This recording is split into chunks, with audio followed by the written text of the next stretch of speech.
Thank you very much, and good afternoon to all the distinguished participants and also fellow colleagues who are sitting in the dais. It is a very important session titled Startups Ecosystem and Digital Technology in Animal Health Sector. I welcome Mr. Asim Rawat, Dr. Manish Jain, Dr. Inderjit Singh, and Dr. Rameshwar Singh. Yeah, come this side. So here also it has to be centrally, balanced properly. So. And since we have been given only 1 hour time, and we have, 5 people, so I would like to take 10 minutes to warm up the session. Then I will request panel members to talk about 10 minutes, and then we will leave it to the audience to ask some queries. Experts are sitting over there, and a lot of students, there may be a lot of startups. And let me start my program. I would like to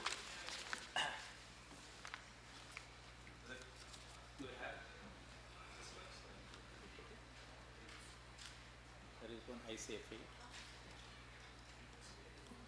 Huh? Okay, fine. Yes. There is a file called ICFA.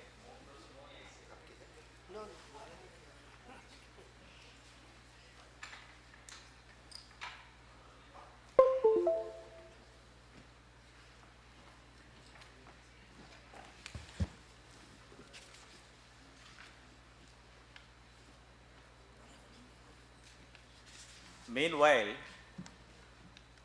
let me give some sound background. Startups ecosystem and digital technology in animal health sector or animal husbandry sector. I have been involved in this sector for more than 35 years. In 87, I was involved in 512 districts computerization. In 95, I was instrumental in bringing in IT blueprint for agriculture sector. And after retirement as Director General NIC in 2013, now I joined with the Soviet Institute of Engineering Technology to work on agricultural informatics program, to train agriculture graduates, engineering graduates, and postgraduate students to get into agriculture through IT. Animal disease is a very big program. In 2012, is it coming, gentlemen? No. In 2012, we were able to establish National Animal Disease Reporting System with 7,030 locations. It's a very big program, and we had a big value chain associated with that. And after 2013, when I retired, and afterwards, I was able to see that that program was not being operationalized the way in which we wanted to have it. And if this would have been given due importance, and it made me also to write an angry letter to the then Agriculture Minister, Honorable Shri Radha Mohan Singh. But I am very happy that I have been also closely associated with Indian Council of Food and Agriculture, and Indian Chamber of Food and Agriculture as the chairman of working group on IT. And, it's a very important area, and we need, this is an era of startup systems, we need at least one agri-tech startup in every Gram Panchayat. We have 2.25 lakh Gram Panchayat. If we would like to help our 14.5 crores operational holders, out of which 85% of the operational holdings are small and marginal size, and if the rural youths, entrepreneurs, innovators, and various institutions of higher education, if you would like to help our farming community, it needs 2.25 lakh agri-tech startups. And there's a lot of opportunities. And I also would like to say that I was closely associated with Doubling Farmers' Income by 2022 committee. Volume 11 and Volume 12B, I have been associated as the group leader. The Volume 12B talks about digital technology in agriculture, 7 mission mode programs. And if these 7 mission mode programs, that's why, and Dr. Pathak was reminding, we met the Honorable Minister, Mr. Rajanath Singh, and Honorable Minister, Agriculture Minister on 15th October 2020 during the farmer strike. I put up the proposal that with the farm laws, 3 laws, and with the 7 mission mode programs, the country can have 2.25 lakh agri-tech startups to help our farmers that. And the 7th mission mode program is Integrated Farm Health Management System. You have to see on a village with the GIS technology, human health, plant health, animal health, soil health, water health, fish health, and environmental health. And we are not in a position to see as of now. If this is done, hereafter in any lockdown situation, we don't have to go for lockdown. And this is a $1 trillion data economy, the health data alone. And this will facilitate, adoption of technologies like artificial intelligence and big data analytics and blockchain. And this is very important. And okay. And if this, it's very important, the area in which we are going to discuss is a $1 trillion data economy, and are we ready at the grassroots level? I think let it come, and I will request, our fellow panel members to, talk, to give their viewpoint, and it has come out now that, okay. This is, I would like to put it a viewpoint that, this program has got about 6 sessions. It is a very important session on startup ecosystems and digital technology next. And this is what it is given in our brochure, in this conference brochure. It is very important, and animal health surveillance and animal disease reporting system is very important. Next. And this is the 7 mission mode programs. And digital transformation at the farm level, farmer level is very important. The last one is that this digitalized integrated farm health management. Next. As said previously, the innovation ecosystem is supported by the private corporate sector and public sector research programs. Now today, it is a startup ecosystems. It is very important, and agriculture sector gives that much opportunity to give at least minimum, 2.25 lakh agri-tech startup. Next. And then during this situation, COVID situation, I thought that since I was a part of the Doubling Farmers' Income, I thought that let me initiate a webinar series to propagate Doubling Farmers' Income Committee reports. So I have every Thursday, national webinar series on Doubling Farmers' Income. I completed by today, 83rd edition. And also Saturday, open source, international open source digital technology towards self-reliant India, in association with Arlo country. And that also, I completed 81 division. These are all some of the topics which has been talked about it. The complete, video and the talking points are available in the university website. Yes, next. And this is very important for today's one. Today, the startup systems are all in urban areas, is in IITs, in IIMs. And it is not moving down to the grassroots level. There is no link between the startups and the grassroots level. And if India is an agrarian economy, the startups has to function from the grassroots level. Should be very near to the, one, and that's the talk given by Mr. Ajay Muthreja. It's a very important, topic. Next.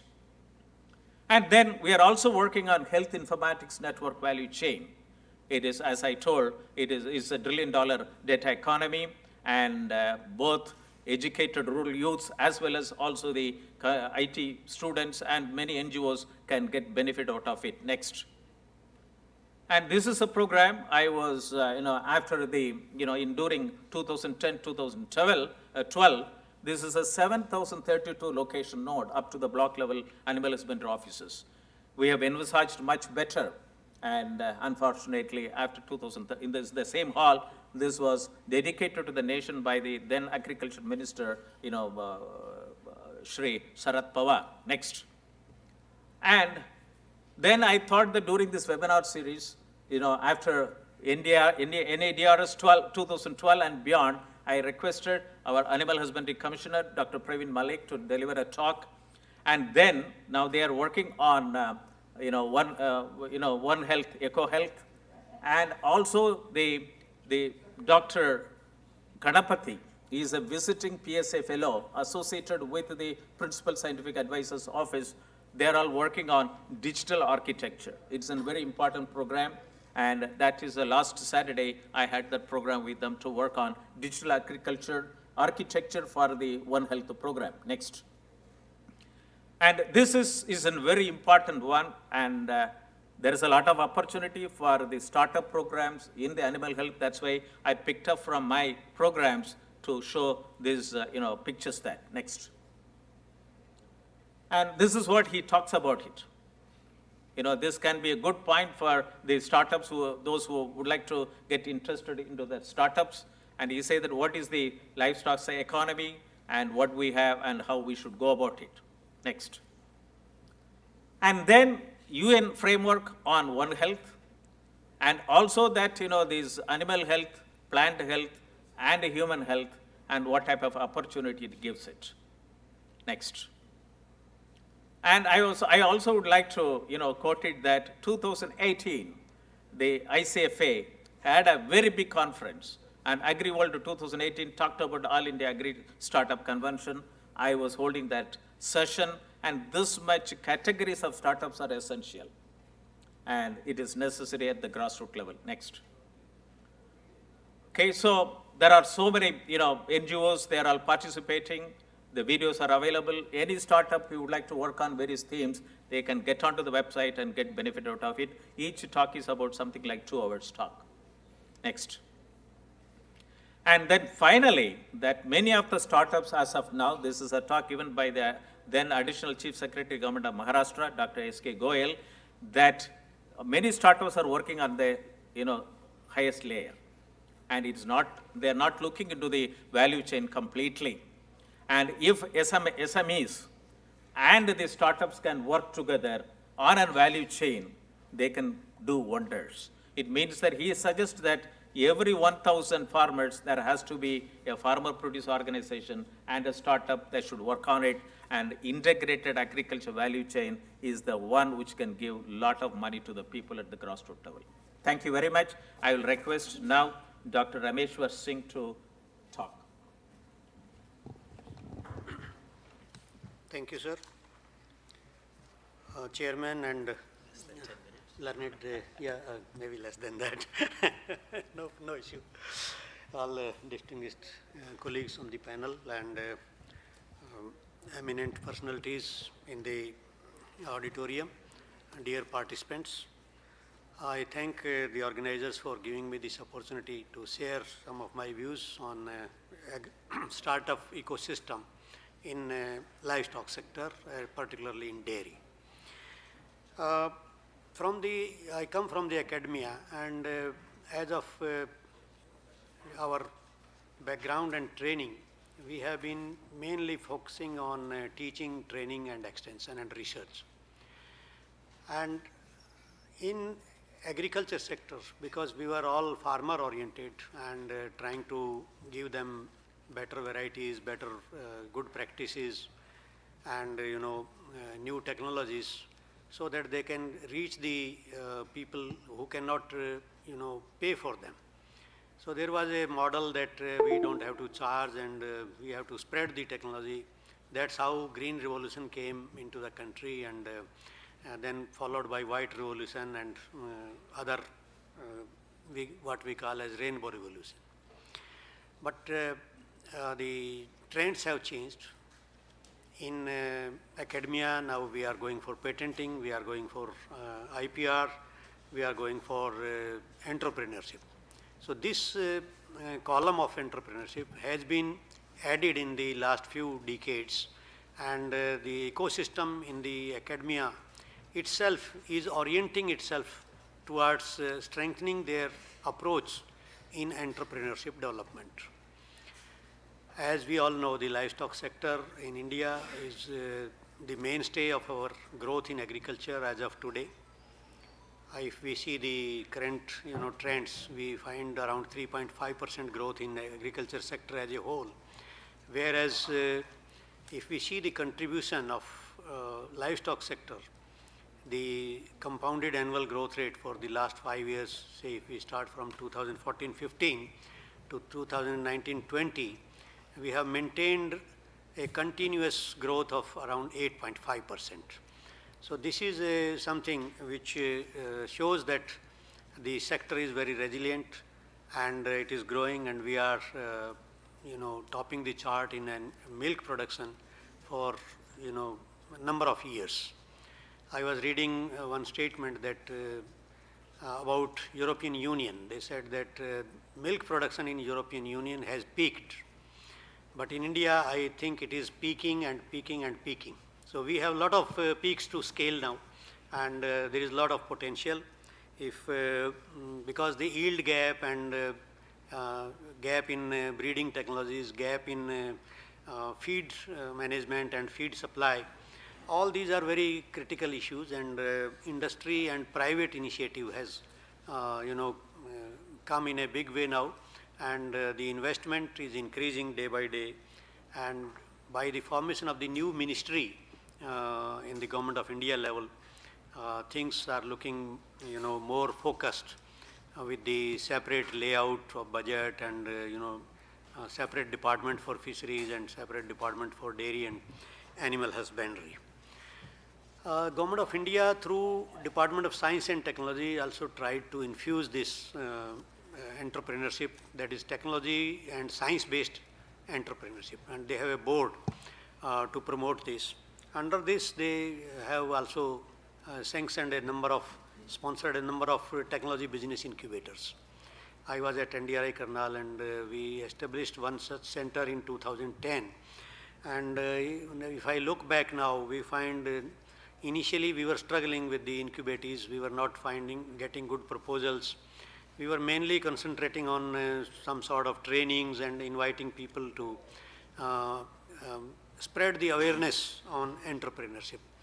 But now the story has become different. There is a lot of investment coming in, and many initiatives are being offered to start new ventures. So the climate has really caught up with the government support, and also the private funding, a lot of private funding is taking place. In these TBIs, which are now in good number in the country, we are trying to move forward. But if we look at the Western model and we see the kind of work being done by San Francisco and other areas, particularly that Bay Area in near San Francisco, that is giving the maximum number of startups in the world.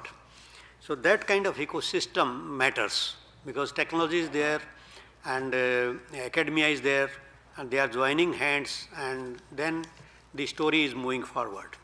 In our universities, still I find that we talk about digital initiatives, AI-led initiatives, but our number of projects in our veterinary colleges, in our dairy science institutes, in our food technology institutions, the collaborations are really yet to take full shape. We are lagging much behind in joining our hands and utilizing our technologies. That fusion of technologies in animal production, in food processing, with the digital technologies, that is one area where I will like to pinpoint that we need to look seriously and promote this through active policies and government support, as well as people who are leading the tech companies, that maybe to name like Infosys and other companies are there. which can certainly look into this. So these linkages with the IITs, we had one project on sensor-based, devices with the IIT Delhi when I was at NDRI, and we tried to develop some very low-cost sensors for the monitoring of animal behavior to have better animal control and monitoring and management. So the project, because it was a time-limited project and not having huge funding, but there was some good success, and the cost of sensors developed by IIT Delhi was very, very minimal and affordable.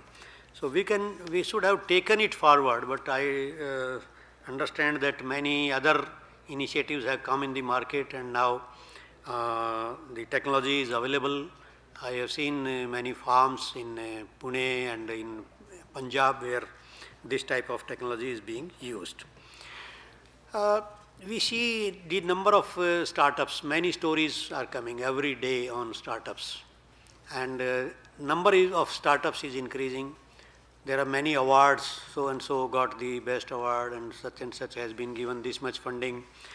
But I find that many of these startups are driven by delivery services. They are mainly focusing on delivery services rather than on some areas which are related with animal production or with processing. They are not doing much new.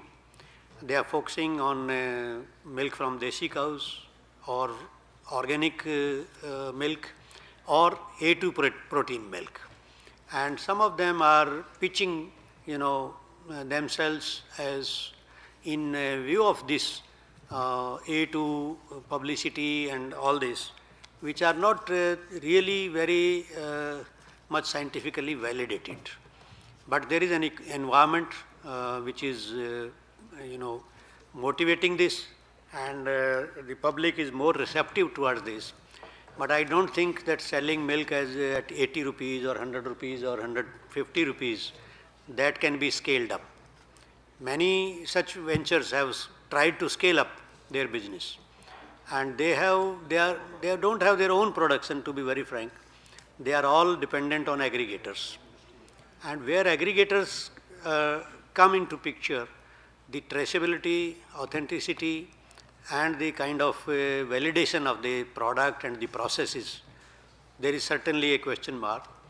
And as far as regulatory system in the country is permitting this, this is moving forward.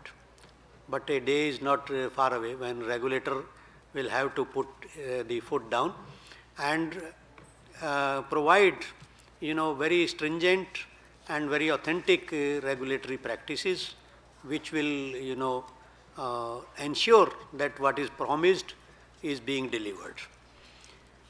The Food Safety Authority does not have any claim or any labeling for A2 as of today, but tomorrow there will be a demand from public that this needs certification, organic needs certification, and desi and cow also needs certification.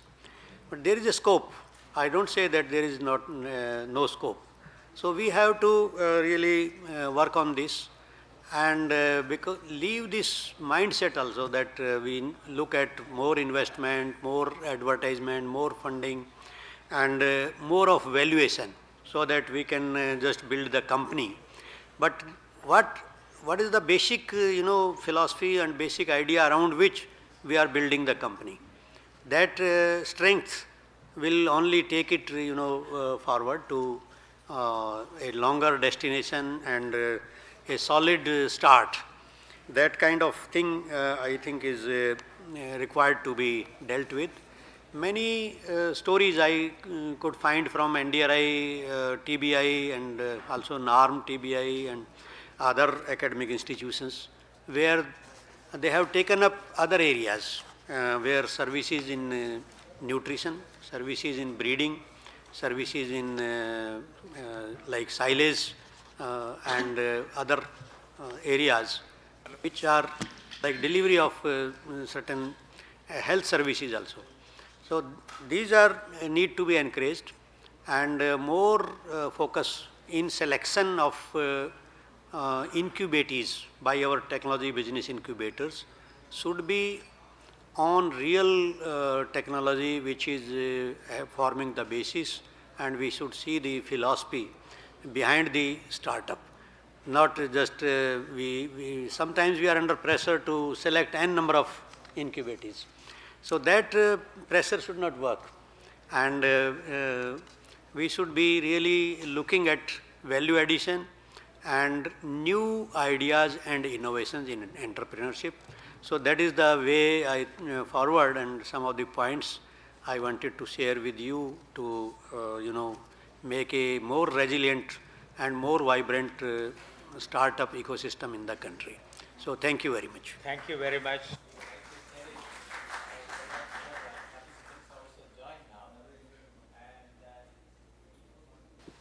It is very important that the academia industry has to join together.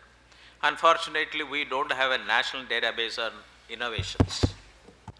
The startups who are all looking from pillar to post to whom they can go and get associated. And there is also now a war is taking place between regulators and technology enablers. The regulators are not in a position to understand technology. And the technology enablers and technology associated people are finding it very difficult to go and educate the regulators that. So it is very important, and then I have been associated with the ICAR from 1995 onwards, that as a person was involved in bringing in digital technology in almost all ICAR institution and State Agricultural University, lot of innovative ideas are available. A lot of things are available.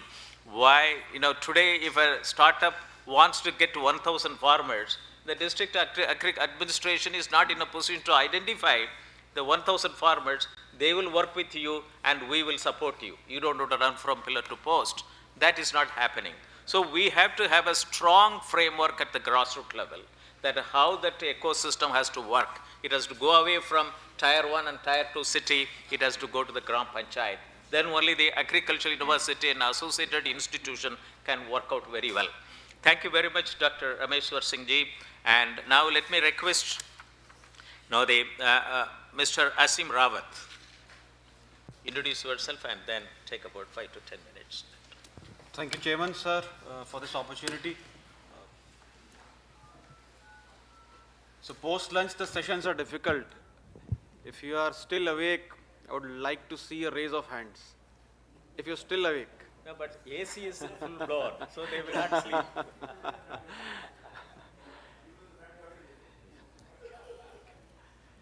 So I did see a good number of hands being raised, so thank you so much for being alert. I know it's difficult post-lunch to be attentive.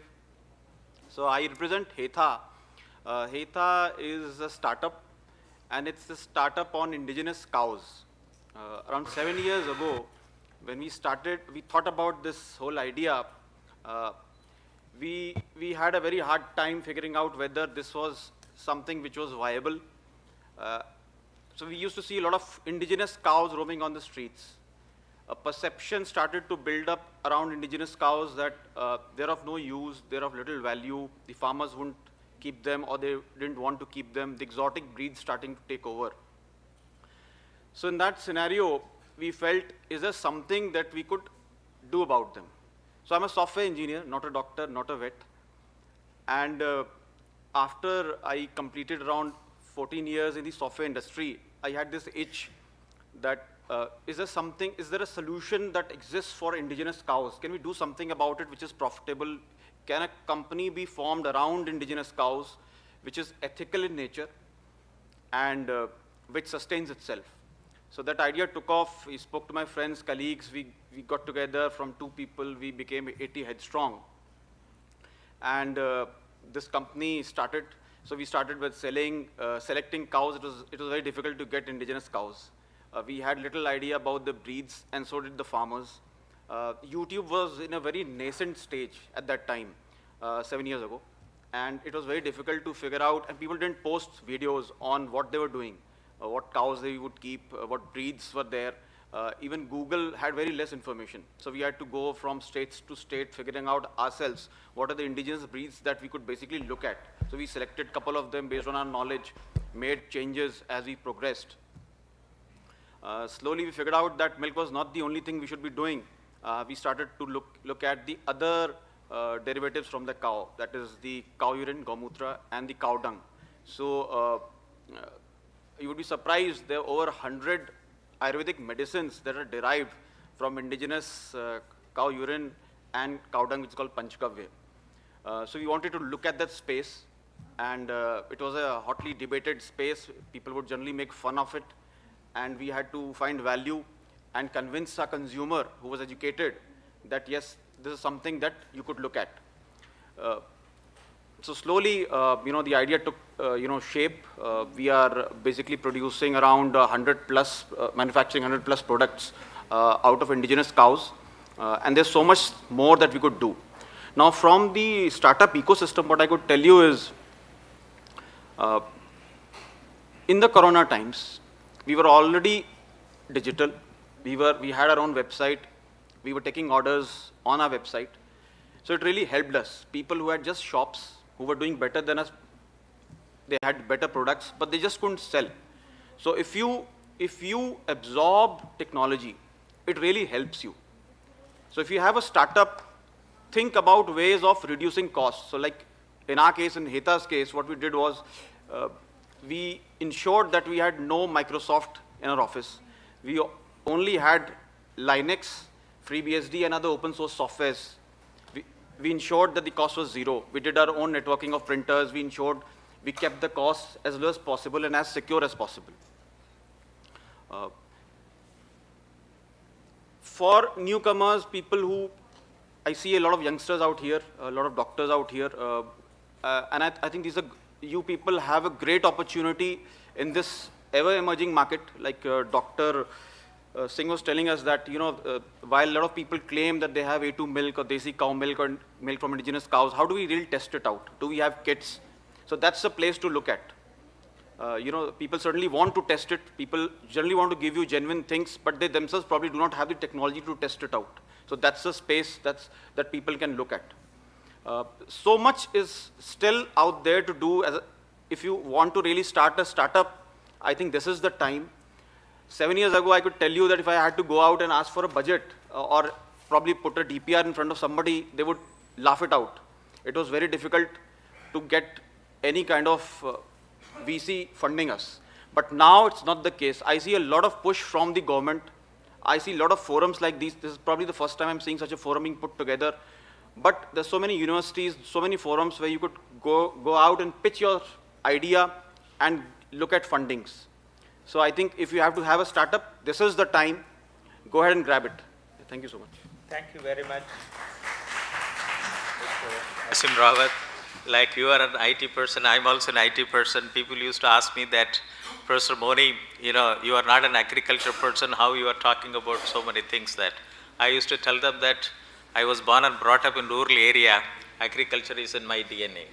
So it is a very important thing that, and I also used to tell that if India is an agrarian economy, everybody says that, then all the higher educational institution, whether it is they are involved in agriculture education or non-agriculture education, first their research priority should be in the agricultural sector.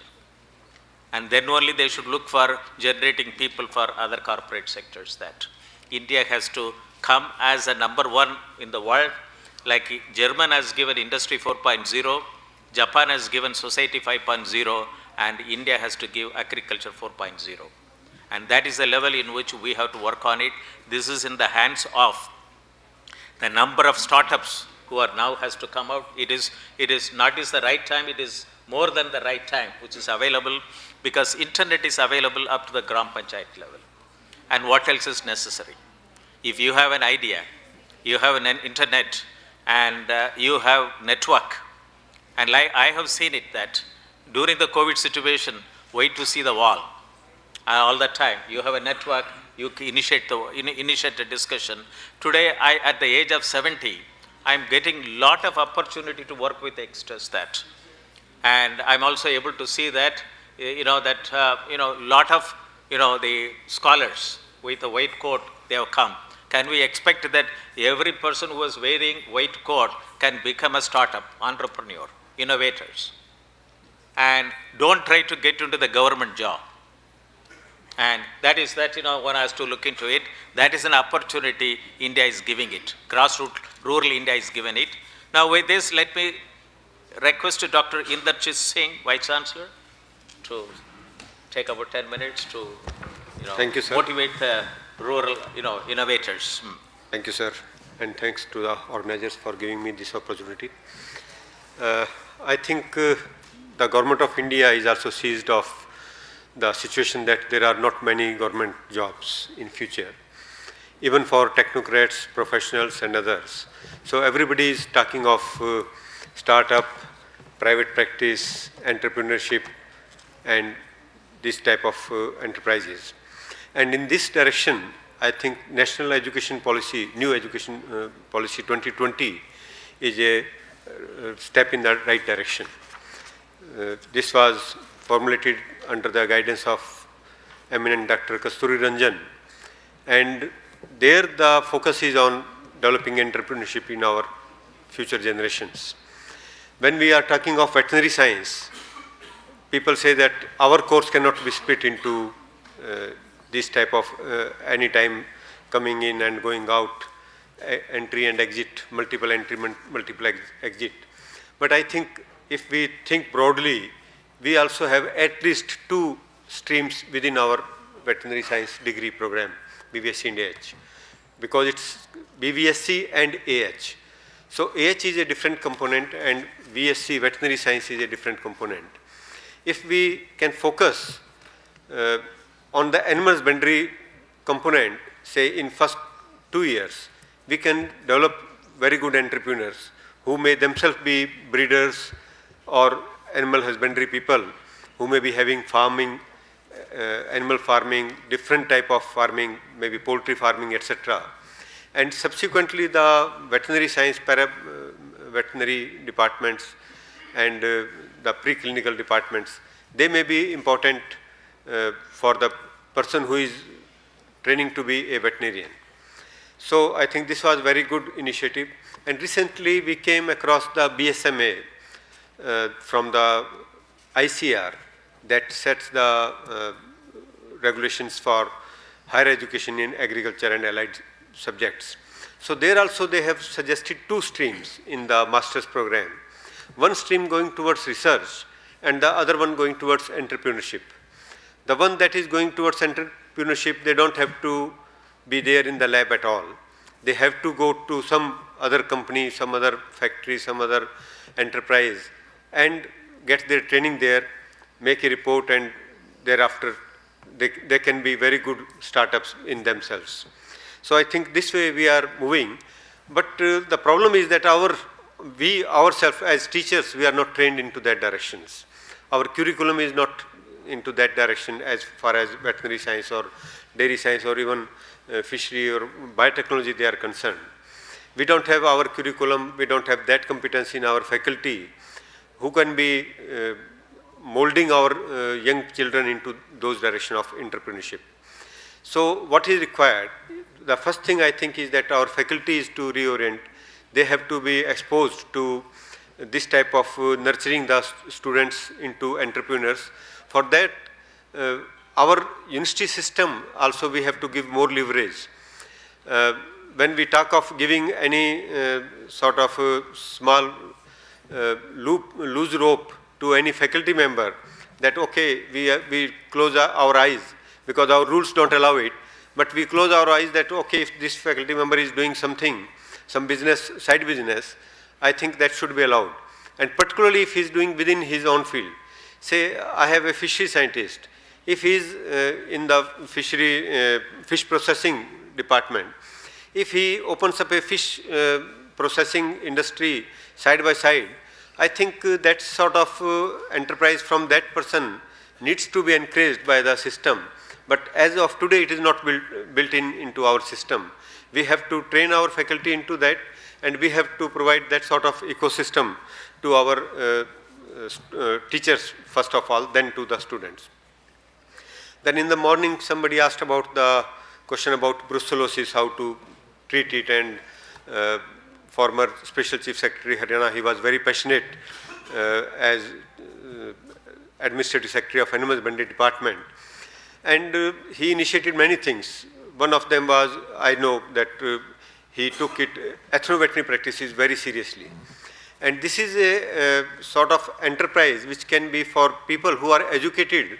They can make, to veterinarians, we always say that you should not expect that the farmer should be dependent upon you. Try to make him independent of the veterinarian, then you will earn more respect.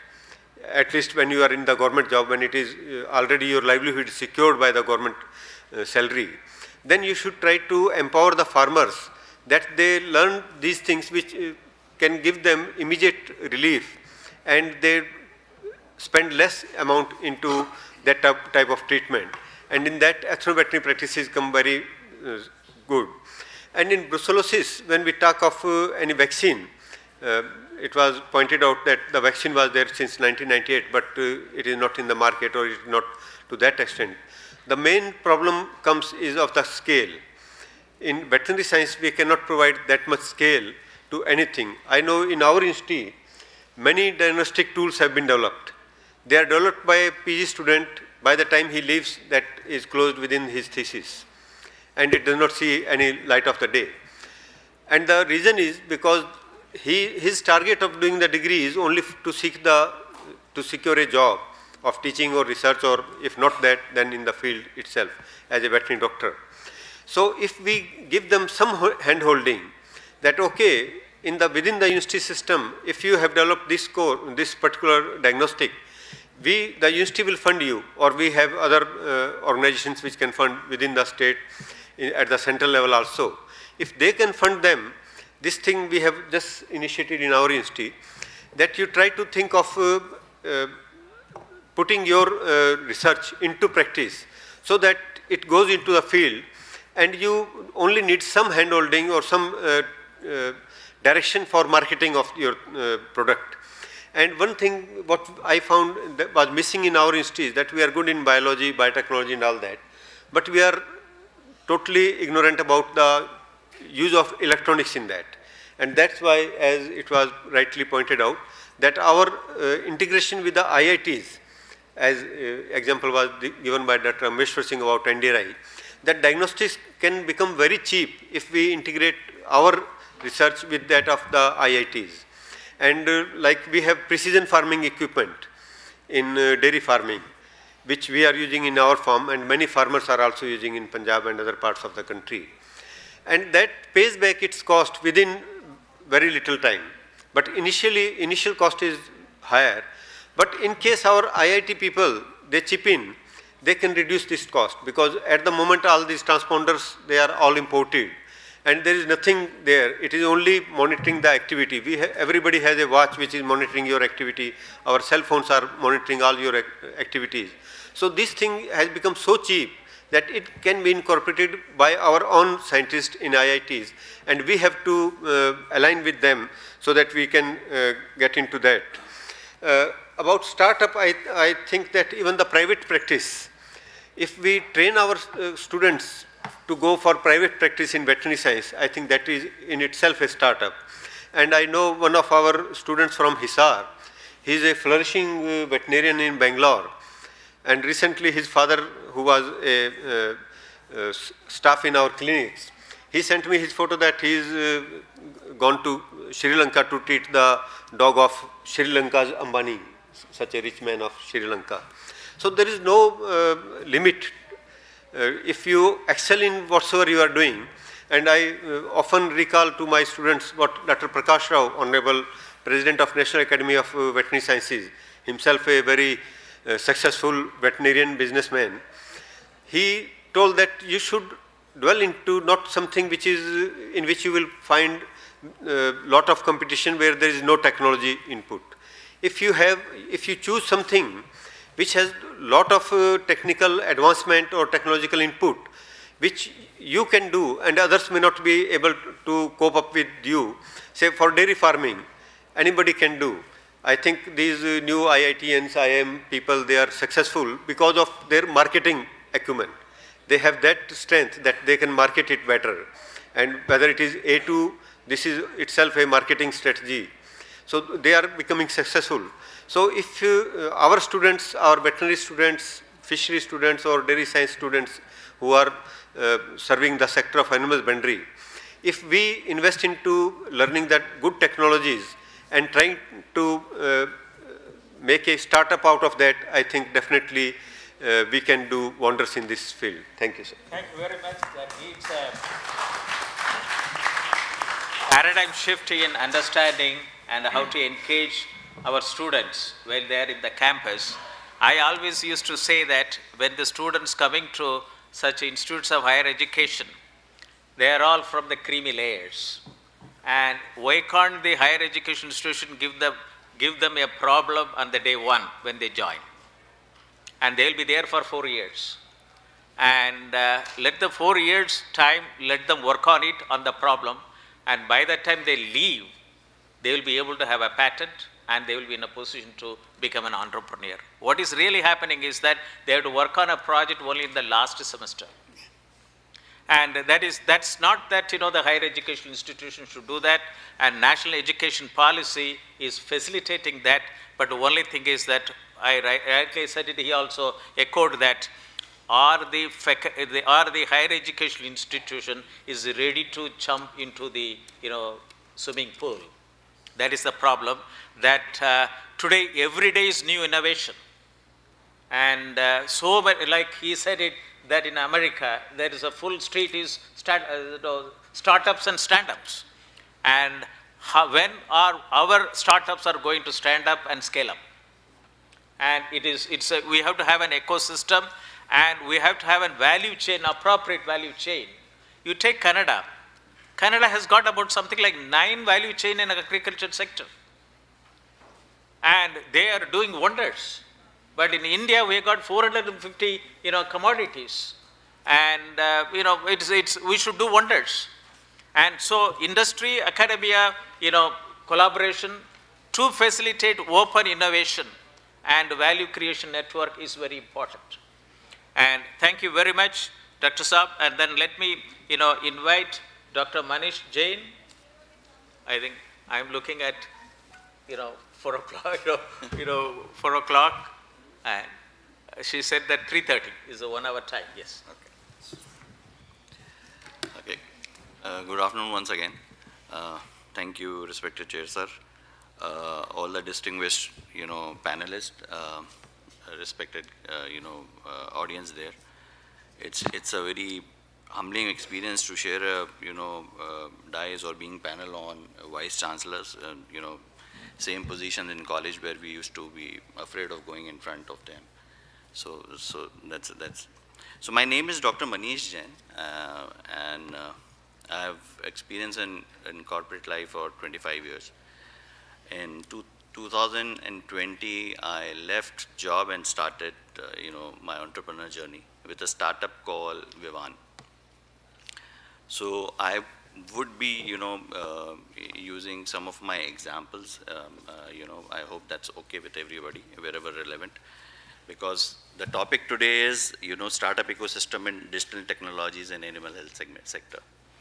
I would be broadly, speaking generically on the topic, and would include some opportunities, challenges, and summing up with, what I think my submissions are.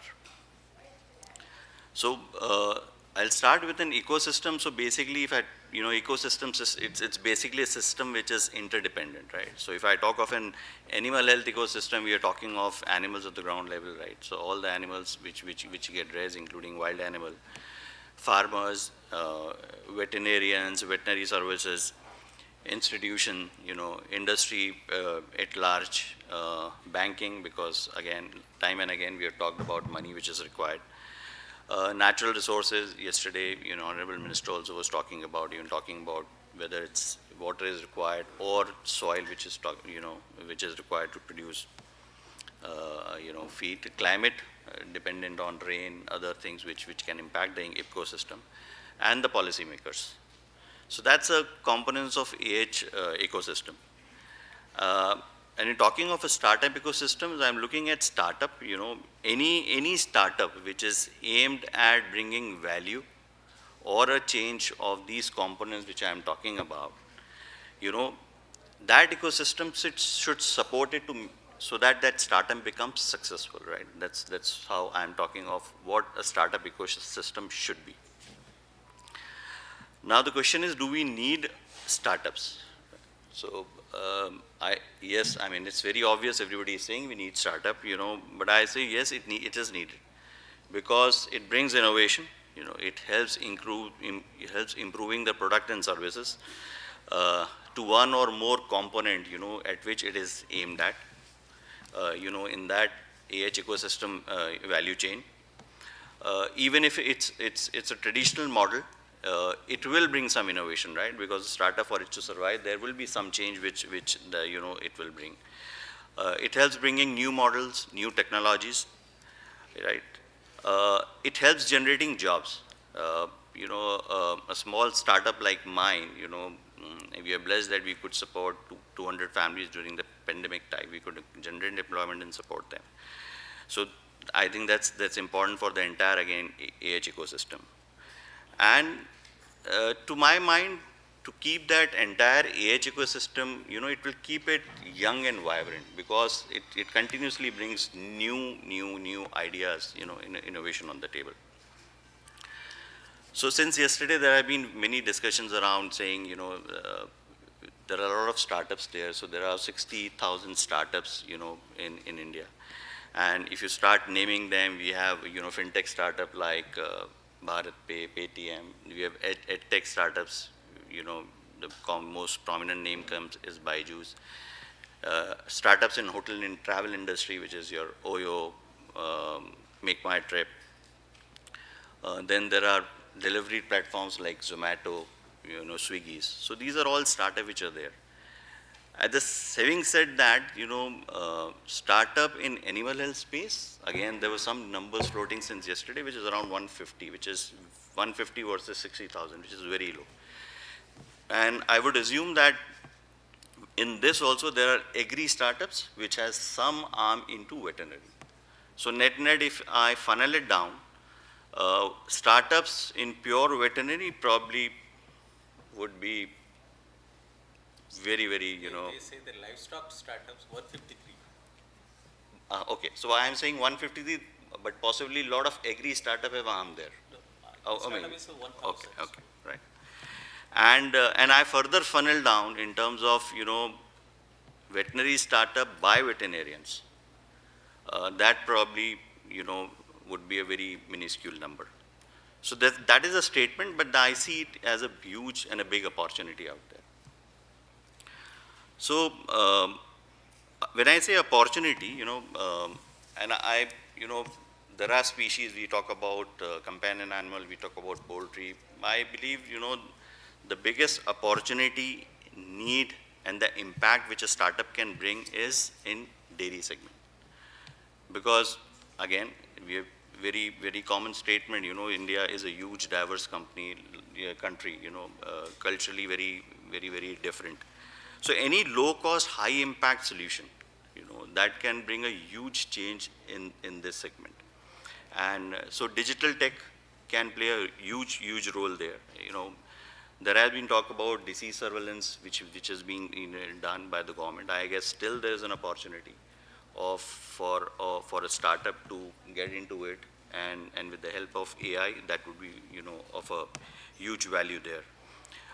Extension is another, favorite subject now. I mean, in our college days, probably we never ever valued that extension piece, but now realize coming into industry, that still, especially in dairy industry, is very, very relevant. And I guess again, a digital, media, can play a very, very huge role in you making farmers aware in terms of new practices which can benefit their, animals. Also in terms of, upgrading the skills of a veterinarian, that would be good. Increasing farmer income, again, since yesterday we were talking about, innovative products and marketing of, Aseem also touched upon, marketing of, cow dung or urine because it has its benefit. I guess R&D, especially a startup like mine, R&D, which can support in terms of medicine, drug delivery systems, that's again an opportunity. So these are the few thoughts which I have. Challenges, if I talk about certain challenges, so there are many initiatives the government has taken, which I have read between yesterday and today. Even our chair sir was mentioning that so many things are happening, but if I go back to my 2.5 year journey of a startup, what my challenges were, right? So I think for a startup, the first fundamental thing required is an idea. So, which is something which is internal, which comes to you. And then to take it further, there are capabilities which are required. Now, these capabilities start with, if you have to make a marketing or a business plan. So then your capability required is, you need to have a market knowledge, you need to have a marketing strategy. So all that piece has to come together, right? Now, so that's one. So in our veterinary science, I guess the idea is fine. I think what Indrajit sir was also mentioning. Take it further, that's where the challenge is. And then if it has to see the light of the day, then we need to understand the regulatory environment around us. So being in corporate, I thought I understand that well, but being an entrepreneur, I say I didn't. Probably I understood only 50% of what it is, which I'm still learning. And then most important piece is capital requirement. So, and it's capital requirement, I mean, when you talk, it's simple terms, money, funding, which is a more common word used. So when I started, we called it a bootstrap, I put in some money and then we started. And then I was pretty confident with so many government policies and all, and with my background being a veterinarian and corporate. So went to the, to my bank, which I have an account. So, and then to the many banks. So nutshell, it was like, okay, so you go with the confidence saying, I'm a veterinarian, I have run businesses, I have, a team of X people, PNL, blah, blah, all that word. He offers you a team, and then he says, okay, I need a normal traditional piece. I need your balance sheet, you can understand, and which has, 3 years profit. And I say, I'm saying I'm a startup. I'm new to the business. So where do I get a balance sheet? One. Second, startup may tend to lose money for a couple of years, right? So this is, and that's where the bigger challenge is. But now, as you said, things have eased up. We could find a VC funding, and then we can go ahead. Scaling up is another piece, which is a challenge, because again, India is again, I said, it's a multilingual country. So that's where the challenge is, because you have to be, culturally aware and multilingual. So yeah. So to sum up, I have few submissions which I thought of. Some of these were covered, but believe me, this is what I thought, earlier. So one is, again, I said idea is the biggest, fuel for a startup. So, encouraging and incentivizing vets, for startups. So which can start. I'm just thinking loud, sir. Why can't it be started from the college? Because from a veterinarian, most of the veterinary students, I still assume most of them have a rural background. They come from villages, they understand it well. And by the time they reach the final year, they understand veterinary as well. So I'm sure they will have lots of ideas with them. Second is technical meet technology. So again, which you were mentioning, so it's same thing for me. We have piloted a digital platform for, consolidating our, distribution piece, which is where I realized. So on a technical side, we understand everything, right? Everything or most of the thing being a veterinarian. Technology is, we don't understand. And I guess that's the same thing on the other side, which Aseem sitting to me can vouch for, right? You understand technology, but you don't understand the technical side of it. So there is a requirement on both the sides. So I heard there are courses of entrepreneurship being included in the curriculum. I think there could be, if not a curriculum, at least a interface of understanding of technology, right? For me, it's like Kala Akshar Bhaint Barabar. because we are from those time, but at least an interface there where a veterinarian he can at least be able to figure it out that, technology can be a solution to this, and then further things can happen. Another thing we said, again, accessible one-stop forum, again, because we were talking, there are multiple things, multiple places, but as an entrepreneur, I have to struggle pillar and post. So can there be a one place, which is there, can we, further consolidate that? Relative stable regulatory environment, because startups are fragile and, things which are not favorable, they can impact us. And some leverages for existing startups, for scaling up, which can come in. And last, I would say there could be communities where we're talking of hand-holding, there could be communities where, people can reach out as a startup and we can help.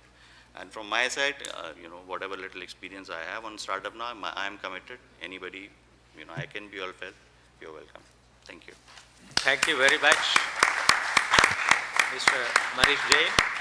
It's very important from the perspective from a veterinarian and entrepreneur, and it's an important thing. And you rightly said it that science and technology, we put it as a science and technology. It has to be integrated. That's the reason only I was instrumental to getting into agricultural informatics as a discipline. And it is very important, and I'm also, Dr. Pathak is here, that he was during his period, he even changed the name of that ICAR institution dealing with animal disease research as a veterinary informatics and disease informatics. It's very important. And the very important thing which Dr. Manish Jain said it, that dairy informatics is the important thing. And 2-3 months back, when Dr. Narayan Hegde, former president of BAIF, talked about in one of the webinar series, he said that, Professor Mori, why can't we start dairy startups at the block level as a dairy parlor? No milk should go out of the Gram Panchayats as a raw material. It should go as a product, and we got 2.25 lakh Gram Panchayat, we can't have a dairy parlor.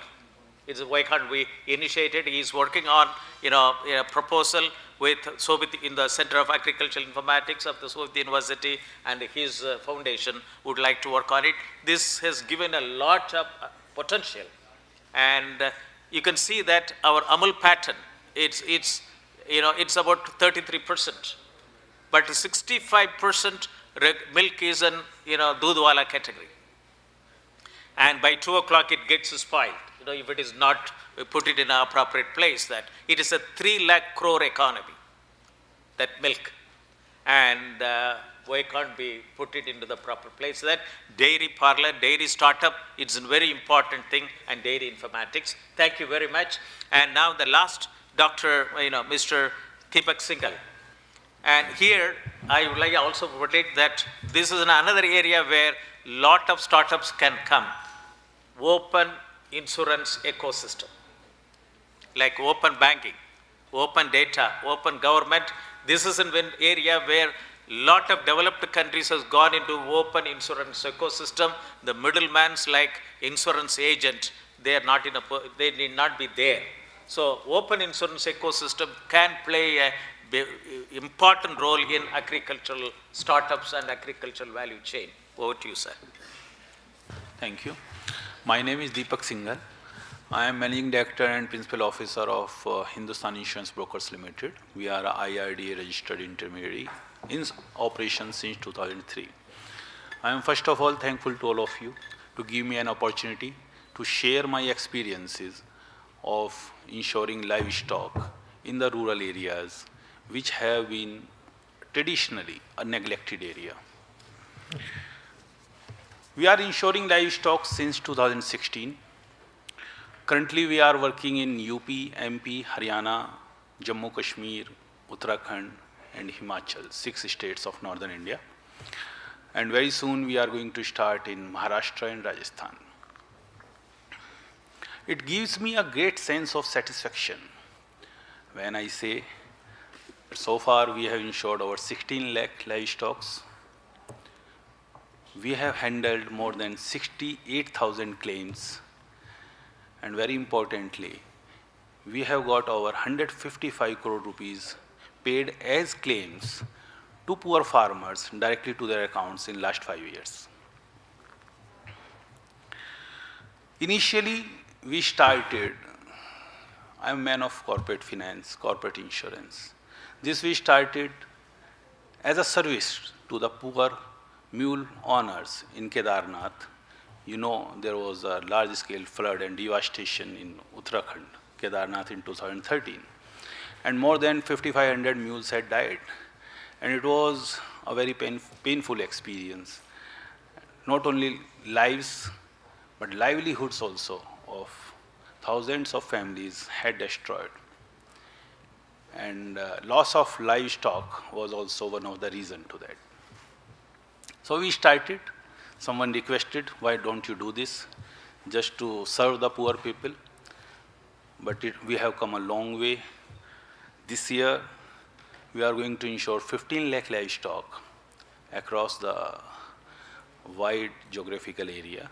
And you will be very happy to know that this year we have insured over 10,000 mules in Kedarnath, and very importantly, over 9,000 mules in the difficult and challenging terrain of Amarnath, for Amarnath Yatra. My basic purpose of coming here was, since it is a very neglected area, people are not aware, people don't have faith in livestock insurance, and equally important that insurance companies are not willing to go for this. How we started, what are the challenges and problems we faced, how we use technology to overcome those challenges, and what are the new initiatives we are going to take now. We started with a very basic Desi system because we didn't have any prior experience to that, and there was not even a single model set before that. Our representative used to go to the beneficiary, and it was very difficult to convince him because somehow or the other, that poor farmer or poor villager or that poor man was cheated by some chit fund company or some finance company. That was the biggest challenge which we had never expected. So first, because in these schemes, central government gives subsidy, state government gives subsidy, but some part of the premium has to be paid by the beneficiary or the farmer. Even if he has to give 100 rupees or 200 rupees, he doesn't have faith. Moreover, in most of the cases, he doesn't have the paying capacity. So we hired local village people whom ideally they knew that he won't run away with their 200 or 300 rupees. It was again a very big challenge to find those boys willing to work and train them. Currently, we are having more than 3,000 boys working for us. That's what we call POS, point of sales. And it's a regular process. When we started, we didn't have any technology. We started in a manual way. Our representative, like I earlier said, went there, convinced the beneficiary, and if he agreed, talked to the local doctor, government doctor, he used to sign the health certificate. Then, again a very big challenge to take the photograph of the beneficiary as well as of the animal, to get it tagged, if it is not tagged earlier. Take the beneficiary's premium contribution and deposit in the bank account of the insurance company. Then send all these documents, even for printed copy of the photographs of the animal and animal owner, to our office or to the office of the insurance company. When we talk of like Haryana, it's a small state, densely populated, so not an issue, connected with the roads in a nice way. But when we talk of Kashmir, when we talk of Himachal, when we talk of Uttarakhand, you'll be surprised. Many times you are getting the documents after 1 or 2 months after getting the insurance done. And it was not easy to get the documents. Sometimes that man was individually coming to our Dehradun office to deliver the documents, many times by courier, sometimes they were putting in a bus, then our representative waiting at the bus stop that when the bus will come. It was a mammoth task, not easy. And when we are doing business, its cost is also very important. So whatever you are earning, we are spending more than that. But there was a passion, there was a vision that we have to work for this society. And without compassion or passion, you can't do this. So I am thankful to God and so many supporters like you people who motivated us. And I am very thankful to Mr. S.K. Gulati, who was Special Chief Secretary Haryana at that time. And he I fumbled many times. I got frustrated many times. So he gave me a lot of motivation and support and guidance. So this was one, to get the documents. Then my purpose of explaining all these things, how the technology made a difference, that would be quite interesting to all of you. Then to get all those documents properly organized, send them to the office of the insurance company, get the data processed properly, and get a policy issued. Once the policy is issued, to deliver the policy to the beneficiary in that far-flung area or in the remote village was another challenge. And I will happily accept that I think around 20 to 30% documents were not delivered at all. This was one challenge of delay and dissatisfaction.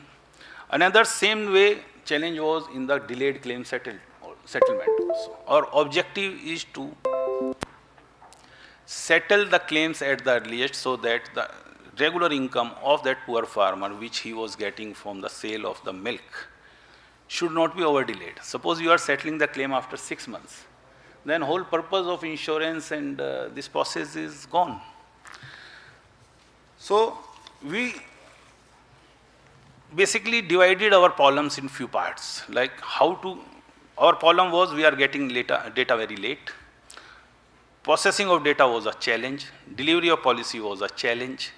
And the settlement of claims was another problem, because handling so much investigators in time who are going into the field to inspect the animal was another challenge.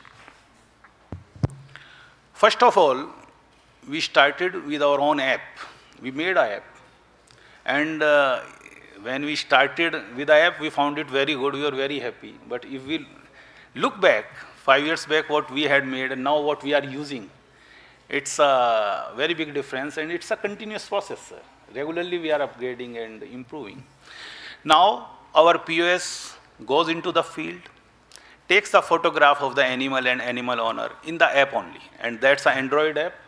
Any Android mobile phone, it can be downloaded from Play Store, and it is usable once a code is given from our office. ID password is given. Health certificate is uploaded there. Payment, earlier the payment was deposited in the bank account. Again, bank branches are not everywhere, and same bank. So now payment is being deposited directly online into the account of insurance company.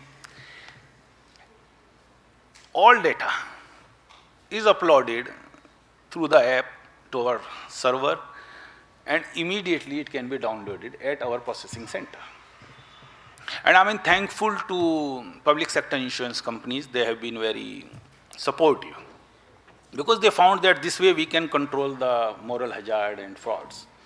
So we developed our own software for the processing of the data, and it was integrated with the software of insurance companies through API. So once data is uploaded into the app, downloaded in our processing center, processed in our software, and policy is issued immediately. So much of time lag is over, one. And once the policy is issued, there is automatic system provided that the policy is delivered digitally to the beneficiary over his mobile. So all these problems, late data, corrupt data, mistakes, all were over. Secondly, it helped us in creating the volume. We are talking 15 lakh livestock in a single year, and working in difficult areas have again become very easy. Like in Amarnath, where even net is not working properly, we have been able to do a tremendous job. This is all because of the use of technology. Now, And once we are doing this much volume, it has helped us to create employment also. More than 2,000 people are actually working with us in field, apart from direct employment. These POS, and there are few people who have earned average 50,000 rupees per month. And these are rural people, most of them are not even 10th pass, are working in their own local area, not migrating to big cities, very happy. Now, we are further working for improvement in technology, because you would have seen, I will take just 2 minutes. You have got a car for renewal of insurance, and all of you will be getting so many calls for the renewal of insurance. But in spite of being such a big market, insurance companies are never keen for insuring livestock, because they are very much worried about the moral hazard, they are worried about the fraud claims, because if a fraudulent claim is settled, it becomes a personal liability of the settling authority. Now we are working for the use of artificial intelligence, which we have already used in our system extensively. We are going to use muzzle technology. And this technology, so many people are trying to work. So far not successful, but I think we are just ready to crack the nut. And very soon we will be successful, as our IT team is suggesting. And muzzle technology, not only for insurance, but for so many other variants of animal husbandry sector, might be a very big game changer. Like our fingerprints, we have animal also have marks at their nose, and each animal has different marks at their nose. We can't trace that directly. What we are working on, will take the photograph of the live animal and capture the marks on the nose. And if the animal is died, unfortunately, we'll take the photograph, and the game is in the technology that to match whether it is the same animal or not by the photograph only. This is what we are working. Another thing we are working on, intelligent character recognition. Then when the health certificate is signed by a doctor, because that has to be signed, so it has to be a physical document. To use that certificate only by taking a photograph of that certificate, to convert that data into an Excel form and upload into our system. So when now we are taking 1 day or half day to issue the policy, we can issue the policy within 10-15 minutes. So these are the 2 areas which we are working. And I'm quite hopeful that we'll be successful very soon. The kind of support we are getting, the kind of faith we have been imposed by insurance companies and government departments, especially government of Haryana, government of Uttar Pradesh, government of Uttarakhand, government in Jammu Kashmir. We have been very thankful to them. They have supported all the way. Initially challenges we faced, but gradually they understood our work, and now they are supporting throughout. Thank you. Thank you very much. Thank you very much. So as you rightly said it, there are potentials, there are challenges, there are issues. And open insurance ecosystem will pave the way for it. But what we see is that lot of online systems are available, but many online systems are not real-time systems. And this has to be overcome, that we need, Digital India should have online as well as real-time systems is very important. But animal husbandry sector, animal health sector has a lot of opening for entrepreneurs to get into it. 6.25 lakhs villages and 2.25 lakhs Gram Panchayat, a lot of opportunity. And I think they would like to, they are sending the signals to close the session. Thank you very much. And Dr. Manish Jain. Sir, can I add some points? I'm having 3 answer for 3 persons. Okay, fine. Can I give? Yeah. So I am Dr. C. Soundararajan, Director, Center for Animal Health Studies, Tanuvas. We are having a veterinary incubator center at Tanuvas. We are the only veterinary incubator center all over India, funded by DBT and state government, Tamil Nadu. Even our Honorable Vice Chancellor Gadwas also visited and appreciated the facilities. And coming to the answer for Deepak Singhal regarding the muscle print, almost 37 incubators are there, and 38 types of product, device, apps, vaccine kits developed by our incubators. One of our incubators, the company name is Dwara. They developed this muscle print technology, It was given to 7 colleges under our TANUAS, and we have given the validation certificate also, and that technology was taken by Kerala government for information. Then coming to the answer for Dr. Asim Rawat sir, in our directorate, the Center for Animal Health Studies, we are having translational research platform for veterinary biologicals. In that, we are detecting A1, A2 milk.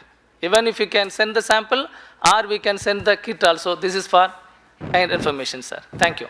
So thank you very much. And would like to have any other queries, one or two? Hello. Sir, that will be the last question, sir. Mani? Yes, sir. I am Dr. Rajput. I work for Sugna Foods, and I'm also Executive Director for All India Poultry Breeders Association. I want to talk about two things. One about, use of IT in poultry. In Sugna Foods, we are using IT ERP right from 2002 onwards. Let me tell you, once our base is Coimbatore. Once Ajim Premji, he was on way to Uti, somebody must have told him that here is some company in poultry, they use IT. So he said, let me go and see for a few minutes. When he came to our office and he saw our operations, full day he has spent in our company. That is the way IT we are working. We have VSETs across India. We have 45 places of branches. All are connected with ERP. And secondly, about insurance. Sir, you talked about insurance about cattle. This very important part you are missing, that is poultry sector. Poultry, we have high value stocks, grandparents, parents, pure lines, and also now, commercial farms are also very sensitive. So I request you please include poultry in your insurance business. May I reply? That is my question. Let him finish it. That's my question. Thank you. Poultry is a greatly neglected area, I accept. And you will be happy to know, I have been trying for last 2 years. And I tried to start with Jammu Kashmir. In fact, we designed a product for them. Problem is basically lack of awareness. We had a series of meetings in the Directorate of Animal Husbandry Kashmir with the poultry associations. I think 7-8 meetings. I went especially for that. First, insurers were not willing. I convinced them somehow. Then the question comes, they want everything to be covered. What is the natural loss? Around 10 to 12% loss would be there in every crop. These poultry owners want to cover that. Who will insure that? And this is not the problem there in Jammu Kashmir. In Western UP also, these association people met me many times. And I devised a product again for them. But at the end of the day, what I realized, they want to take the natural loss to be covered by insurance policies. They say, total loss is not possible. If anything we find out, we immediately sell the product. Next day we'll sell out everything, whether it is fully ready or say partly ready, we'll sell out everything. During that time, if we get an idea that some disease has spread. So we want to cover this natural loss. That's not possible. I will be very happy to work in this because I have spent sizable time in this. If you can bring these poultry owners to a level what insurance company require, to a reasonable level, I will be very happy to do this. I'll do it because what you're talking is only small poultry. What I'm Sir, talking can about you high-value discuss poultry. it on one-to-one basis, sir?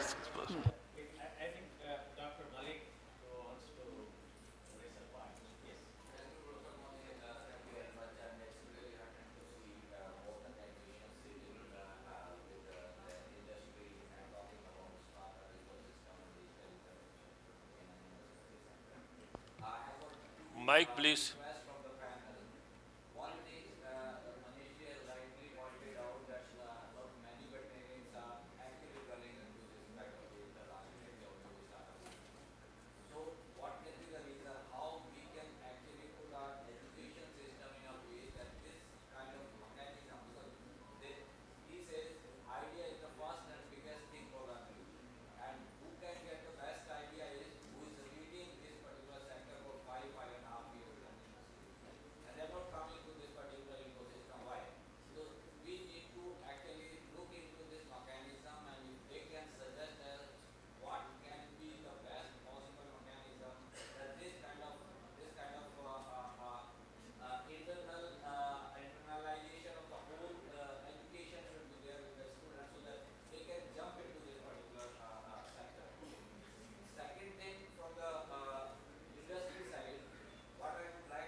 think my request is that the ICFA normally brings out magazines, journals, and I will request each one of you to put your thought process properly based on the discussion we have, and we are able to give the total recommendations to them. It will be very nice that. So I will request you to send your final recommendation. We will moderate it and we'll send it to the authorities to publish it. With this, I thank all the panel members and also the participants listening to us for the last one and a half hours. And thank you very much. Thank you.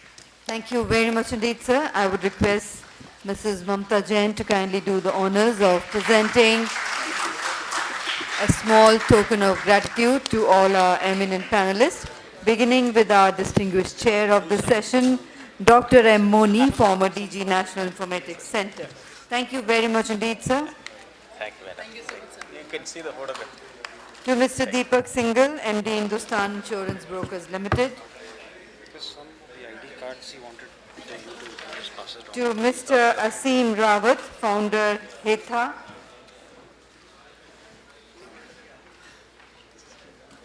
Thank you so much, ma'am. To Dr. Inderjeet Singh. Dr. Inderjeet Singh. Dr. Manish Jain. Dr. Manish Jain and Dr. Rameshwar Singh.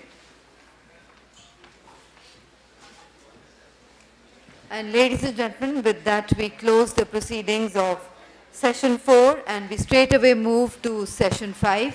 Everybody to kindly remain seated. Give us few minutes while we do the top table. So you can send the photograph, madam. You can send the photograph. Thank you.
ये देखो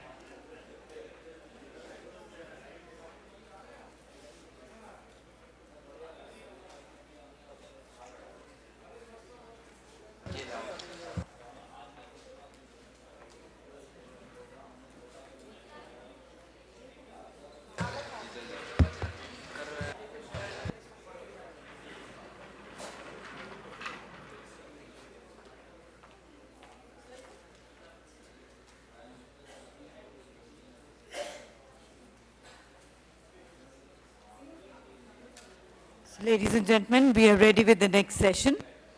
May I invite our distinguished chair for the session, Mr. Upmanyu Basu, Joint Secretary, Department of Animal Husbandry and Dairy.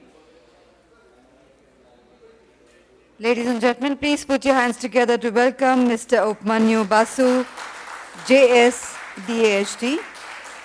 Dr. Falguni Thakkar, Director, Animal Husbandry, Government of Gujarat. Dr. Falguni Thakkar, a very warm welcome. I invite Dr. KML Pathak, former DDG Animal Science, ICAR.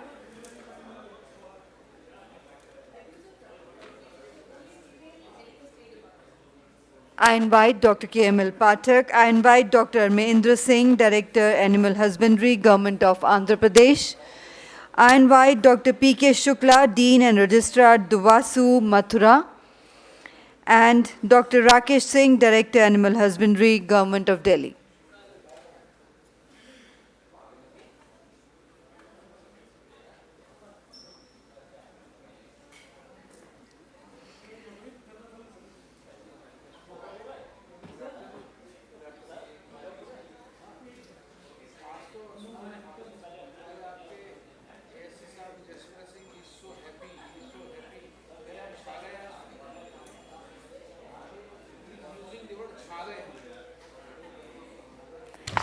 I would request all our panelists to kindly grace the stage. Chair Mr. Upmanyu Basu, Joint Secretary, Department of Animal Husbandry and Dairy. Dr. Falguni Thakkar, Director, Animal Husbandry, Government of Gujarat. Dr. KML Pathak, former DDG, Animal Science, ICAR. Dr. Amrinder Singh, Director, Animal Husbandry, Government of Andhra Pradesh. Dr. P.K. Shukla, Dean and Registrar, Duvasu, Mathura, and Dr. Rakesh Singh, Director, Animal Husbandry, Government of Delhi.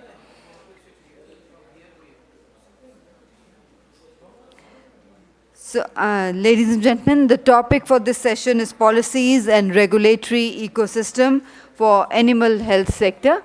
And I would request our chair, Mr. Basu, to kindly conclude in 1 hour.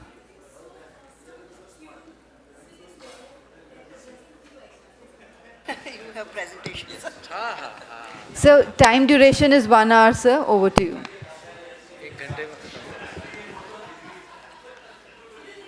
Good afternoon, distinguished audience. I can see a lot of future doctors, future veterinarians. Good. And respected Director Gujarat, Dr. Falguni Thakkar, Dr. KML Pathak, Dr. Amrinder Singh. To begin with, today's session, we are covering the regulations as well as the departmental efforts. Animal health, as we all know, is important, but it was kept on the back burner for quite some time, which in 2016 onwards got a shot in the arm. And in 2019, with the launch of the National Animal Disease Program, was really a booster injection. States and the center both have been working together. And I think everybody has heard the Minister, sir, speaking yesterday on the two aspects, one of the vaccinations, new programs of vaccinations, the efforts of the department towards One Health. Let's go beyond, because only animals or only humans. We have been anthropocentric throughout. And even zoonosis that we all dread, it is the anthropocentric interests of ours which actually make us fear zoonosis. But then One Health approach, Dr. Malik, who is our Animal Husbandry Commissioner, he and his team, they have shown that in One Health, where we need to tackle the problem, we have to address the diseases of animals. And for that, we need good laboratories. So we are trying, the department is trying to rope in the World Bank for developing the diagnostic infrastructure in 5 states to begin with. The other area where we need, it's a felt need, is the increased access to veterinary services. We all know that there are veterinary hospitals, dispensaries, and stockman centers. But then with 2021 and the revised scheme of livestock health and disease, we've come out with a model of mobile veterinary units. I will not say it is an innovative model, no. Because after all, we also learn from others. And we have learned from states like Gujarat, Odisha, West Bengal, then even Andhra and Telangana. So taking that learning into account, department has launched this mobile veterinary services. So with this, I think now it's my turn to really introduce the people on the dais who will be the moderator for the next round of events that we are going to face for this 1 hour. So on my left is Dr. Falguni Thakkar. She is the director of the State Animal Husbandry Department of Gujarat and the only lady director in the country right now.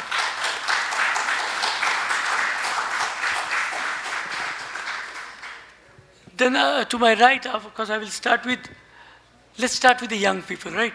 So Dr. Amarendra Singh first. Amarendra Kumar. अच्छा, Amarendra Kumar. Of course, सब लोग आजकल सिंह भी लिखते हैं. उन्होंने भी लिखा है, कोई बात नहीं. So he is also an eminent veterinarian and an eminent speaker. And then, last but not the least, I have none other than the ex-DDG of ICAR and a very close colleague and senior, Dr. KML Pathak, who shall give you a presentation on today's this. So with this, I will welcome Falguni ma'am.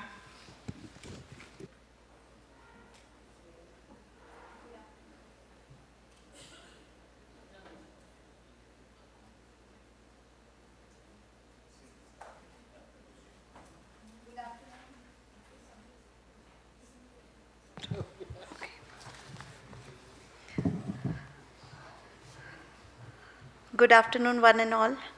I am Dr. Falguni, Director Animal Husbandry, Gujarat State. Today, we will discuss in this session on policies and regulatory ecosystem for animal health sector.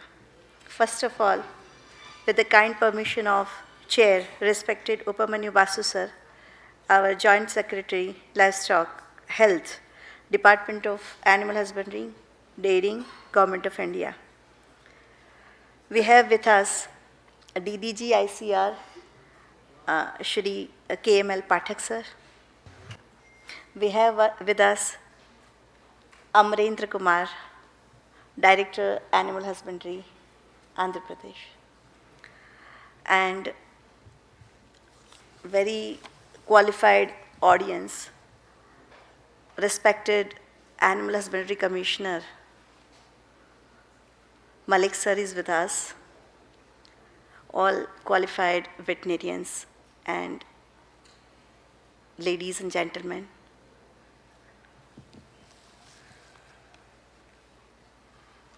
I'm sure that today we have heard up till now, very eminent personalities, and they have given their views on animal health sector.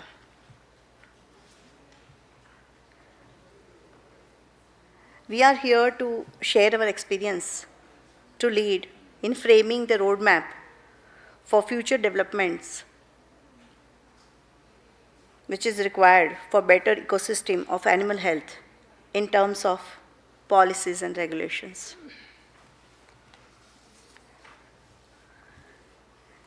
At the outset, I would like to acknowledge Indian Chamber of Food and Agriculture, ICFA, especially Khan sir, for organizing such beautiful Indian summit on animal health. I think this is for the first time we are meeting, and I am very thankful to him for giving opportunity, for providing such beautiful platform. I am very much thankful to Pathak sir also. He has organized all these sessions such a way that almost all topics are covered.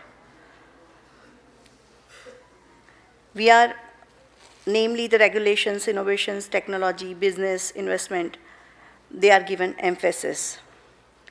Like any other sector of society, animal husbandry sector also requires policies and well-functioning regulatory system for its holistic development and for realizing the aspirations of Honorable Prime Minister to increase the farmers' income through enhanced livestock productivity and improved health status of our animals. As a part of government, priority on ease of doing business, initiatives has been undertaken in building national digital architecture, streamlining of the regulatory process in animal husbandry sector, and development of integrated disease control program across the country, whether it is on animal side or on human side. An empowered committee for animal health under the chairmanship of Principal Scientific Advisor to Government of India, vice chaired by Secretary Animal Husbandry and Dairying, has been constructed by Government of India.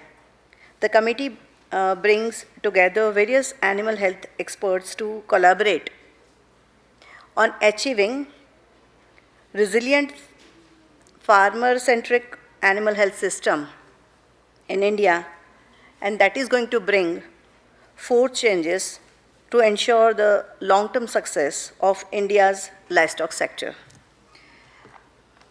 And that is by acting as a think tank. This committee will act as a think tank to provide inputs on animal health programs of national importance, streamlining and improving the process of regulatory approval to protect animal health, human health, and environment by examining the safety, efficacy, and the quality of veterinary products.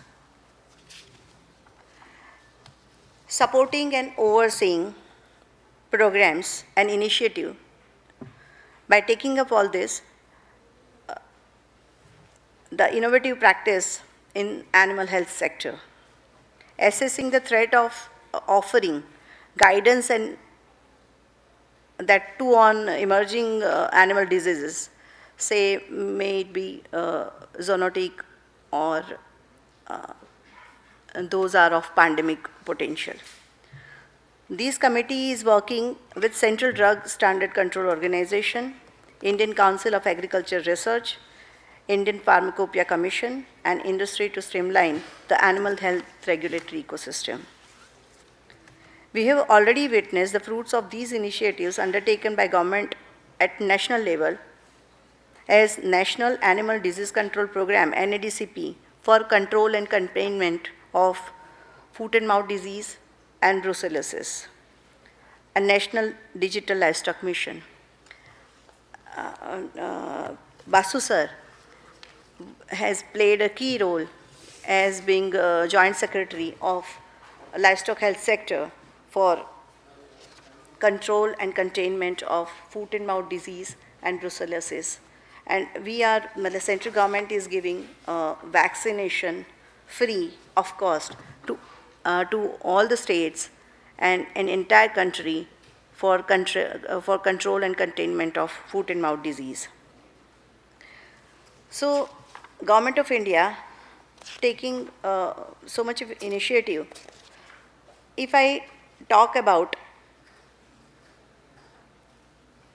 animal health activities of my state and policies and regulations which are prevalent in the state of Gujarat. Gujarat is very well known and has been pioneering and exemplary since long. Its classical model of Amul to mobile veterinary services, providing breeding facilities to livestock owners and homestead to popular breeds of livestock in the country. For providing better ecosystem for the development of animal health, Gujarat state has devised and implemented various policies and regulatory mechanisms in the state. The state has its own breeding policy. The objective is to augment the availability of quality animal protein in human diet, conserve animal biodiversity, to develop strategies for increasing productivity of cattle and buffaloes, to develop infrastructure for providing breeding and other technical inputs and services, and to plan for manpower development and create required facilities to undertake research on contemporary issues. Similarly, for preservation of animals, we have the state government, in order to protect, preserve, and sustain cow and its progeny, we have Animal Preservation Act, wherein complete prohibition against slaughter of cow is enforced in the year 1994. Complete ban on cow slaughter and its progenies were challenged actually in the High Court, and again the government went to Supreme Court, and the final verdict was in favor of state government. The provision of the Act is appointment of competent authority, prohibition against slaughter without certification from competent authority, prohibition of slaughter of animals in place not specified for the purpose, prohibition against transportation of specified animals for slaughter, prohibition against selling and buying of beef and beef products, and powers to enter and inspect premises and penalty too. So, we have another act, that is IVC Act. Entire country is having the same act for the benefit of our livestock, for our veterinarians.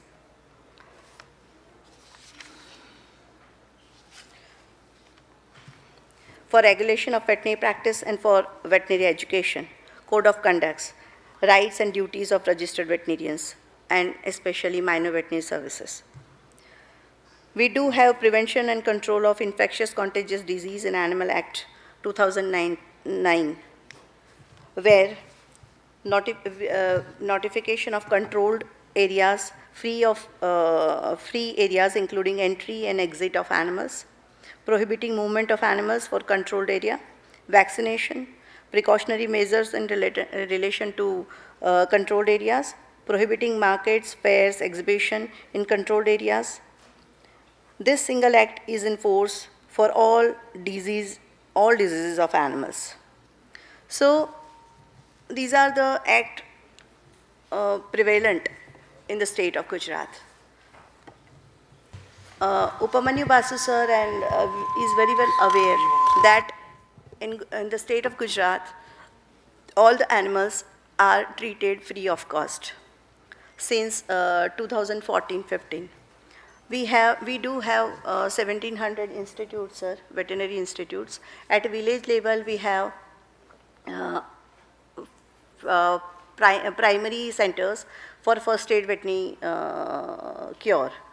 At block level, we have veterinary dispensaries, and at district level, we have a referral hospital, which is well equipped with the all modern equipments like X-ray machines and sonography. We do have special fund for modernization of instrument. Every year, in every district, we take up 3 institutes to modernize that particular hospital. So, time by time, in every state, we get every state, the hospital is well equipped. Similarly, Honorable Chief Minister and now the then Chief Minister and now Honorable Prime Minister, when he was Honorable CM of my Gujarat state, he launched animal health campaign, animal treatment camps in a campaign mode. At every places, at every village level and taluka level, there were camps were organized, and plenty of livestock owners were going, and their animals were treated free of cost. All the facilities were provided, their insemination and major and minor surgical operations, even gynecological cases were treated. So till then, from 2002 up till now, these camps are being conducted, and approximately 3 crores of animals are treated during these 20 years' time. We do have one very important program like Karuna Animal Ambulance, we do have, for treatment of stray animals. If the animal is fractured and if it is lying on the roadside, if somebody see, then they just have to dial 1962 toll-free number. The animal ambulance will reach there and the patient will be treated. We do have such 37 Karuna animal ambulance in entire 33 districts. At every village, at every district level, we have one Karuna animal ambulance. For 4 major cities like Ahmedabad, Surat, Vadodara and Surat, we have two vehicles to treat these stray animals. One very good innovative project we do have this, as I told you, more than 1700 dispensaries and referral hospitals and primary centers are functional in the state of Gujarat. Then also, the cooperatives are also on the treatment. They are treating the patients, I mean livestock.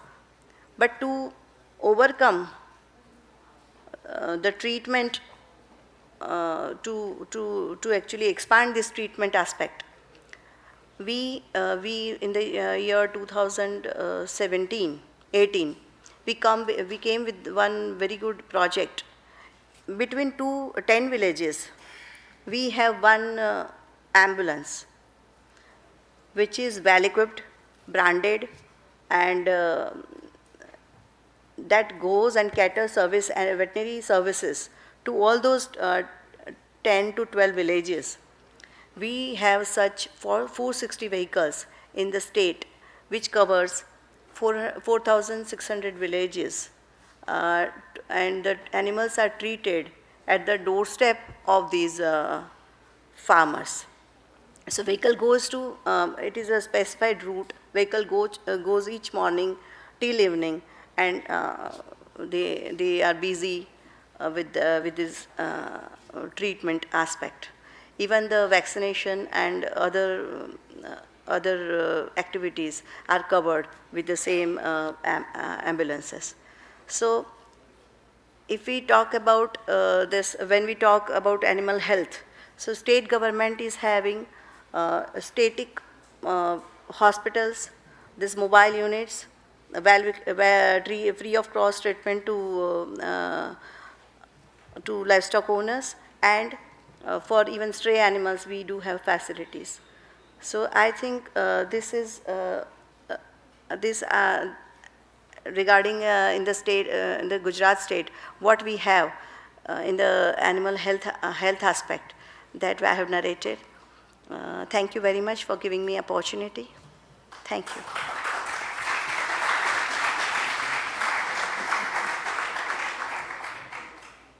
May I now invite Dr. Amarendra.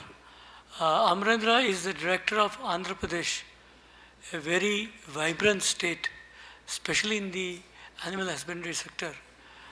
And I may not be wrong in saying that it is also hand in hand with Gujarat.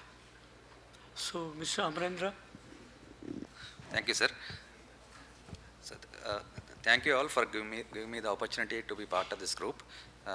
Here I would like to share my state's experiences and policies, regulations being followed in AP. Next, I have a small presentation. So, Government of Andhra Pradesh, in recent years, we have enacted some acts and policies. The first one being the AP Animal Feed Act. It was enacted in the year 2020 for regulation of manufacture, quality control, sale and distribution of animal feed. And the second thing is, go back. As a fodder security policy, it was introduced in the year, launched in the year last year 2021 for 5 years. The third one being AP Bovine Breeding Regulation and Artificial Insemination Act, Services Act. It was enacted in the year 2021.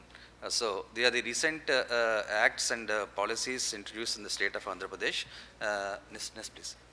So this, I'll go by, I explain the salient features of acts one by one. The first one being Andhra Pradesh Animal Feed Act. This is for regulation of animal feed manufacture, quality control, sale and distribution of animal feed. It's the first object. The objective is to monitor, regulate, promote the production, distribution, and sale of quality animal feed. Quality animal feed means livestock, poultry. It includes pet feeds and mineral mixture. And also to arrange for preparation of standards for animal feeds. As of now, we don't have any standards for animal feed in our state. So we have enacted this act and introduced standards for animal feeds. In case of non-availability BAS standards also for any approved species, we have made provisions for animal feed related research and development institutes of the central government and state governments. The status of the act is, so far we have issued 1388 licenses to animal feed business operators in AP state and collected rupees nearly 4.24 crores towards license fee. Then pre-tested certified quality inputs are being supplied to the farmers, duly affixing with holograms through our RBKs. We have RBKs. RBKs means we call it as Raitu Bharosa Kendras in Telugu. They are farmer facilitation centers. We have more than 10,000 farmer facilitation centers in Andhra Pradesh. In every village we have farmer facilitation center manned by one person, one permanent government employee from agriculture, one from animal husbandry, one from sericulture, one from horticulture, one from fisheries. All services are being delivered through farmer facilitation centers in every village. Or agri and allied department services are being delivered through RBKs. This is the first of its kind in the country. Nowhere you'll find such type of manpower in the country.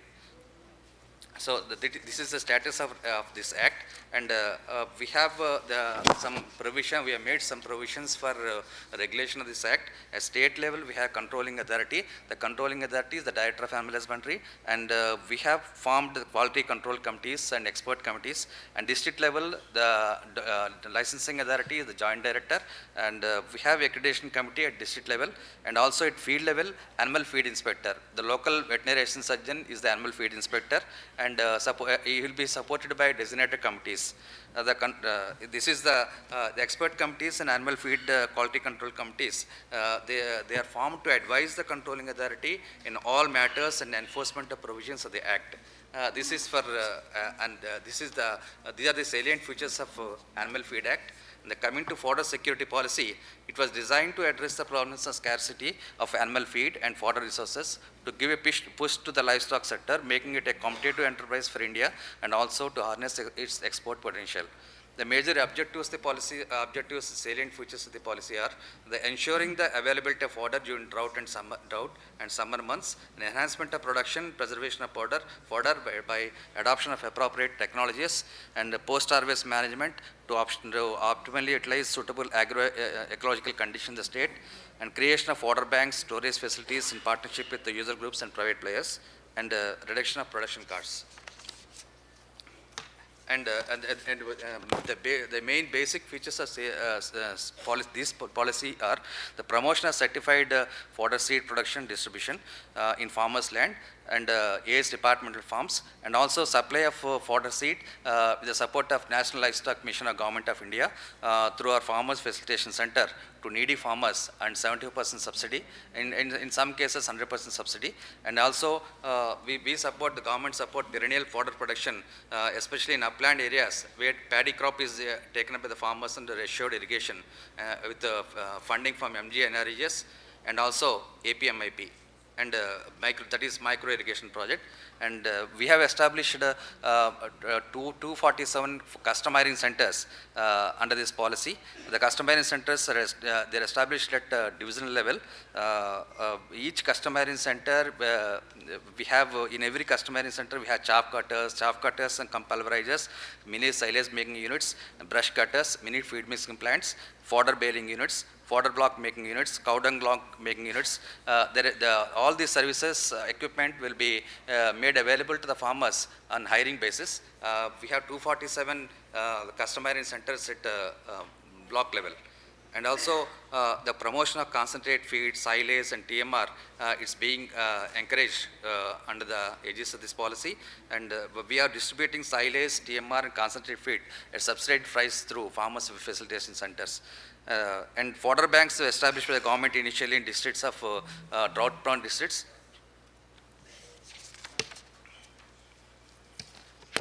And we have made provision for special package for during natural calamities and tank bund cultivation and promotion of fodder cultivation in forest fringe areas and plantation of fodder yielding plants like Subabul, Avisa and Subabul in government vacant lands, waste lands and pastoral lands and community lands. So total the project outlay is 250 crores. Out of 250 crores, 60% with a 60-40 sharing from Government of India and state government. So we are also encouraging public-private partnership under this policy by encouraging entrepreneurs to set up silage balers, silage making units, silage balers and hay making units and TMR making units in the state. The third one being the Andhra Pradesh Bovine Breeding Regulation and Artificial Insemination Act. It was enacted in the year 2021. It's to regulate bovine breeding activities, including use of bovine breeding bulls for production of bovine semen, production, processing, storage, sale and distribution of bovine semen, and AI services in bovines for improving the productivity of bovines in the state. That came into force from 14th October 2021. So we have different fees for different activities, for registration of AI technicians, for certification of bulls, for recognition of AI training institutes, for registration of AI service providers, and registration of private semen stations. So basically, the need of the act is to restrict indiscriminate breeding and to implement and enforce the breeding policy in the state, and to issue certification of bulls, registration of semen stations, AI service providers, AI technicians, and AI training institutes. The Act enables regulations for bovine breeding through natural service, regulation of sale of semen in the state, and it also facilitates power to inspect, search, and seizure of semen stations or AA service providers or AA training institutes. The Act empowers to give directions for closure, prohibition, or regulation of any operation, process, or activity related to bovine breeding, AA services, contravening the provisions of the Act. And it facilitates the livestock farmers to involve in regulatory breeding services to the livestock and obtain sustainable returns from rearing of livestock farming. These are the acts and policies being implemented in the state. This is from my side, sir. Thank you, sir.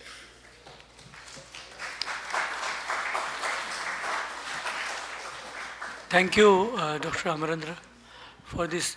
I think fodder policy, whatever he's talked about Andhra Pradesh, I think if people are there from other states, maybe we can take a cue from there, because fodder is becoming costlier day by day, and that's increasing the input cost for dairy farmer. With this, I think we have our last speaker today, but of course, as I told you earlier, Dr. Kemal Pathak, sir, we will like to hear you at the earliest. Right, sir. Thank you very much, Honorable Chairman of this session, Shri Upmanyu Basuji, our esteemed panelist, Dr. Falguni Thakur, Director Animal Husbandry, Government of Gujarat, and Dr. Amarendra Kumar, Director Animal Husbandry, Government of Andhra Pradesh, Honorable Vice Chancellors present in the House, Honorable Animal Husbandry Commissioner, President NAVS, Deans and Directors, officers from the industry esteemed participants, and dear students. Thank you, Mr. Chairman, for giving me this opportunity. At the outset, I would like to say that it gives us a great sense of satisfaction that what we thought while making this program, it is going to be achieved. We wanted, or we can say that the major aim for this summit was to bring the people from academia, from industry, from policymakers, and from the Department of Animal Husbandry. And the most important are the farmers also, farming community also. So they are all here, and this is the 5th session where we are discussing, and before that, in all 4 sessions, before this session, we discussed about the business, we discussed about the innovations, we discussed what need to be done for the gearing up startups in our country, which are taking place on the pattern of some developed country. And here I would like to compliment the Department of Animal Husbandry, Sri Basuji and Dr. Malik, for your great initiative and your efforts for making the animal health sector so strong that our Honorable Prime Minister dream to make farmers' income double through the livestock is achieved. Yesterday we all heard the Honorable, our Minister, Shri Rupala ji, and I liked his 2-3 things which here I would like to mention, because now today we are discussing about the policies and a regulatory ecosystem. We all know that the very good ecosystem about the implementing the policies and regulatory efforts are in place in state government as well as in central government. But still there is a need to have more collaboration, more coordination, like just now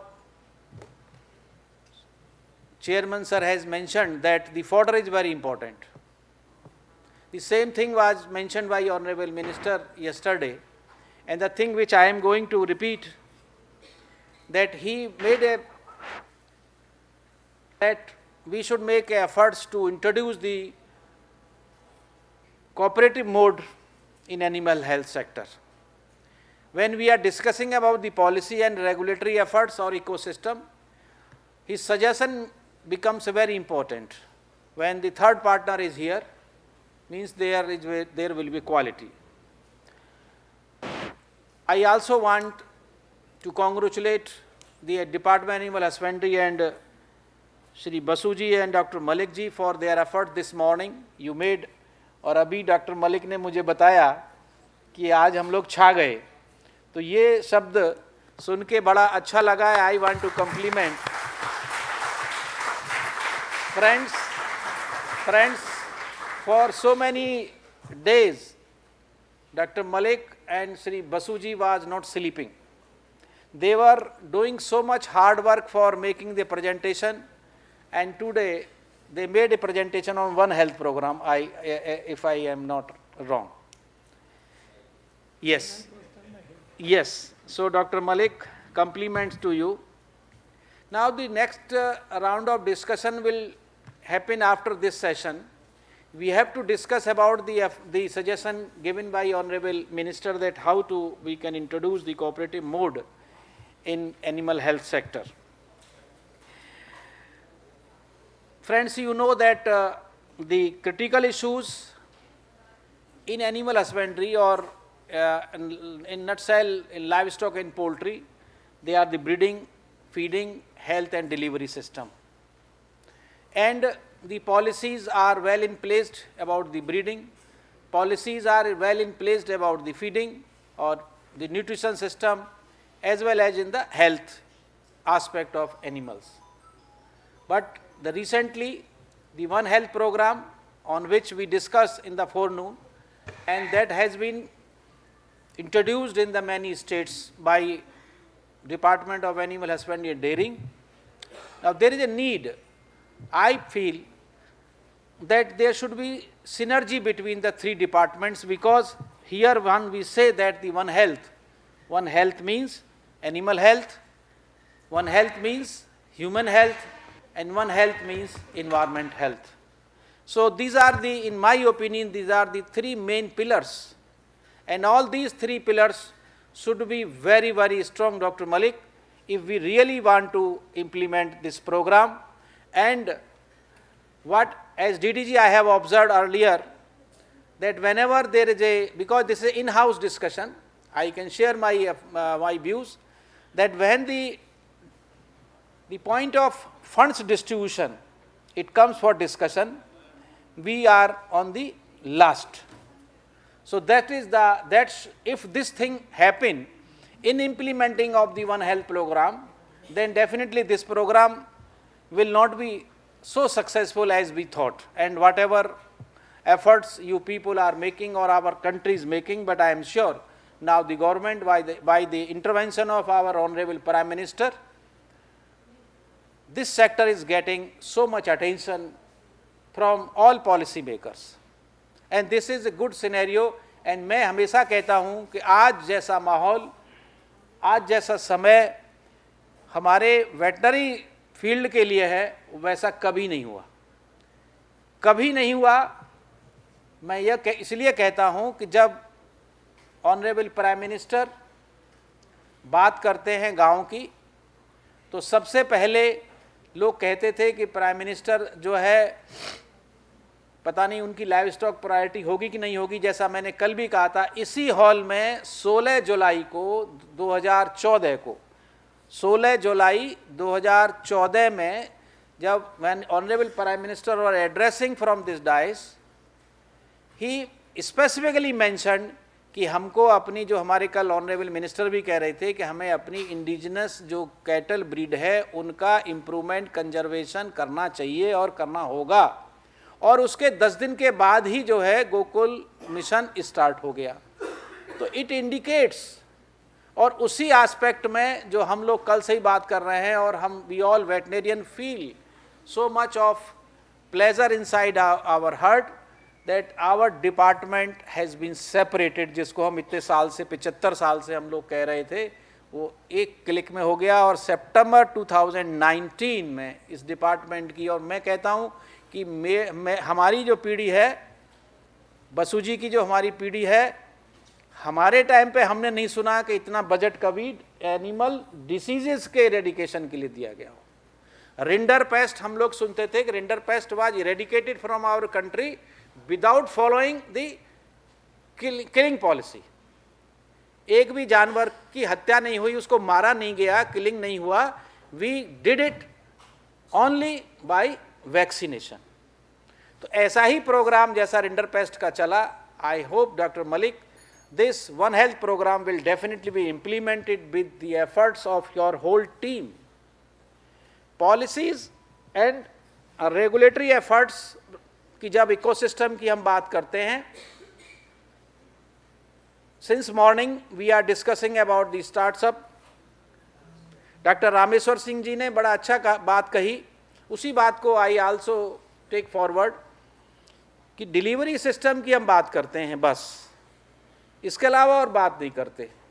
दूसरा एक और issue आया था कि जो startup जिन लोगों ने किए, जितने भी स्टार्टअप हुए हैं, the very nice presentation made by doctor Prakash Rao ji, the involvement of veterinarian is nil, totally nil, zero. Only people like हेटा ji are also there, people from IIT, from IIM, they are coming. We have, but I want to tell all our colleagues that the ecosystem in the policies and regulatory framework which has been made by the center as well as state government is very favorable. और ऐसा favorable माहौल, ऐसा favorable environment कभी नहीं हुआ, और we should take advantage of that. और अगर हमने अभी इसका फ़ायदा नहीं उठाया तो हम इसमें बहुत पीछे पिछड़ जाएंगे। I think so many new initiatives have been started by the central government. One more thing here, I want to talk about the veterinary extension system. when we are talking about animal health, the veterinary extension system, my colleagues, vice chancellors and DDGs has also entering in the hall. The veterinary extension system need special attention if we really want to achieve the target of animal health. Mobile veterinary unit, कल honourable मंत्री महोदय ने बहुत अच्छा कहा और we want to compliment the central government also and the Department of Animal Husbandry. But we should be very clear in that our veterinary extension system is really very weak if I compare with the other system. So that is the need of the day.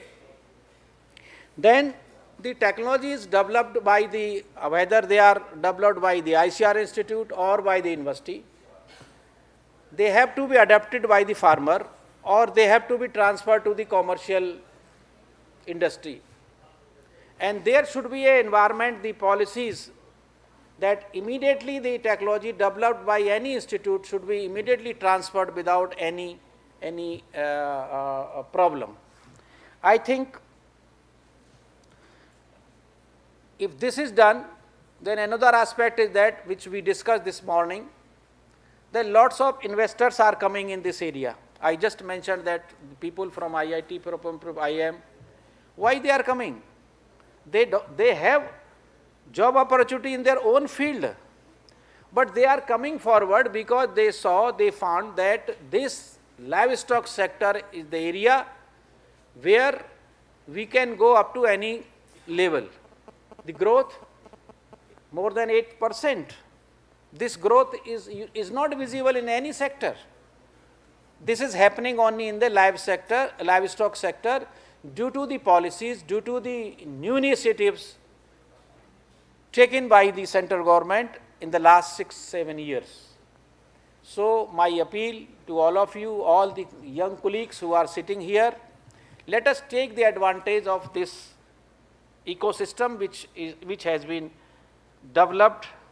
And the last point about the veterinary education, imparting veterinary education, yesterday we invited the president of VCI. The purpose is that we should have a uniform system in the syllabus, and it is there, but still when we go to the different institutions, we go different universities, then we found that yes, there is a need for rethinking on that aspect. So with these few my own observation and my suggestion, I again thank the chairman, honorable chairman, for giving me this opportunity to speak in this session. Thank you very much.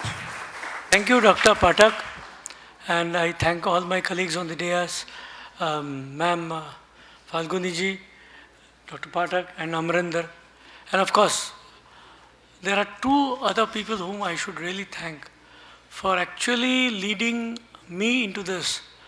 That's Dr. Malik and Dr. B.N. Tripathi sir. With that, one thing what Dr. Pathak said, there has to be the right man at the right place, and only then the right job can be done. Yes. So with this, thank you very much.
Doctor PK. Shukla, ये है ना doctor PK. Shukla, अच्छा, और ये तो BN. Tripathi and commissioner Malik तो हैं। BN. Tripathi ये थे ना, बी.एन. त्रिपाठी चेयर कर रहे थे, ये आइए। अच्छा अच्छा, डीडीजी आईसीआर और commissioner Malik. Now, I think we shall benefit surely. So may I request Dr. Shukla for his address. Thank you, Chairman, sir. Indeed, it's a matter of great pleasure to join you this afternoon, and sorry, I am a bit delayed because of traffic, usual Delhi traffic.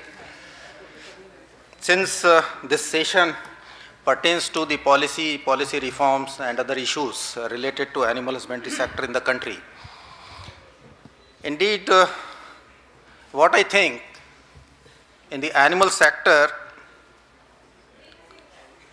in our country, the strength of this sector is, if you recall, since the inception of first five-year plan, we came up to 11th five-year plan, 12th five-year plan. I witnessed 11th five-year plan in the ministry, and at that point of time, we had a close observations. And this livestock sector is the only sector which has never seen the negative growth. So this is the strength of our sector. Time and again, we have seen many ups and downs. We can refer to the White Revolution, when we have seen a sturdy growth, very steep growth. So far the milk production is concerned, and till date we are number one in milk production in the world. If we recall, in 70s we were thinking of poultry as a bird to be kept in backyard for few of the eggs to be produced. Suddenly we saw a spurt in egg production in 80s. Again, it was a sturdy and steep growth. 90 afterwards, we have started talking about processing and processing technology. Even as on date, we are producing around 122 billion number of eggs, ranking our country number 3 in the world. Number 1, the China, which is 450 billion odds. Number 2 is United States, and if we see the difference between the second rank and third rank, it's a matter of 9 to 10 billion eggs only. So to me it appears maybe next time when we are going to address, we could be number 2. And what I am trying to emphasize, this all growth happens only and when we have a very, very congenial policies in terms of national perspective.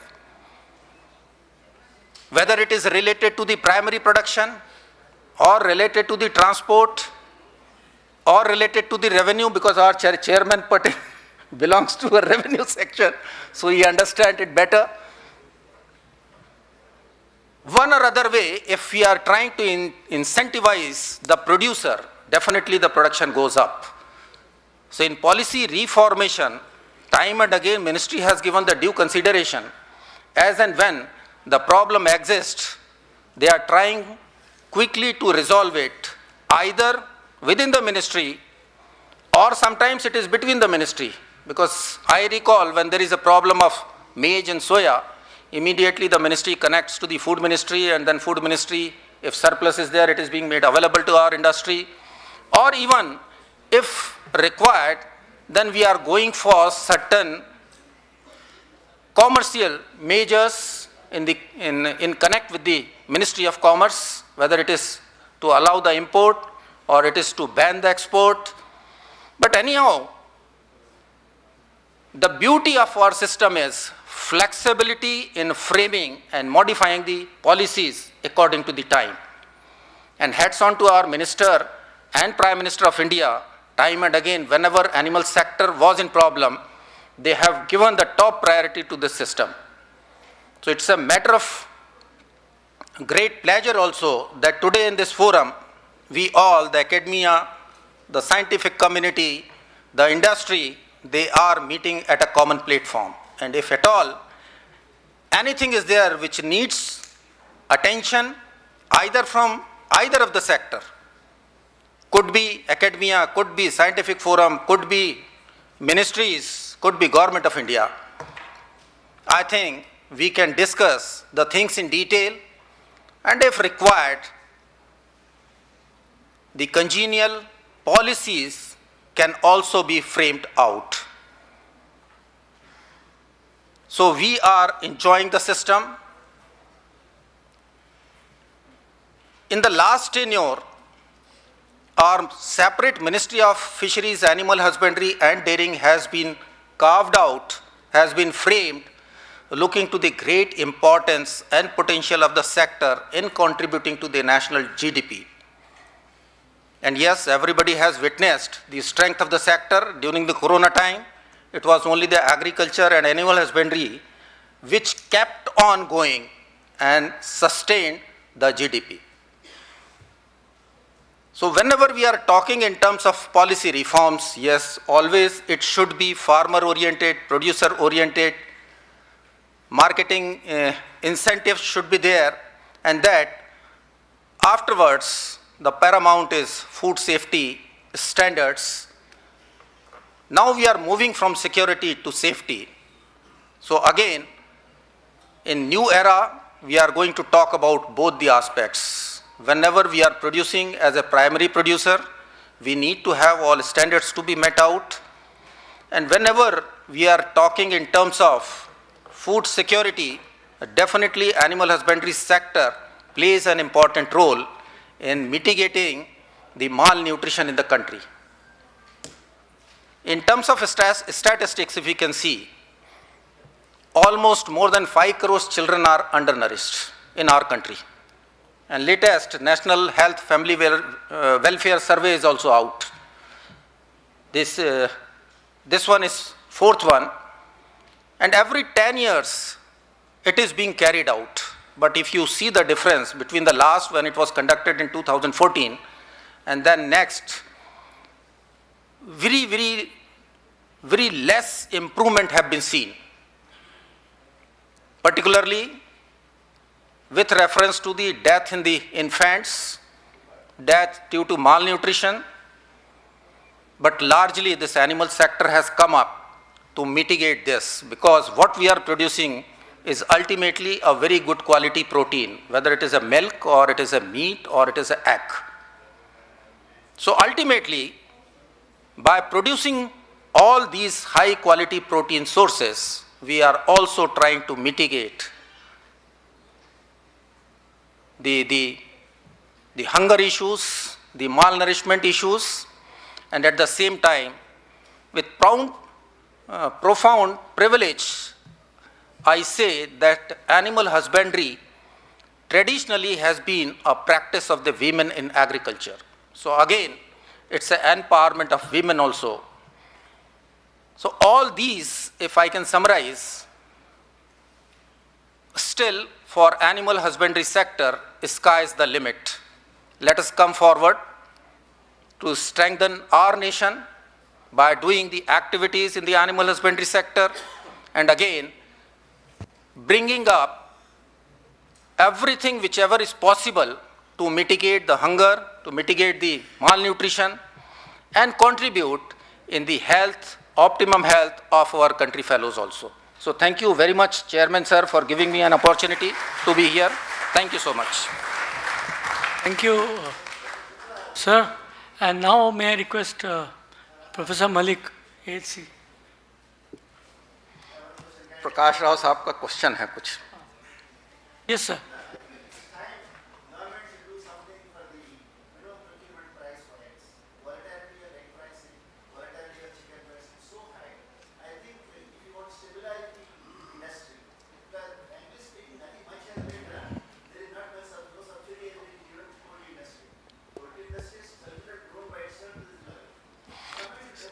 Sir, the major issue remains, because time and again since last, I think since last 15 years, 5 years when I was in the ministry and 10 years thereafter, we are struggling hard to declare these commodities as essential commodities. Still, these are not essential commodities. That becomes a problem. But yes, we are trying, and perhaps Dr. Malik can tell much more about it. No, actually, We sir, struggled a lot with because being the Joint Commissioner of Poultry, at that point of time, we had a lot more discussions. Because I also agree with this, but certainly because there are certain things where we have to go with it.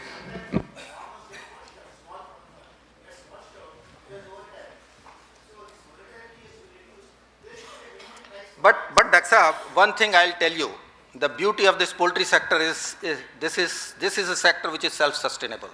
If you talk about 7 to 12, we did not spend even a single penny to increase the total worth of poultry from 40,000 crores to 80,000 crores, because at that point of time, I was looking after the sector.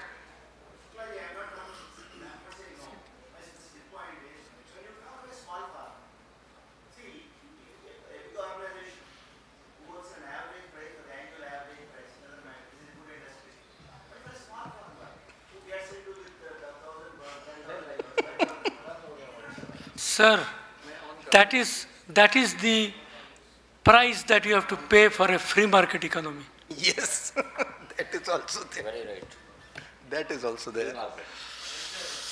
And I tell you, when we are looking at two different sectors, particularly when you raise this question, let me clarify. In India, we are having very vast system of production, very vast. And secondly, here what we are expecting, it is not production in masses, rather it is production by masses. So what happens in the rural area, if you look for, in poultry, it ranges from backyard to a highly integrated and sophisticated business nowadays. So from farming to an industrial level. Beauty of rural market is whatever is being produced is consumed locally. So absolutely they don't have any marketing problem. But yes, whenever we are looking at it at commercial level, because I know the industry suffered a lot during Corona time. Maybe in 3 years, the dropout was almost 25,000 crores. And losing 25,000 crores, and after 3 months again they are standing up, carries its own success. How they sustain themselves. Backyard mein, middle class farmers mein, again now they are developing their own system. And the problem is, अभी भी दो उसके पहलू होते हैं. एक, अगर हम कोई सिस्टम शुरू करते हैं तो उसके प्रॉस कॉन्स दोनों हमको देखने ही होते हैं. But largely we have to take a decision where we can benefit our farmers more. हाँ ठीक है. नहीं, definitely sir. In fact, Rajput साहब ने अभी पूछा था. He was talking about insurance. He was talking about how we can integrate that thing into this system also. Industry has got no issues, absolutely no issues. When it comes to backyard poultry, we have got issues. We have been supporting them through our NLM projects. It is kind of 50% subsidy wala scheme hai. Rural backyard. सब कुछ available है, but the biggest issue is the segregation of the poultry industry itself from the animal husbandry activities. They take them as a totally separate. अब उनको थोड़ी influenza से दिक्कत आनी शुरू हुई है. उनकी सोया और फीड की दिक्कत आने लगी है. They started approaching. No, that's what I'm not saying they should go out. I'm saying they say we don't need you. Right? And now because of the issues of influenza, because of the issues of soya and other things, they are approaching us, and now our interventions are there, but then we are here definitely to support them to the extent, it's not that, because the question is when they say we need maize at a cheaper price, when it is cheap, Dr. Rameshwar Singh is sitting there, they purchase that like peanuts cost. Right sir. जब महंगा होता है तो आ जाते हैं ministry को subsidy कर दीजिए. जब सस्ता होता है तो वो 2 रुपए में भी खरीद के ले जाने के लिए तैयार है. Ultimately we have to see it's not only animal husbandry, it has to be a balance between agriculture and animal husbandry. Everything cannot come to animal husbandry for that matter, and industry has to understand that. And it is a fair deal that we have to talk of a balanced kind of a system, and definitely अगर ऐसा कुछ लगता है कि industry needs it some kind of minimum price और something, we can examine it and we will definitely go into it, no issue, right. Because this sir ये isolation में नहीं देख सकते चीज़ें, you have to go in like the holistic approach, like how these things are affected, how things are getting into these things. Thank you, sir. Sir, Chairman साहब, बताएं sir. Sir, now may I request Shri Tripathi ji to give the concluding portion. Conclude, 2 minutes बाकी है sir.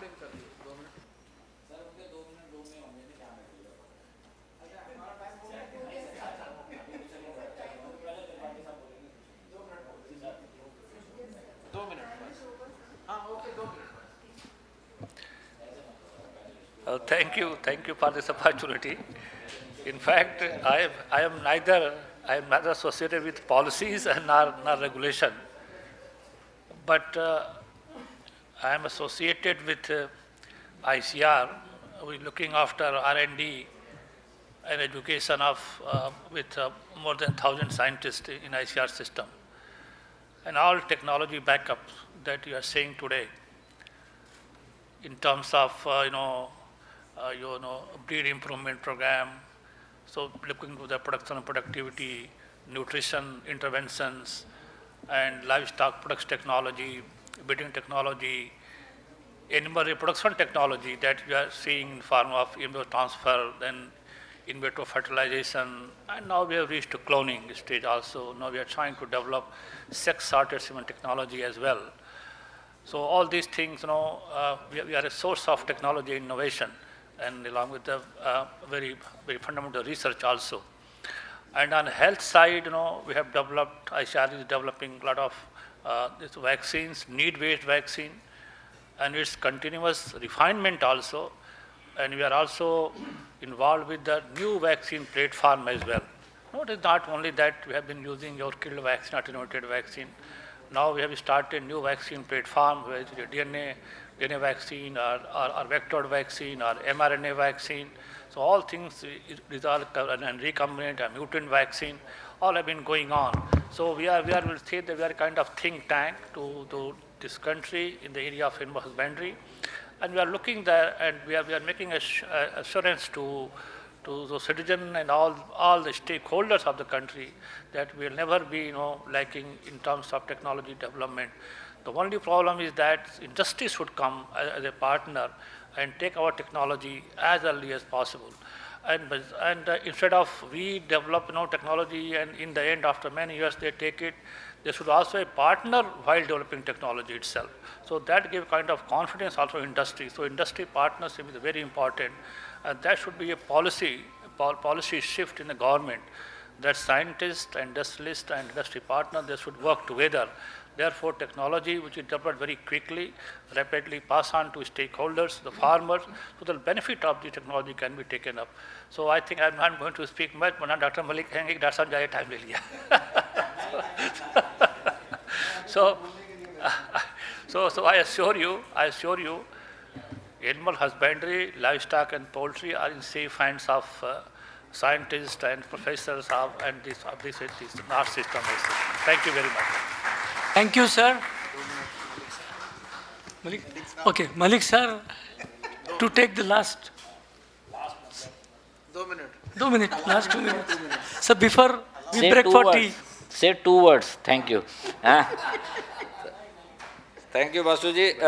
मेरे सिर्फ इसमें sir 2 observations हैं. पहली बात तो पैनल ठीक नहीं है. You are talking of regulatory ecosystem. Nobody is there who is getting affected from the regulatory system. They are all people making regulations. Nobody is there from that side sitting here saying these are my issues. And when they say my question, it's time over.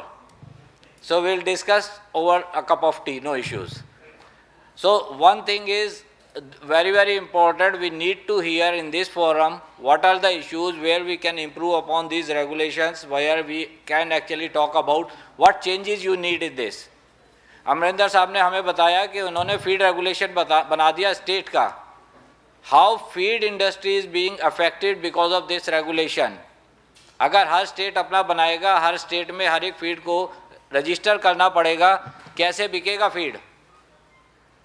ये questions शायद उधर से आने चाहिए थे, मुझे बताने पड़ रहे हैं, बट ठीक है, we can hear as recommendations, may be you can pass on your recommendations और your suggestions to the organisers, so that in overall recommendations this can be compiled and come back to us so that we start understanding what is happening.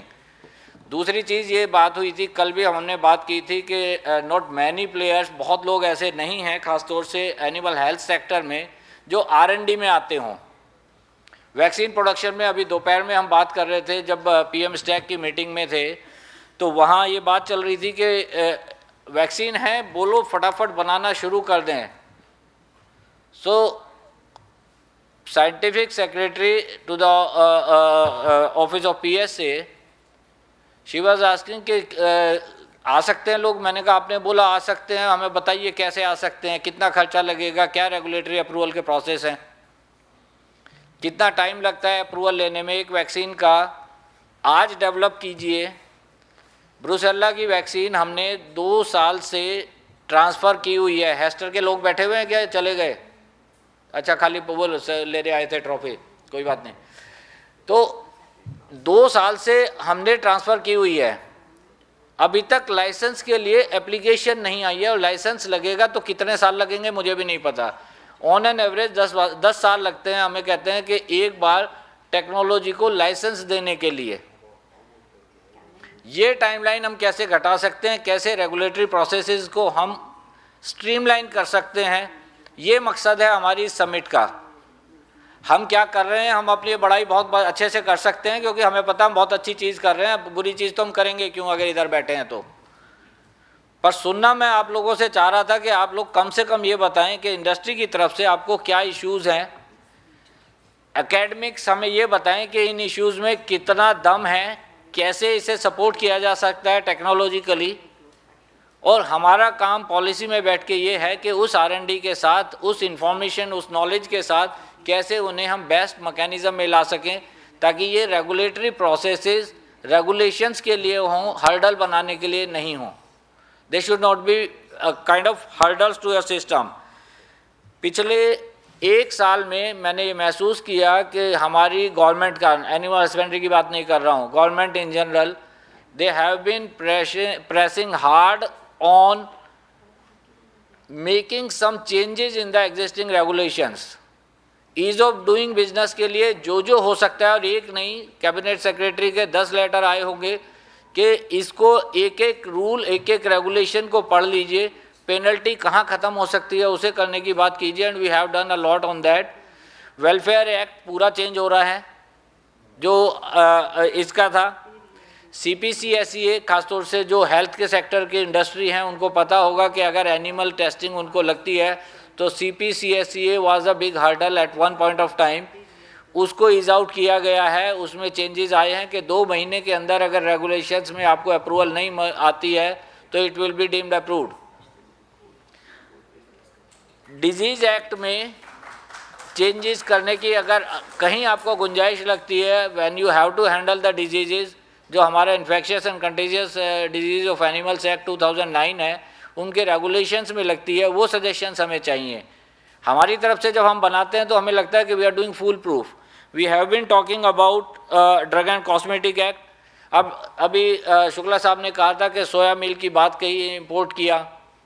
हमारे पास 2 तरह के fractions आके खड़े हो जाते हैं, एक कहते हैं हमें इंपोर्ट कराना है, दूसरा कहता है इंपोर्ट नहीं कराना है। जिसे नहीं कराना है वो उसमें बताता है कि रिकॉम्बिनेंट है, इस मील में प्रॉब्लम्स है, GEC की रिकमेंडेशंस आनी चाहिए।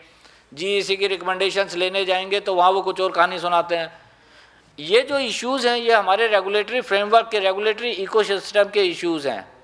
ये समस्याएं कैसे सॉल्व होंगी, probably this is one of the best forums when you can talk about.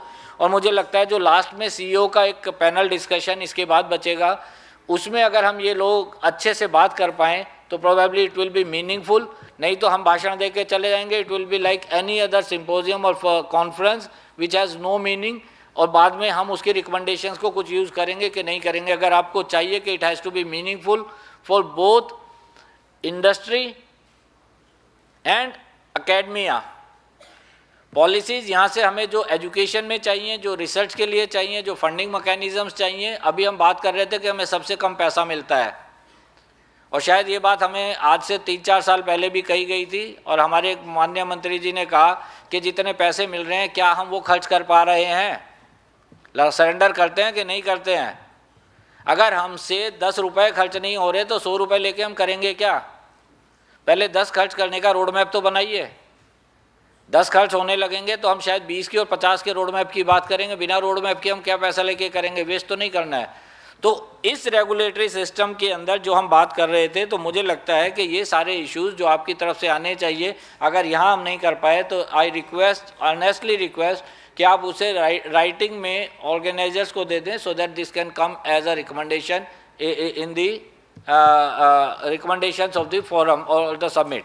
तो एक चीज़ निकल के आएगी, और ये जो फोरम बनाया है, it's just not a meaningless forum for so many learned people sitting there. It's a forum who can actually discuss on these issues from every sector and come up, farmers के क्या issues हैं, कैसे solve हो सकते हैं। हमें लगता है कि सबसे बढ़िया आदमी जो इस मुद्दे पे चारों तरफ से बैठे हुए हैं, डॉक्टर सुनील गुलाटी जी बैठे हुए हैं, इतने issues और इतने solutions लेके आते हैं। चीज़ें हम क्यों उन्हें अडॉप्ट नहीं कर पा रहे हैं, उनके इश्यूज़ देखने की ज़रूरत है कि हमारी कौन सी स्कीम किस तरह के रेगुलेशंस में अडॉप्ट करने में हर्डल है। शायद 2 साल पहले तक हमारे पास एक स्कीम होती थी, establishment of and strengthening of veterinary hospitals and dispensaries. पैसे देते थे, सरेंडर होके वापस आ जाते थे। क्यों होते थे सरेंडर होके वापस? हमने इतना रेस्ट्रिक्टिव बनाया हुआ था कि 3,000 रुपये से ऊपर का फ्रिज नहीं खरीदेंगे और 5,000 रुपये से ऊपर का ये नहीं खरीदेंगे। तो स्कीम है लेकिन it's of no use. Feedback कौन देगा? शायद आप लोग देंगे, स्टेट्स देंगे। तो मुझे लगता है कि जो भी स्कीम्स, रेगुलेशंस, एक इकोसिस्टम हम बना रहे हैं, that should be conducive to the growth of the sector, that should be conducive to the industry who is supporting the overall support. और साथ में जो हमें एप्रीहेंशंस हैं, जिन चीज़ों के लिए रेगुलेशन बने हैं, वो हम प्रॉपरली रेगुलेट कर पाएँ, प्रोहिबिट ना करें। इतनी रिक्वेस्ट के साथ मैं ज़रूर चाहूँगा कि इसमें ज़्यादा पार्टिसिपेशन इंडस्ट्री का हो। Thank you very much. एक लास्ट पॉइंट रह गया सर, हेल्थ इंडस्ट्री ने। सर मैं एक चीज़ और बता दूं, हेल्थ इंडस्ट्री में PLI की एक स्कीम है, फार्मेसी डिपार्टमेंट ऑफ फार्मा की। हमने पूरे सेक्टर को ये कहा था, पूरी हेल्थ इंडस्ट्री को ये कहा था कि आप बताएं कि ये PLI स्कीम आप तक कैसे एक्सटेंड की जा सकती है। कोई सजेशन नहीं है। तो लगता है हमारी हेल्थ इंडस्ट्री सेल्फ सफिशिएंट है सर, इन्हें किसी चीज़ की ज़रूरत नहीं है। तो इस तरह के सिस्टम में नहीं। तो क्या ये स्कीम्स, क्या ये चीज़ें हम तक पहुंचने की रिक्वायरमेंट है? तो अगर हमें बताएंगे तो उस स्कीम में हम कोशिश करेंगे कि आप लोगों को भी इंक्लूड कराया जाए एनिमल हस्बेंड्री सेक्टर को। Sir thank you very much, sorry for taking time. Thank you sir. I think चाय पे चर्चा होगा आगे। I have a small request to make. You see, there are dairy plants closing in US. Australia, they need workers who can run their dairy plants. They have got 400 cattle also plant, they are not able to run because they don't have workers. Like we went into IT sector, we should go into skill development of dairy workers. We have such large numbers and healthy people we have all over the country. They can easily be trained and we can export manpower in very large number in skilled, in running dairy plants in other countries. So this is one area where we should work. And secondly, like we talked to Agriculture Skill Council, there we are a small part of it. They don't really bother much about us. So we should make our presence felt there also. And secondly, even we are feeling the need of veterinarians. But when we talk of the requirements, the Veterinary Council of India says it should be, if somebody does not have land, it should be on leased land. And that leased land should be government leased land. How can there be government leased land available to run a veterinary college? So it's a wrong thing which is entered there by mistake at one time, but we should change it. Otherwise, we will not be able to achieve the targets which you see, PM is saying in every district there should be a medical college. So if not every district, every alternate district, there should be a veterinary college. So we should work very hard on this, and then only after 20 years, maybe we'll be able to have that kind of manpower, because India can export veterinarians to the whole world. We can do it. चाय पे चर्चा कर लेंगे. Sir, regarding leased land, as I told you, it needs a greater consultation as per the authorizers.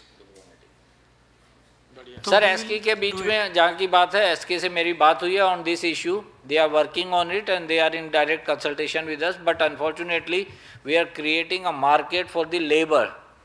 हम labour बना के वहाँ भेजने की बात कर रहे हैं, but definitely if it is possible we are talking to SK on that. Sir, actually, your idea is good because there are people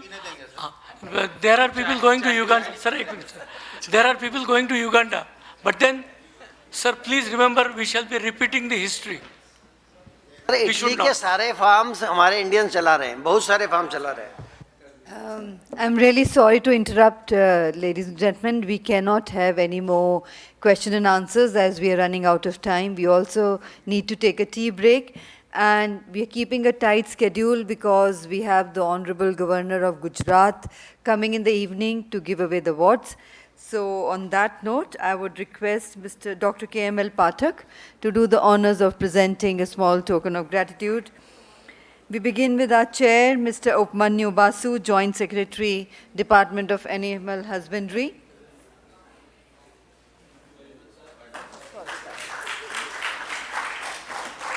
To Dr. B.N. Tripathi, DDG ICAR.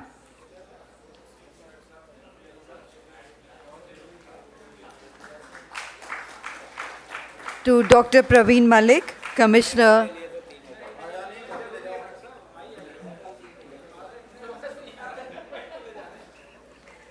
To Dr. Falguni Thakkar. Dr. Falguni Thakkar. Dr. Amrendra Singh.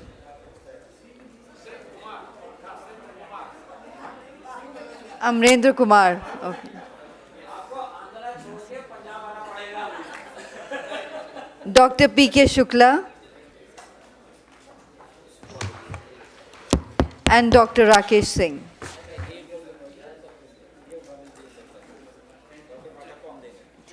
And sir, Dr. Rakesh Singh is also there.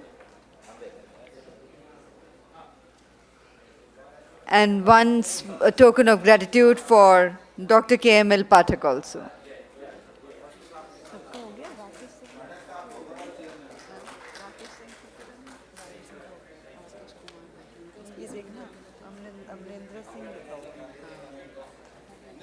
And ladies and gentlemen, we now break for tea. The tea break is of 30 minutes. I request everybody to be seated back in time for the very important session of the CEO's panel.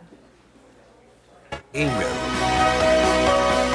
Our journey began with a revenue of 1 crore in the first year, and today we are clocking a growth rate of 30 to 50% a year.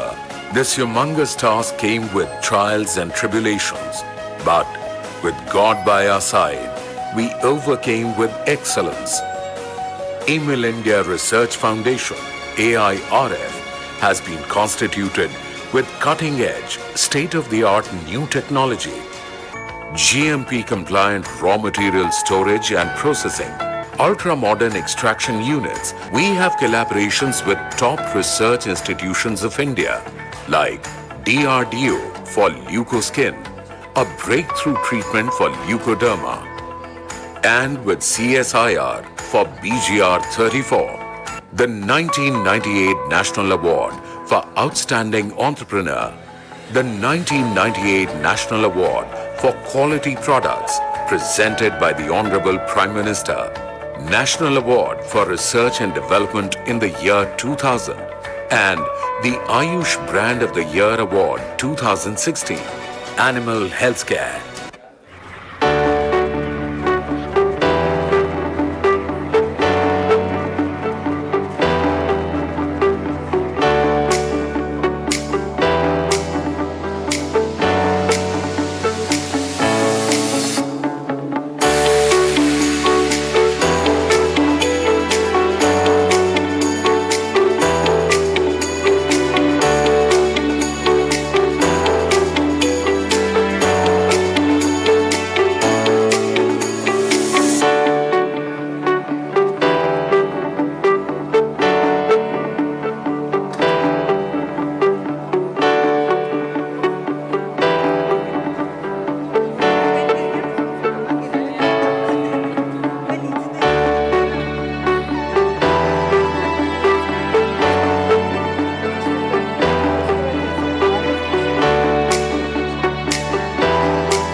भाभी ये सब मामा जी की farm से आया है। ये कोकी बोल सब छोड़, ये देख, ये घर का बना हुआ असली देसी शुद्ध घी, दानेदार और ये पनीर ये सब तुम्हारी मामी के हाथ का कमाल है। मामी जी का फोन घर पे लगा दे। अरे तुम क्या आदमी हो, सब कुछ ले गए और मेरे हाथ का बनाया पनीर और घी तो यही छोड़ गए। तुम भी ना एकदम सच्चा में बात करते हैं।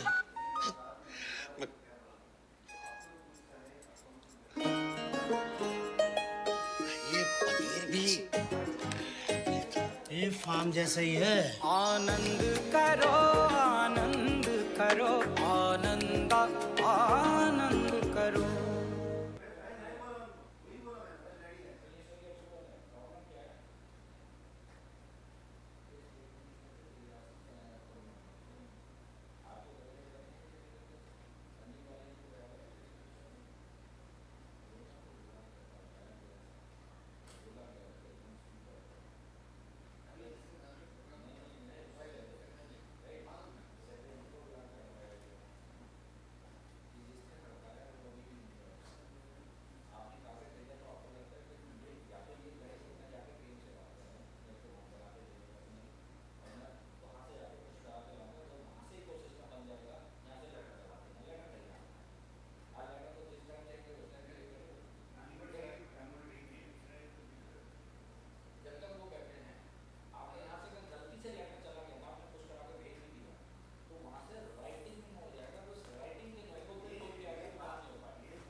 क्या इसमें आवाज़ नहीं जा रही, आवाज़ तो नहीं जा रही इसमें, कहाँ जा रही है, बोल रहे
बिजी शेड्यूल है एक्चुअली मैं अकेले हूँ घर में भी ना पापा भी फिर वो उनने क्या कहता मान ले कोई वो है तो पापा भी अकेला ही है ठीक है मैडम है उनने भी ज़्यादा आजकल ना कैसे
किसकी है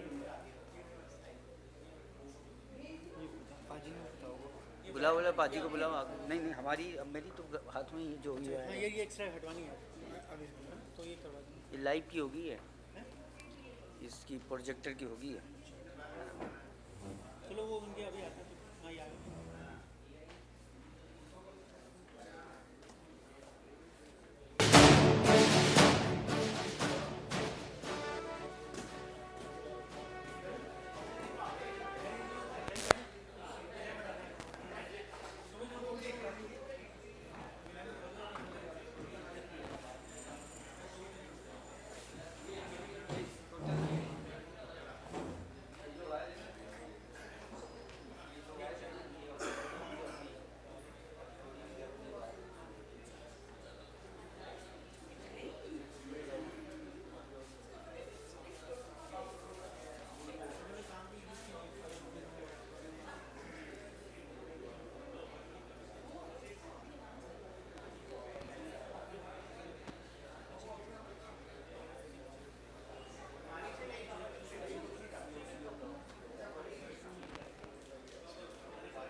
कौन खा गया?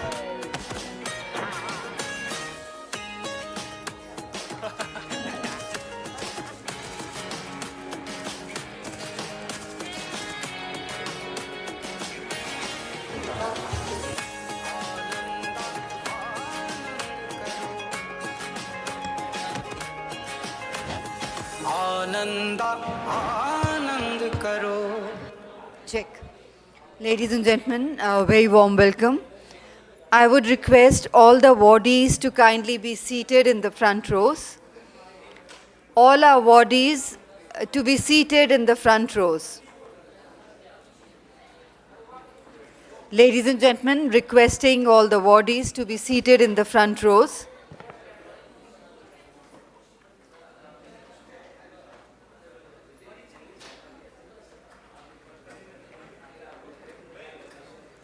May I once again request all the awardees to be seated in the front rows.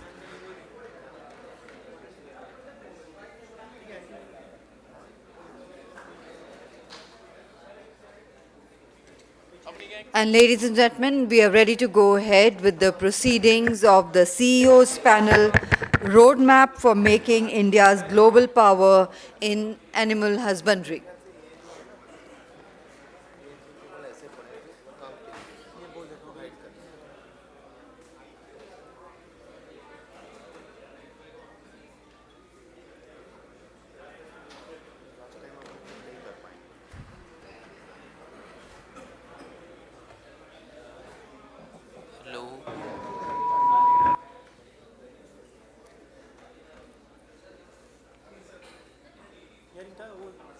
Ladies and gentlemen, kindly be seated. We are ready to go ahead with the proceedings of our next panel discussion. May I invite our distinguished chairperson for this session, Dr. Tarun Sridhar, former Secretary, Department of Animal Husbandry and Dairy. Inviting Dr. Tarun Sridhar. He'll take some time.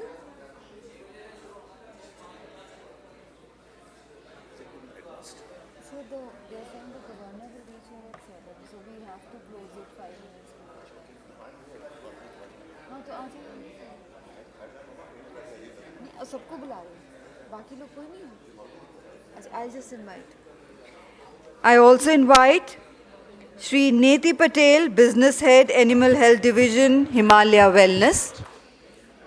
A warm welcome to you. Inviting Mr. Santosh Deshpande, Head of the Department, Venkateshwara Hatcheries. A warm welcome, sir.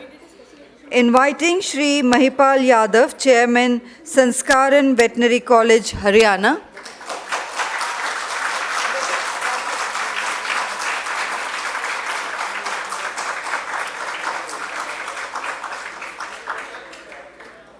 Inviting Mr. Amit Vyas, Managing Director, Amul.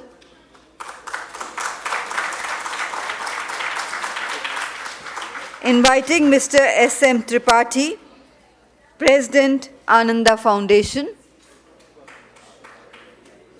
And also inviting Dr. Anil Sharma, Vice President, EMIL.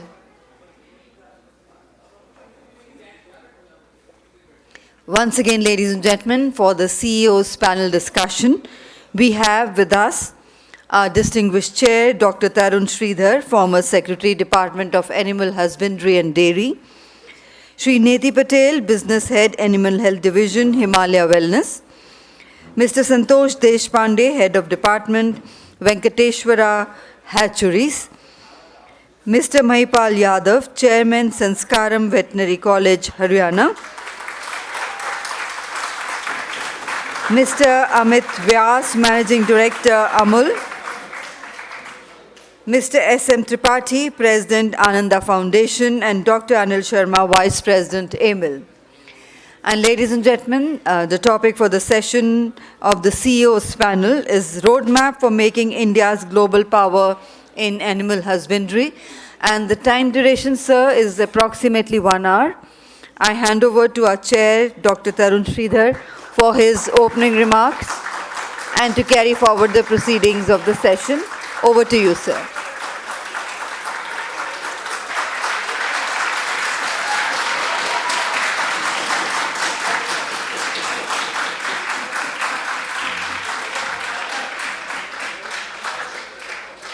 आपके लिए है मेरा ख्याल. Over to you, sir. Thank you so much. Actually, we are really encouraged by this very thunderous claps which we heard. They were from Mr. Yadav or for all of us? All of them. In fact, when we climbed the stairs to come on the dais, it was the whole thing was very quiet and morose. But when Mr. Yadav climbed, all the youngsters were clapping. So he must be very popular. So we also welcome Mr. Yadav here. Good evening, ladies and gentlemen. We've started about 5 to 6 minutes earlier than was scheduled. And I was a bit ill prepared because just we're having an informal discussion and conversation. But we are all very glad to be here, and I'm really truly privileged and honored to be chairing this session of such eminent people from the industry.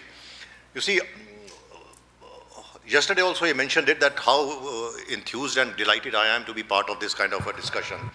Since I have been part of the government and worked in this sector for a very long number of years, I always used to be intrigued that whenever we are discussing the policies or the strategies or drafting or devising schemes for the session, we are primarily relying upon only the in-house talent and knowledge and resources available. While that pool of knowledge and resources is outstanding, but they are quite divorced and at a distance from the people who are actually facing day-to-day bread and butter issues of the sector. So, to that extent, I think once again, Mamta and her team and everyone who's involved with organizing this kind of a discussion and interaction and discourse deserves all our compliments. Having said that, I would say that since this is the last session of this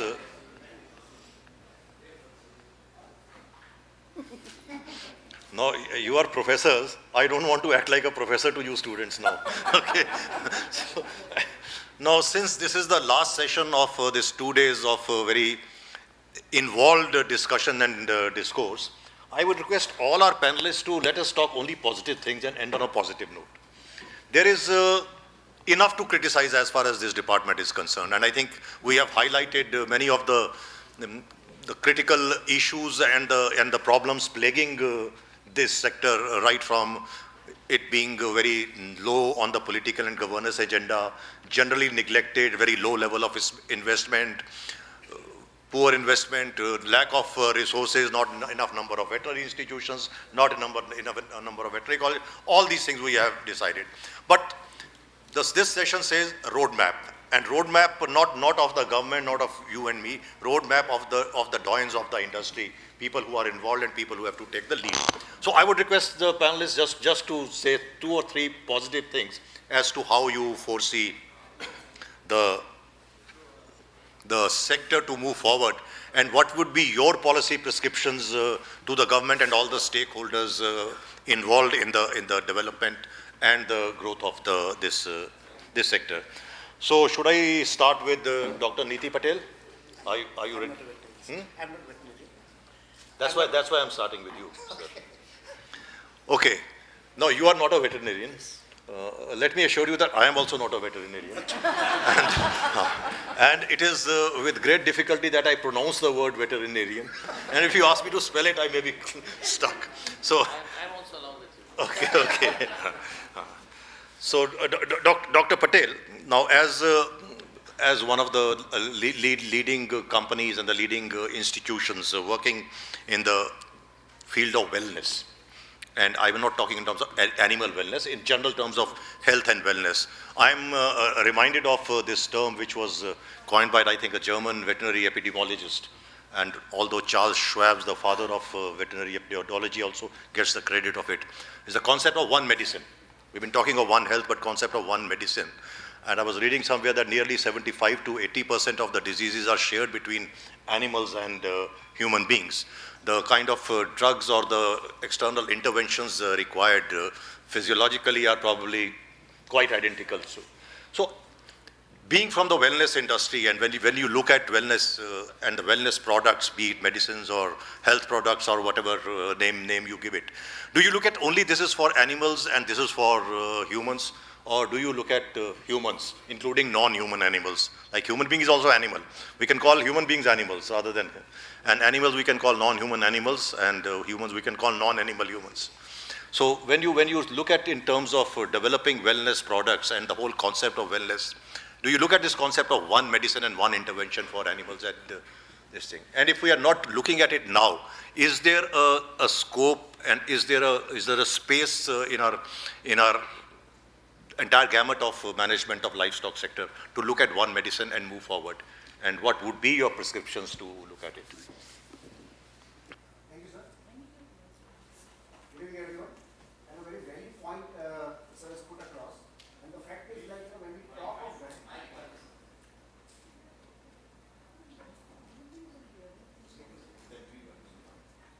okay. Yeah, hi, sorry. So the fact is, like, when we talk of wellness, it applies to all living beings. Let's not segregate between animals or humans, to be very frank. So we work with the principle of spreading wellness for all living beings, including animals. Me being from the sector, I would like to say that we don't differentiate between the living beings and the animal sectors. And having said that, we also try to, we look at the global, this session comes to the global, how India can be a global player, or how we can look at the global, leadership in this. When it comes to wellness quotient, I think we are the least pill-popping nation, compared to the all developed countries. So that is the first part of, the certificate of it, that we are already on the wellness quotient. Unfortunately, we are taking the wrong precedence from the West or the global developed countries that pill popping is what wellness quotient is all about. No. And we are here in the industry to break that myth that wellness is within the body, not from outside. So that's where, if I come from an Ayurvedic, company like Himalaya, I would like to say that we work for the wellness, and that's where animals also are, we are contributing towards that. Like, for example, we talk of wellness of animals. If at all we want to be global player, we have to be in tune with the global ideology. And the talk today is GHG, carbon footprint. Now, that itself is a big thing. The words look very, very iconic. Oh, what is greenhouse gases and all. But we know that it is simple. It is controlling the methane emission that helps for that control part. And with that, the wellness of the animal is going to be the major quotient for it. And our endeavor has been to work on that and help for the wellness of the animals as well, sir. Okay, thank you. Thank you, Dr. Neeti Patel. Should I call you doctor or Shri Neeti Patel? Okay. When I was not a doctor, everybody used to address me a doctor. And now Now I'm a doctor, everybody says Mr. Tarun Sridhar. So it's a... Okay, I think I'll invite Mr. Anil Sharma to take over from there, because you also have experience, tremendous experience, and a very important player in this sector. Definitely, sir. Thank you very much for recognition, and thanks for giving us opportunity to interact at this learned platform. I am from Emil Pharmaceuticals, and we are in the services through the natural resources, in the services of the human beings and animal health. How we started? Only with the things that India has the diversity of the natural drugs, abundant of the species, more than 10,000 species of the plants, they are available in this, which is highest, probably highest in the whole globe, and they have the different distinguishedness.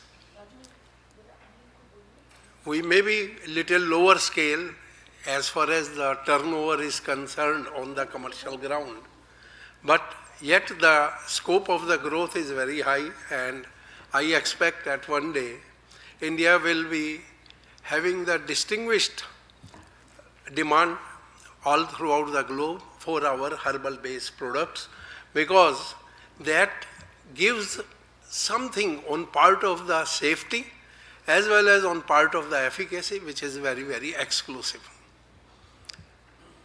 So since it is the health subject, I would just be expressing it. Our traditional knowledge for more than 5,000 years, if we mention, we have a very good data bank, TKDL, that is Traditional Knowledge and Digital Library from the Government of India, CSIR. They have sufficient of data for all these different varieties of the plant. And the way now so many governmental bodies are taking care of this Ayush system, not merely as a health system, but also the wellness. Because once we say health, we look into the corrective measure, but once we say wellness, we look towards the preventive measure. So, our herbal products, that may be the medicine, that may be the tonics, that may be the food products. Now even from the Ayush, food products are also available from the Ayush system. And they are good not only on the part of the treatment, but on part of preventing the diseases. During this pandemic time, we all have learned or experienced that from the natural resources, some sort of the immunity boosters, they were made available on the recommendation of the Ministry of Ayush, and it has really given very big effect. Only the vaccination has come in the later phase, but prior to that, the prevention mode or the immunity boosting, that has come. Not only during that, somewhere in 90s, there was a plague in Surat because of the flood and all that. And in order to make the environment toxin-free, the organisms, they were not responding to any other thing whatsoever the disinfectant spray or anything was done. But in order to check the spread of the plague in the city and in the surrounding area, that time again the Department of Ayush under the Ministry of Health, that time, they developed some sort of the herbal fumigation in order to make the environment disease-free. So this is a very important segment in the health management that we should keep our society, and society includes both humans as well as they are our co-partners in this society, animals, maybe the livestock or maybe the poultries or another fisheries and all that. This particular thing was conceived with our Honorable Chairperson, and since 1976 he enters into this particular stream, experiencing, and ultimately in 1984 AMIL was incepted. We have gone through all the pathways, whatsoever it was, and gradually we enter into the field of this health services. If we see the Indian pharmaceutical market, I think the pharmaceutical market for the human, or as such, it is a combined market basically, used either for the animals or used for the human beings. It is about 1.5 lakhs crore market annually. And the growth rate in Indian market is around 10 to 12%, varying in different years. And it is the only industry that even during the pandemic time, it has taken the growth. Though the working conditions were very, very hard, but the data statistics say that because it was declared as an emergency or essential commodity for the industries, and they were working under the hardship of the communication and commuting. What we again look towards that in the total market of the livestock or the animals, 45% of the share that goes in the drug segment. Supplements, feed, tonics, they all are in the lower portion. And since major of the proportion of the market segment that is in the drug segment, so we also were inspired, and since 1995 we entered into the services of the animals and livestock. After the launch, what we found, or that at one particular time, we read a news in the Times of India that a Ayurvedic remedy saved the life of Shanti. That particular time, the veterinarian, Dr. Pallai Selvam, he was the veterinarian at Delhi Zoo, and 3 tigress from the South Africa, they were imported. That particular time, because of the weather change or environmental conditions or infections, it was a recurrent calculi and hematuria condition. Hematuria means the blood was oozing out through the urine and probably maybe having the stone or something. And they were not responding to any antibiotics. Doctor veterinarian had tried, that time we were also not that big that we had the coverage of all the veterinarians in the city. But coincidentally he had seen the pack available with him, and he thought that this is the 3rd animal, already 2 have died. So he only tried one herbal remedy, the sample of which was available. And from the 2nd day itself, the animal responded, and within 4 days, the animal was perfectly stable. And he was extremely happy. He called the press conference, and then we read that that particular herbal remedy was nearly one of our products from the company.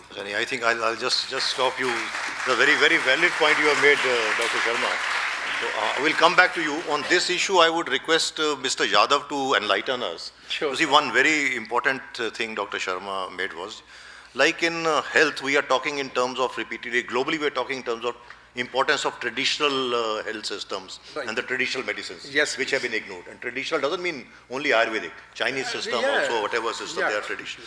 So in terms of veterinary science and the veterinary education, number one is how much importance are we giving to veterinary public health?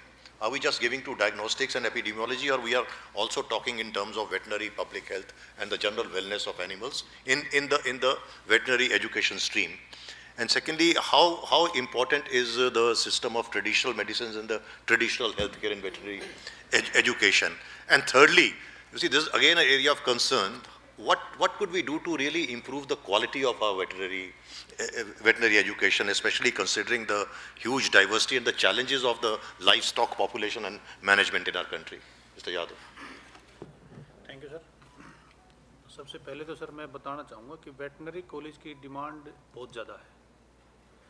ऐसा नहीं है कि veterinary college बहुत कम है. 53 only veterinary college हैं अपने हिंदुस्तान में, और तकरीबन 3500 सीट उनकी बढ़ती है. 3500 ओनली सीट्स आर इन. उसमें कुछ बंद होने वाले हैं. उसमें कुछ बंद होने वाले हैं. Right about this. और इसका फर्स्ट फैक्टर है कि उसके ऊपर कि जो उनकी जो बच्चों को सिखाया जाता है वेटनरी के बारे में, उनके जो मेडिकल इक्विपमेंट हैं उनके बारे में बताया जाता है, उतनी अच्छी तरीके से ना तो इक्विपमेंट लेते हैं, और जब उनके बारे में सुविधाओं की बात होती है तो उतनी अच्छी तरह की सुविधाएं दी भी नहीं जाती.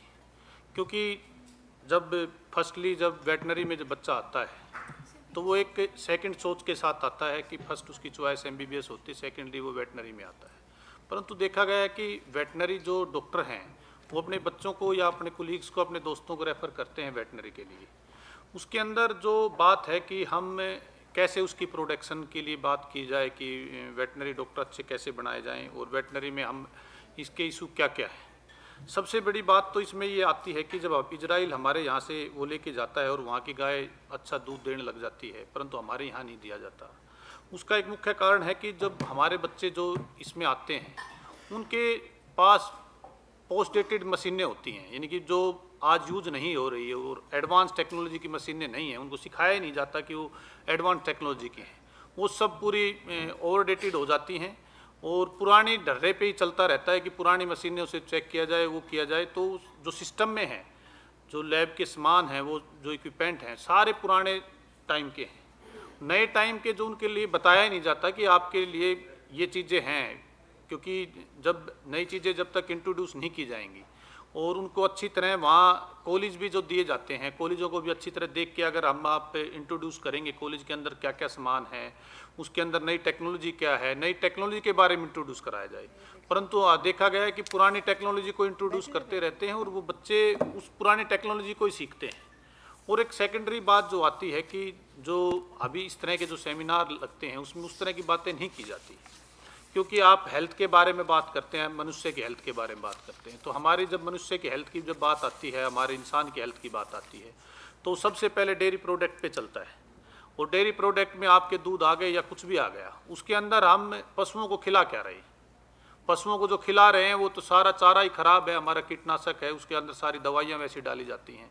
अब वही दूध या जो डेयरी प्रोडक्ट है हम पी रहे हैं उसको, उस डेयरी प्रोडक्ट को हम जब पी रहे हैं तो उसके नुकसान तो ज़्यादा होंगे ही। अगर मनुष्य के लिए, किसी भी इंसान के लिए आप इतना हेल्थ के लिए कॉन्शियस हैं, तो आप एक पशु के लिए अगर कॉन्शियस होंगे तो वो तो हमारे अंदर ही आ रहा है। उस अंदर आने के बाद हम उसके लिए ठीक होंगे।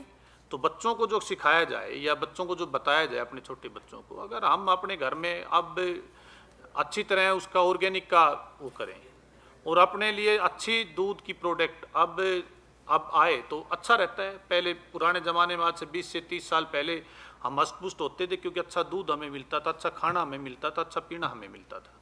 परंतु आज जब बच्चा पैदा होता है तो उसको 10 साल के बाद ही कहते हैं दूध कोई ज़रूरी चीज़ नहीं है। अब एनिमल की बात जब आती है तो इसलिए ज़रूरी नहीं है क्योंकि उससे आपके सारे लेवल ख़राब हो जाते हैं, तो इसलिए वो उसकी तरफ ध्यान नहीं दिया जाता। सेकेंडरी बात है कि ऑप्शन बहुत हैं सर। ऑप्शन का 50% के तकरीबन हमारे पशु हैं हिंदुस्तान में, जो टोटल 100% की जो वो है उसमें 50% तो पशु ही हैं। मान लो गाय है, भैंस है या और हैं। 35% पोल्ट्री का भी एक बहुत बड़ा एक फैक्टर हमारे डिपेंड करता है, उसमें भी हमारे वो हैं। परंतु बात जब घूम फिर के आती है तो सबसे पहले बड़ी बात यह आ जाती है कि उसके एक्सपेरिमेंट कैसे किए जाते हैं, बच्चों को सिखाया क्या जाता है, बच्चे उसके बारे में सोच क्या रहे हैं। जब हमने कॉलेज खोला, लास्ट ईयर ही हमने कॉलेज खोला, तो हमारा एम्स था कि हम अच्छी तरह की एजुकेशन दें कि बच्चे उसकी तरफ अट्रैक्ट हों। और बच्चे उसकी तरफ अट्रैक्ट कब होंगे? जब हम उसके बारे में डिटेल से स्टडी कराएंगे, डिटेल से सारी चीज़ें बताएंगे, डिटेल से सब उसके बारे में रिसर्च करेंगे।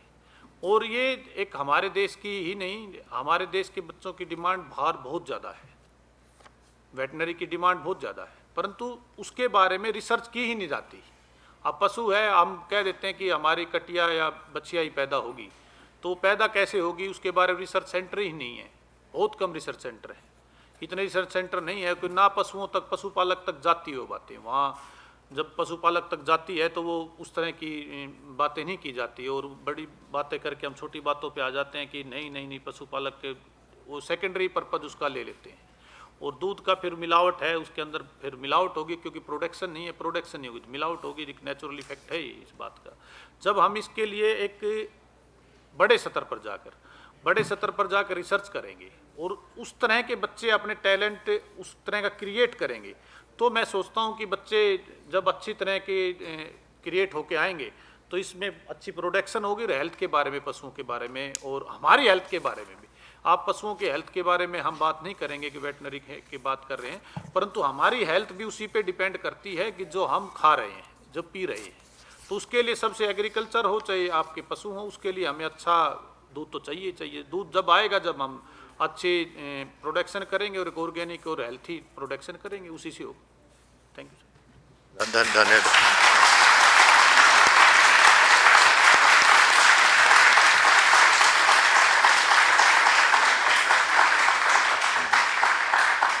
ये नाम महिपाल यादव बड़ा भारी भरकम नाम है, वाकई कुछ खास आकर्षण है कि काली को बचती है।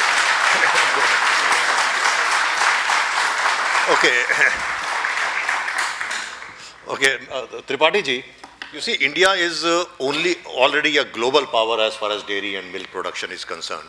And when we see the absolute numbers, I think we have crossed 200 million tons of milk production now. And behind us is the United States of America, which is at 98 or 99 million tons. मतलब हम जो number 2 पे है, Olympic में तो medal जो है 0.001 second से मिलता है, जो नंबर 2 पर है ये बहुत पीछे है.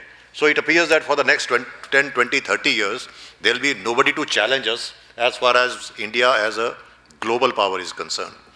But when it comes to productivity and the quality of our products, तो हम global power कहीं भी नहीं रहते, हम सबसे पीछे पहुंच जाते हैं.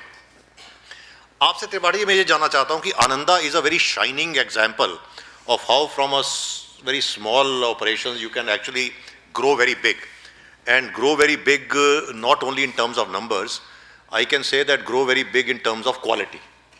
आनंदा जो है, मैं जो समझता हूँ, आनंदा ने अपने आप को एक्सपेंड किया, जो मार्केट कंसोलिडेट की है वो गुणवत्ता पर की है, केवल उस पर नहीं की. तो एक तो गुणवत्ता पे सुधार किस ढंग से किया जा सकता है और जो पशु स्वास्थ्य है उसका क्या महत्व है हमारे जो डेयरी उत्पाद हैं उसकी गुणवत्ता पर. और दूसरी चीज़ जो है, why is it that there is very little value addition in our dairy products? You see, when you see the western world, कुल मिला के चॉकलेट, पाई और केक के अलावा उनके पास कोई डेयरी प्रोडक्ट है नहीं देने के लिए दुनिया को. बेसिकली चॉकलेट है और एक चॉकलेट ने पूरी दुनिया कैप्चर की हुई है. हमारे पास रसगुल्ला, गुलाब जामुन, बर्फी, पेड़ा है ना, कितना कुछ है हमारे पास. We have thousands and thousands of मिठाइज and you try it and our sweets are very conducive to western palate also. तो क्या कारण है कि हमारी डेयरी इंडस्ट्री इतनी बड़ी तो है पर प्राइमरीली रॉ मिल्क और वेरी बेसिक वैल्यू एडिशन पे ही रही है और हम value addition to diversification of products पे नहीं जा सके. विद रिजल्ट की global share in the global market is close to being negligible. तो इस बारे में कुछ थोड़ा आप प्रकाश डालें और क्या किया जा सकता है आने वाले समय में. What could be the road map that we become global power not only in quantity but in quality in quality in terms of the global markets. Thank you, sir, for asking such question. Thank you, Sridhar Saab, or all our dignitaries who are sitting in here. Ananda working basically in UP sectors, UP state, and now we are working 40 districts of UP and covering and providing the animal health services, and near about 6,000 villages we have covered of UP.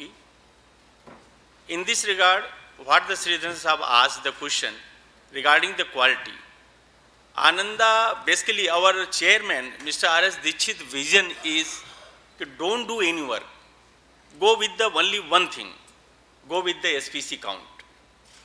All quality will be covered. If you are thinking there are so many people, so many things will come out, will say we are doing all the work, SM clean milk production, numbers of the things वो सब discuss होता है. लेकिन हमने ये decide किया है कि इस साल जो हमने अभी तक कवर्ड किया है सर, वो 35 लाख का हमारा SPC काउंट के आसपास आ रहा है और इस साल हम 20 लाख के नीचे जो है हमारी एक पहुंचने की हमने एक इच्छा रखी है, हमारा इंटेंशन है.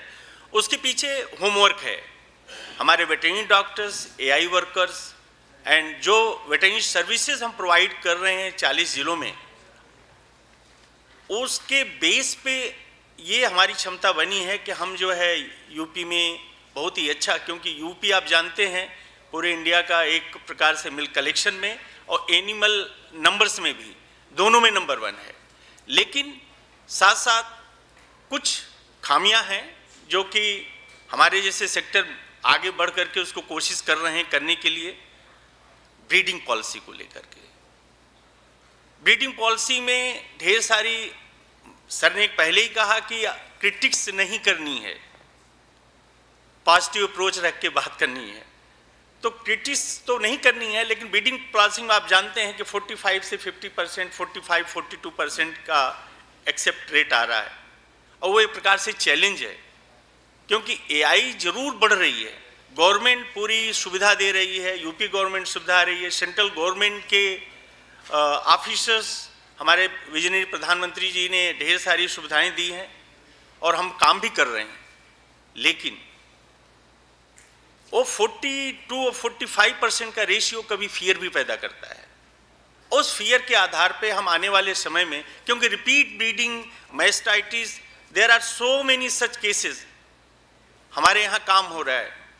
जैसे हम मान लिया, एक छोटा सा एग्जाम्पल, यदि काऊ और बफेलो में देखा जाए, बेसिकली काऊ में देखा जाए, तो मैस्टाइटिस का प्रॉब्लम बेसिक है, जो कि क्वालिटी का एक कंसर्न है, जो अभी श्रीधर साहब ने पूछा। आप बिलीव नहीं करेंगे कि पूरे इंटायर जो भी हमारे फार्मर्स हैं, लगभग 3.5 लाख फार्मर्स के साथ हम काम कर रहे हैं यूपी में, और हम कंज्यूमर बेस्ड काम करते हैं, B2B बिजनेस में नहीं है। इसलिए मुझे मालूम है कि क्वालिटी विशेष पे हमको काम करनी ही पड़ेगी, अदरवाइज हम कहीं मार्केट में स्टैंड नहीं करते। उस बेसिस पे हेल्थ, एनिमल हेल्थ डिवीज़न हमारे लिए बहुत ज़्यादा इंपॉर्टेंट है, और उस पर हम काम करते हुए हम एक छोटा सा मैस्टाइटिस का, जैसे subclinical mastitis, that is not, you can't visualise, उसके लिए डिपिंग से लेके, क्लीनिंग से लेके, केवल सिंपल सा कहते हैं कि उसको धुल दो आफ्टर मिल्किंग, काम हो रहा है, लेकिन ग्रेजुअली काम हो रहा है, एक्सेप्टेंस उतना फास्ट नहीं है। मैं थ्योरेटिकल अप्रोच की बात नहीं कर रहा हूँ, मैं प्रैक्टिकल अप्रोच की बात कर रहा हूँ, क्योंकि मैं फिजिकली लगा रहता हूँ पूरे 40 जिले में, और ये आप भी जानते हैं कि जब प्रैक्टिकल अप्रोच रहती है तो उसमें चीज़ें बहुत बारीकी से आप समझ सकते हो, एक्सेप्टेंस ऑफ फार्मर बहुत दिक्कत होती है। लेकिन ग्रेजुअली मैंने देखा है, दूध के साथ, जैसे दूध की बढ़ोतरी हुई यूपी में, आज नंबर 1 पोजीशन पे है, लेकिन केवल दुख यही है कि ब्रीडिंग पॉलिसी को यदि हम कैसे बढ़ाएं, ये एएच ग्लोबल की मैं बात कर रहा हूँ, कि उसको हम कैसे बढ़ाएं, एक्सेप्टेंस मोर हो, जिससे कि ब्रीडिंग पॉलिसी का एक जनाधार बने और लोग एआई को एक्सेप्ट करें। ये एक पहला। और दूसरा जो क्वालिटी श्रीधर साहब ने पूछा, मैस्टाइटिस एक पार्ट है, उस पर हम काम कर रहे हैं, उसके मैनेजमेंट में काम कर रहे हैं। फीड का भी एक बहुत बड़ा रोल है। फीड बहुत सी कंपनियां बनाती है, इवन 300 मैट्रिक टन का हमने खुद फैक्ट्री लगाई है, डेली का प्रोडक्शन हम 40 जिले में देते हैं अपने फार्मर्स को। हम कहते हैं हम नंबर 1 है, हम जो कैटल फीड बनाते, लेकिन फीड की क्वालिटी पे ये काम नहीं हुआ, नंबर्स ऑफ वेरिएंट बनते हैं, तो उससे भी क्वालिटी, जो मिल्क क्वालिटी है, कहीं ना कहीं उसके ऊपर असर पड़ता है। तो यदि ग्लोबली हम उसको जोड़ें तो आने वाले समय में यदि ब्रीड पे हम काम कर लिए तो हमारे पास दूध भी है, हमारे पास एनिमल भी है। यदि ब्रीड पे काम कर लिए तो हो सकता है ग्लोबली हम कहीं 2 पे नहीं, हम 1 पे जाके बैठें। एक तो मेरा ये सोचना है। दूसरा, Sir, my apologies, but I would like to interrupt here. The subject is how we can make India a global powerhouse. So instead of talking about what you are doing, you are here because of what you are doing. So we would love to hear on what we all together can do to make India a global powerhouse. Yes, ma'am. Thank you very much. On the उसी के base पे मैंने इसको combine किया। ये breeding policy अच्छी हो जाती है, एक्सेप्टेंस होता है, क्योंकि मिल्क बढ़ता है। मिल्क बढ़ेगा तो ज़्यादा से ज़्यादा जो आज हम 50% एनिमल से जो हम पा रहे हैं, दूसरे जो एनिमल हस्बेंड्री में दूसरी कंट्रीज़ में है, उसका हम डबल दूध पा सकते हैं। तो डेफिनेट है कि क्वालिटी डबल होगी उतने एनिमल्स में, तो हम नंबर 1 कहीं ना कहीं अपने को उससे ज़्यादा बेटर, कम लागत में अधिक उत्पादन के आधार पे हम बहुत ज़्यादा काम कर सकते हैं। एक तो मेरा वो कहना था उस ब्रीडिंग पॉलिसी को लेके। दूसरा, ग्रीन हाउस इफेक्ट, यदि एनिमल्स ज़्यादा रहेंगे तो डेफिनेट है मीथेन गैस बनेगी। वहाँ भी आप उसका खान पान कैसे रखते हैं, उससे भी आप जानते हैं हाइजीन, मतलब यदि डिहाइड्रेशन हुआ तो डेफिनेट है मीथेन गैस ज़्यादा बनेगी। तो मेरे ग्रीन हाउस इफेक्ट का भी कहीं न कहीं इसका रोल है आने वाले समय में पूरे, यदि हेल्थ मैनेजमेंट पे हमने काम किया और उसके मैनेजमेंट पे, हर्ड मैनेजमेंट में काम किया, तो ग्रीन हाउस इफेक्ट जो है मीथेन गैस पर भी हम कंट्रोल कर सकते हैं। ये इस पर हम काम। तीसरा एक मेरा पॉइंट था जो मैं सोचता हूं कि हम नंबर 1 जरूर हैं, लेकिन मिल्क में न्यूट्रिशंस वैल्यू का पूरा संपूर्ण न्यूट्रिशंस वैल्यू है। आज जैसे अफ्रीका जैसे देश जहाँ पे छोटी छोटी कंट्री हैं, जहाँ न्यूट्रिशन वैल्यू इम्पैक्ट एक प्रकार से उस पर कर रही है, यदि हमारी लागत जो है कम हुई, प्रोडक्शन ज़्यादा हुआ, तो न्यूट्रिशंस वैल्यू भी हम जो दूध में पाई जाती है, ऐसी कंट्रीज़ को अप्रोच करके हम नंबर 1 बन सकते हैं। तो मेरी तरफ से ये 3 ऐसे फैक्टर्स हमने सोचे हैं कि जो इस पर हम भारत यदि काम और अच्छे ढंग से करता है तो हम भारत जो है नंबर 1 स्थान पहुँचने में ज़्यादा देरी नहीं लगाएगी, ऐसा मेरा सोचना है। धन्यवाद त्रिपाठी जी, और धन्यवाद ममता जी, आप इस डिस्कशन को पटरी पर ले आए थोड़ा सा। Okay, I think Tripathi ji आपके बाद I will go to mister Amit Vyas. See again focusing on the subject global power, when we talk the top 10 to 15 top dairy companies, our Gujarat Cooperative Milk Marketing Federation finds place in one. Well, basically we said, let's say Amul is the only global dairy company which we have, and Amul is again, it's a very unique global model. It is not owned by an individual or a corporate house. It is owned by lakhs of farmers. Now, when it comes to numbers, we are second to none, leave aside China. Why is it that we could create only one Amul in this country? Had we been able to create a few more Amuls, we would not have been having this discussion. We would not have been having this discussion. Number one. क्या कारण है? मैं ये नहीं कहता कि although personally I am not a great votary of you replicate the model. You cannot replicate the model. You cannot replicate. Gujarat has its own socio-cultural realities. UP has its own. But the basic principle of cooperation is the same. तो क्या कारण है कि सहकारिता का जो model एक अमूल के माध्यम से सामने आया है, वो कहीं और नहीं आ सका, हम और अमूल जो है वो स्थापित नहीं कर पाए? नंबर एक. नंबर दो, Amul, why did Amul deviate from that principles outside Gujarat? Gujarat में अमूल एक है, गुजरात से बाहर अमूल दूसरा है. गुजरात में अमूल जो है वो किसानों का है. गुजरात से बाहर भी क्या अमूल ने गुजरात के बाहर के किसानों को भी अडॉप्ट किया है कि उनके साथ वो संबंध दूसरा है? तो इस पर थोड़ा सा प्रकाश डालें. And I think you are the best person to tell how starting from a very, very small level, you can become a global power because you have become one. Mr. Vyas. Sir, thank you very much.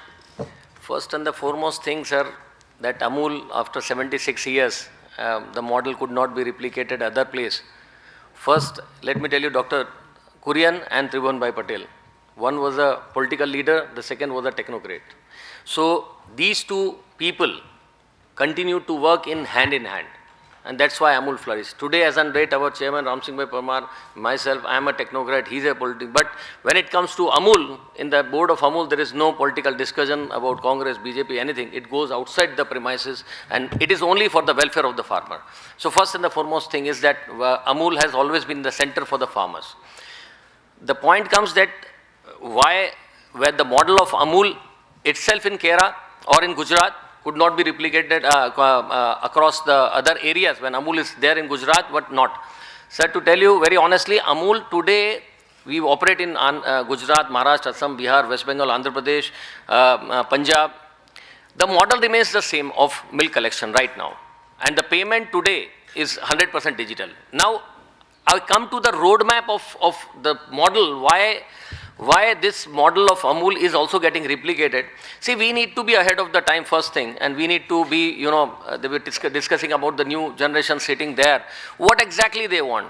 Today, if you ask about mobile, everybody knows what is WhatsApp, what is Telegram, what is Twitter. But when it comes to digitalization at the animal level or at the hardcore village level, everybody start talking how it is possible to implement it. One of the biggest challenges in the industry. But in 2014, the roadmap, we started with the roadmap. I'll just try to share, sir, the roadmap which could be replicated across the country again, is that we need to now think about the digitalization at the animal level. You have Fitbit today, you know how much you walk. We made Fitbit possible for animals. Now the question comes is whether it is viable or not. Fitbit costs 15,000, the belt costs 15,000. Will farmer able to give 15,000? No. So we brought the technology at a price of 5 rupees per day per animal. And today we are working with NDDB and trying to get it at 1 rupee per day per animal. At least one that belt goes in on the neck of the animal, you have all the data. First thing is that is traceability of the animal number, identification. Now the question is how this can be replicated across so many animals. So parallelly, it is not that one thing which we try to do by having a belt, it will take maybe 3 years or 5 years for us to do in Gujarat and across 25 years for the India to do that. We developed image processing system for the 8 rupees of tag which is there, which can be just scanned at a distance of almost more than 2 feet or 3 feet, where you know most of the doctor says that animal just kicks out. I'm not a doctor, but I'm an engineer. But you say we developed a system where you can scan it, and more the image processing data that comes in, you have the tag number. Now, once you have the tag number, software can be developed the way you want, the data way you want, everything can be developed. So the future for this is the IoT-based system. When I talk of IoT-based system, first was the neck sensor. The neck sensors give you how much it is walking, whether today at this juncture, just now I was looking at my data, after we have almost installed 4,500 tags, digital tag, 26 animals are going to get sick after 2 days. That data is available with us today. So that is where now we can predict if the animal is coming under heat. The first model in 2015 what we made was having a call center. The future of the country is supposed to be a call center where farmer can give a call, which in many of the states do have. You have that call center and it's been mapped to the AI worker. So if the animal comes under heat, you can directly go to the AI worker at the lat long, he can do it. Now the question comes again of the technology, why it is not conceiving at one point of time. So we have almost 1,200 digital thawing machines on the bike which has been placed, and it is on with a chip inside it, and within no time the exact semen temperature could be achieved. And this has made revolution. Today we have a ratio of 1:2 where in second time we want to get the animal conceived through AI. So that's going to be the future. But it's not the end. We can think of 1:1, why not? So today we developed a camera. When a doctor can sit outside the country and do an operation, why can't we see inside it and see where exactly the semen has to be disbursed inside in the animal? So that's what we developed, and today almost 90% we have got the success. So the chances, like when the aircraft is going, you know where exactly the bomb is to be placed. You have that range. So we also have the range. We developed that range. That is the place where you need to insert the semen. The chances of the conception would go high. Now, this is all about IoT. And when I say IoT means you are trying to develop some sensors or some mechanism to identify this. So once you have this data, the chances of improvement of the animal, first, the data will give you whether the health is good or not. Then comes the testing. Once you have the information, 24/7 call center was available with us almost 5 years back. So we are now stopping the call center. The future is going to be the mobile. But then again, the question comes, how many people know how to use the mobile?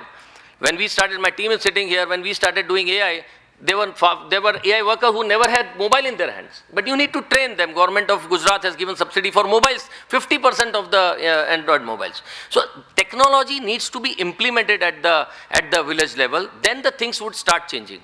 Then comes, once you have the data, then comes the pregnancy. Then we started working, and we saw the technology was costing 200 rupees for the strip, where you need to take out the blood and do the testing, and you'll come to know whether the animal is pregnant or not. So we spent that money to develop that, and 98% accuracy on 28th day, we could get the data. But the cost is again 200 rupees per farmer, cannot afford it. So we are developing with IITs, and there are some companies, startups, they are working on it. So the future is going to be the farmer should know on 20th day whether this animal is pregnant or not. So with the heat, with the belt, he comes to know heat. We can avoid one heat cycle. If that is pregnant on 20th day, he will come to know. So these are all, the things that needs to be the future where the technology and digitalization can play a major role. Then comes the disease identification. Very big challenge. I was listening to some of the discussions earlier that how it is possible. To be very honest, we have reached to a level where when we put up the belt on the animal, the data says the animal is going to get sick after 2 days. When doctor sees the animal, he says there doesn't seem to be any problem. And then he says, okay, let us take the blood and take the smear, and he comes to know that there's a babesia or some kind of disease. Now, how do you track that? When I talk to my doctor, says you need to give it through a microscope. So can microscope be brought to the village level? No, it's not possible. Today we have developed a zoom camera which has 400x. That can be placed. It was used for, let me tell you, when we identified on the net, it was for the gems, for identification of gems, that how, what are there inside the diamonds and all. So can we use that technology at source to the doctor? And let me tell you, it's not costly. We realized the first camera was costing, 100x was costing around 2,000 rupees. It is 10,000 rupees. So we are trying to take the results.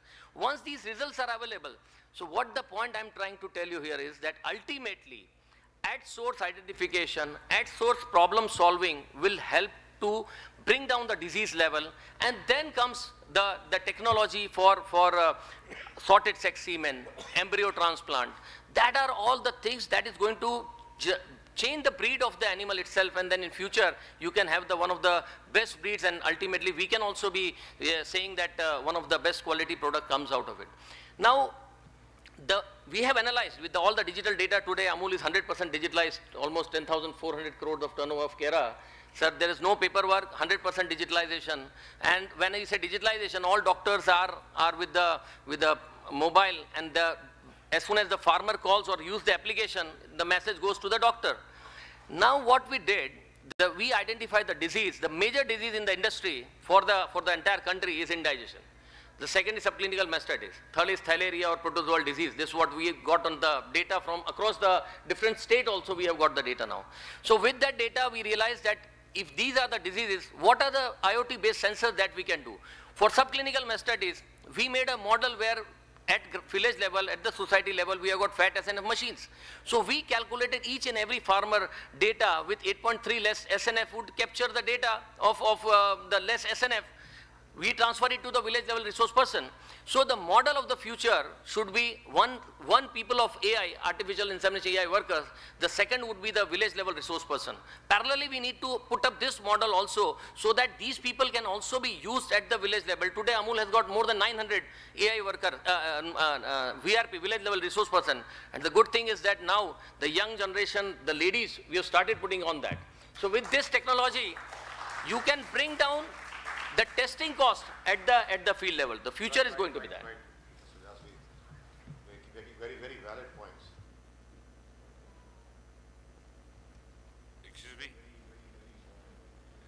Excuse me, please. This is.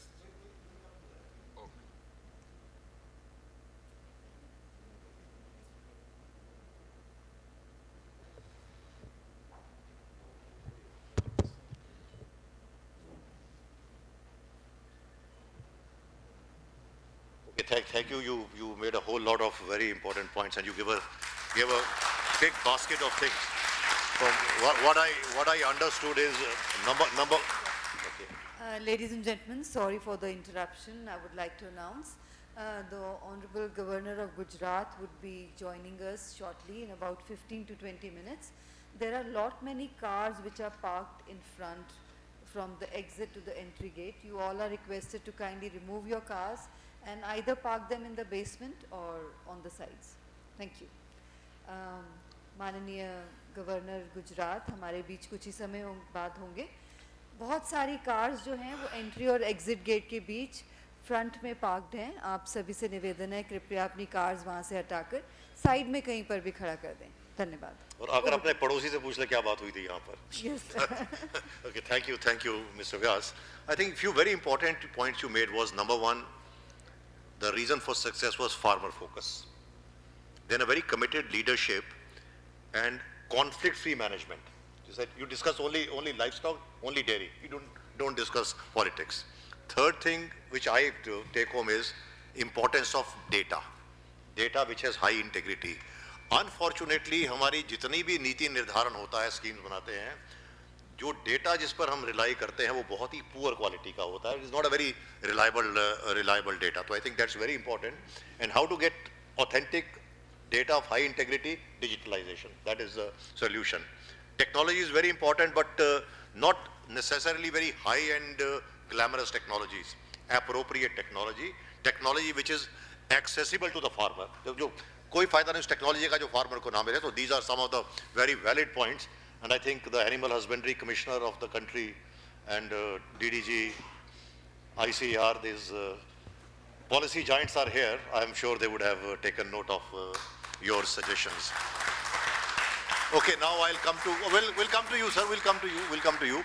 Why my anxiety to finish earlier is because I want to give adequate time to all of you, because I know that there is more wisdom that side than the wisdom here. Okay, now last but not the least, Mr. Deshpande. Why I've kept him in the end is because Mr. Deshpande represents the poultry sector, which is a bit unique. Unlike our dairy, our goatry, piggery, etc., which is highly disorganized and fragmented, poultry is one sector which is integrated all across the production and supply chain. The figures say more than 80% of our poultry activities are integrated and organized poultry activities. So one thing is how have you achieved it, and whether poultry can be, poultry and to some extent shrimp farming, whether they can be actually serve as some kind of models or template or guides for the rest of the livestock sector to be more organized and integrated. Because once you are organized and integrated, you ensure a lot of things. You ensure better productivity, you ensure better management practices, be it disease, other things. You ensure better management of markets, and you also ensure better breed improvement programs, etc. So, Mr. Deshpande, if you could throw some light on how poultry sector has achieved it, and whether there are some lessons from the poultry sector, whether we could become what you say global powerhouse in the entire livestock sector, keeping this model in mind. Mr. Deshpande. Thank you, sir, and good evening to all the dignitaries here. As sir has said, poultry has been a unique sector, and it has rapidly grown into from backyard poultry to the most scientifically reared industry, I would say. And as rightly pointed by sir, it is only possible because of the integration of all allied fields of the poultry farming.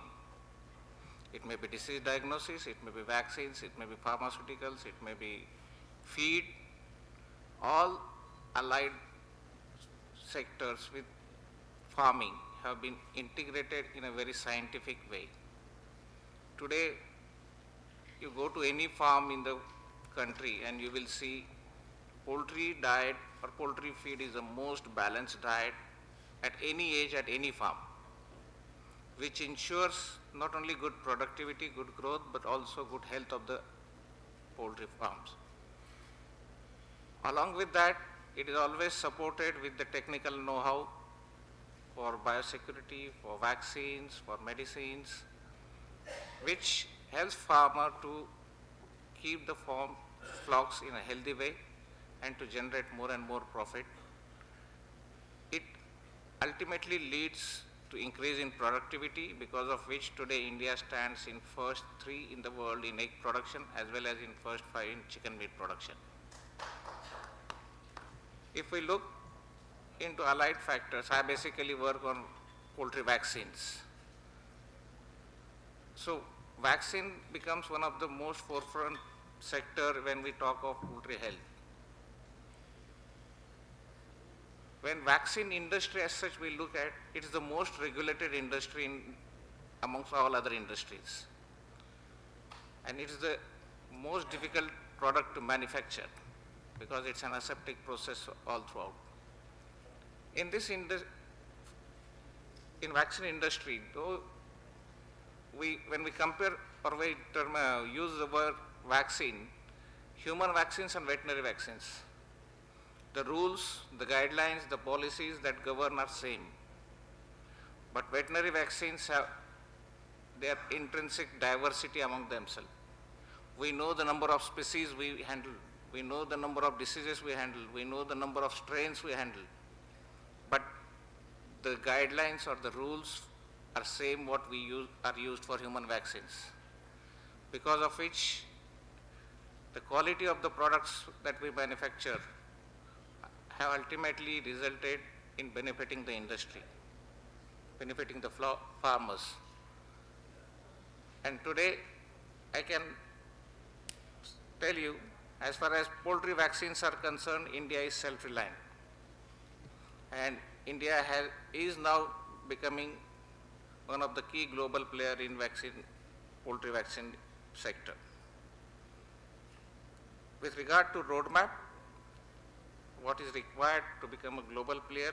Yes, there are some submissions to our regulatory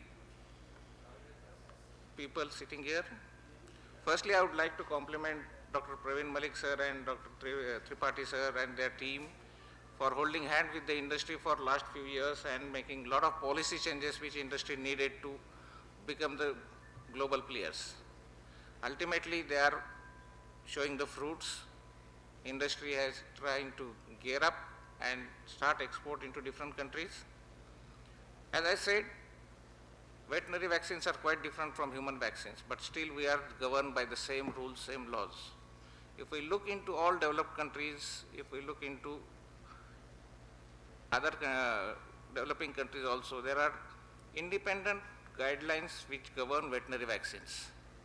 But unfortunately in India still we are with the same human vaccine guidelines which are applicable to veterinary vaccines. So it becomes a big compliance issue for the veterinary vaccine companies to meet the standards. Secondly, since we have been talking of roadmap for the global player, we have been putting our point with the regulatory team time and again that our standards need to be globally accepted to become the global player. And unless our standards are accepted globally, export of maybe meat or eggs or vaccines becomes quite difficult. So we have been working closely with the regulatory people to make it possible so that the products can be exported. And lastly, there are some procedural things what we have been doing, because of which vaccine registration or export requires a big timeline. If you say for registration of any vaccine in different countries, it takes almost 2 years to complete the registration before you start marketing. And that timeline varies from country to country, procedure varies from country to country. But Indian vaccine manufacturers have maintained the quality, have maintained the standards which each country has prescribed. So it's easy to pass on the registration, but the time gap is very high.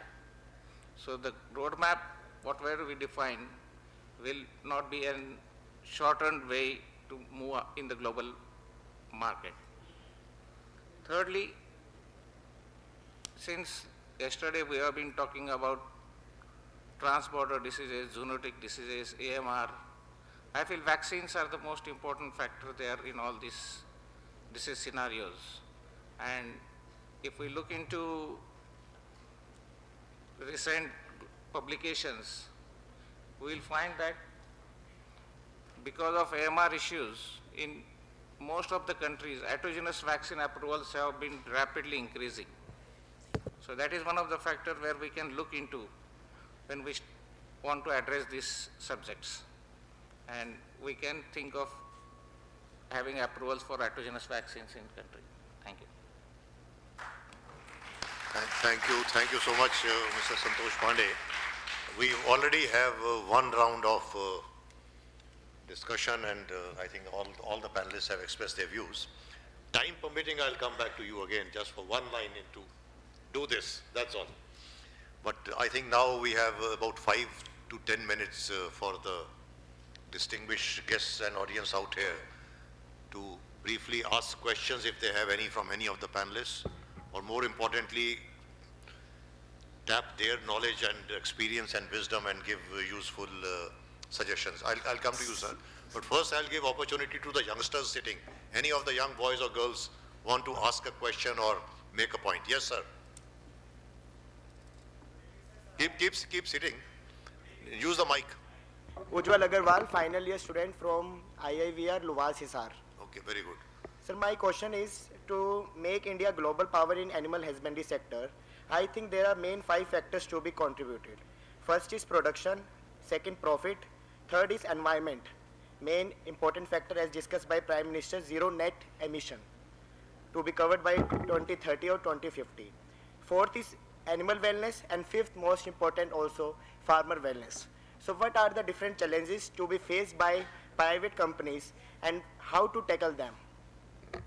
It's a very, very good suggestion. I think this young boy has said, well, 1, 2, 3, 4, 5. These are the areas to be tackled. I think we all need to learn a lesson from you, how to be brief and to the point. And okay, that's wonderful. Now, what can private companies do to address these issues? I think, Mr. Patel, you were the briefest of them, so I think you respond to this. See, basically, it's basically like, spreading of awareness and extension programs that can be contributed from our side. Like we would like to do, but the execution part would be youngsters like you who can take it forward. We are ready to take a step forward to join hands with the youngsters and the next generation who can come on board. Because at the end of the day, this is like, this message has to be spread horizontally. It's not vertical. Because India is a market where it is like, it's a mass production, like it's through masses. And for that, we need people who can take it to the dam. So that is one important thing. And rest, from our side as private players, we are always on the, like I was talking on the CMP projects, whether it's an AMR, we have like, a lot of things that can be worked across. At the end of the day, it's a partnership that will matter for us. Especially, I'm happy that youngsters like you are thinking on these lines, because that is the future and that can make us global. Sir, you wanted to say something. And please be very brief. We don't have, there's already an indication that we better wind up. I would compliment what the Gujarat model is, but perhaps you had asked him why it is not being implemented or why it is not working in other states. The basic reason is equipment, instrumentation, digitization is all there in Haryana, Punjab, Himachal also. The basic difference is that in Gujarat, whether it is a village, block level, district level, the societies which are formed, the president, the secretary, the treasurer are the members of that cooperative. Whereas in Haryana and Punjab, I will not be a member of the cooperative, I will not be contributing any milk, yet I will be the president of that. So that is where the human value comes in, and I think if that human value is imbibed by all other states, Gujarat will definitely be followed in India. Yeah, because it is said that when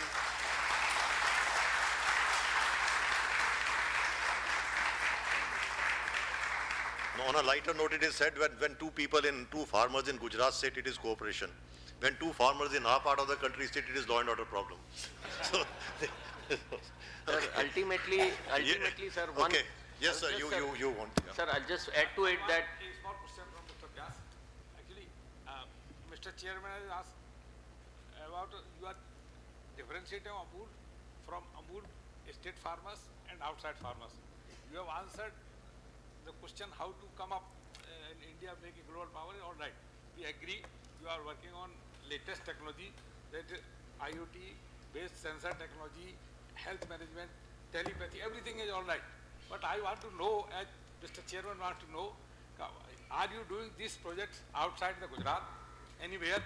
Number one. Number second, your price is 3-4 rupees less to other states as compared to Gujarat. So this is what he asked, so I think you have not answered that. Tell him what is this? Sir, the first... This question I have been asking when I was secretary of the department. Even then they did not answer. No, sir.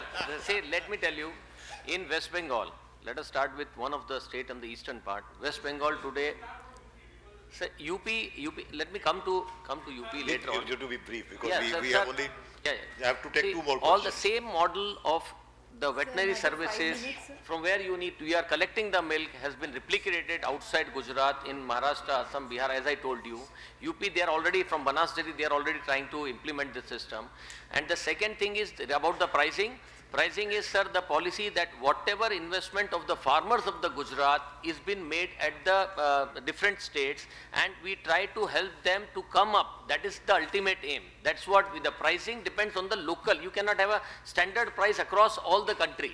It depends on the market when it comes to commercial aspect. So that's why the prices are different in the different parts of the country.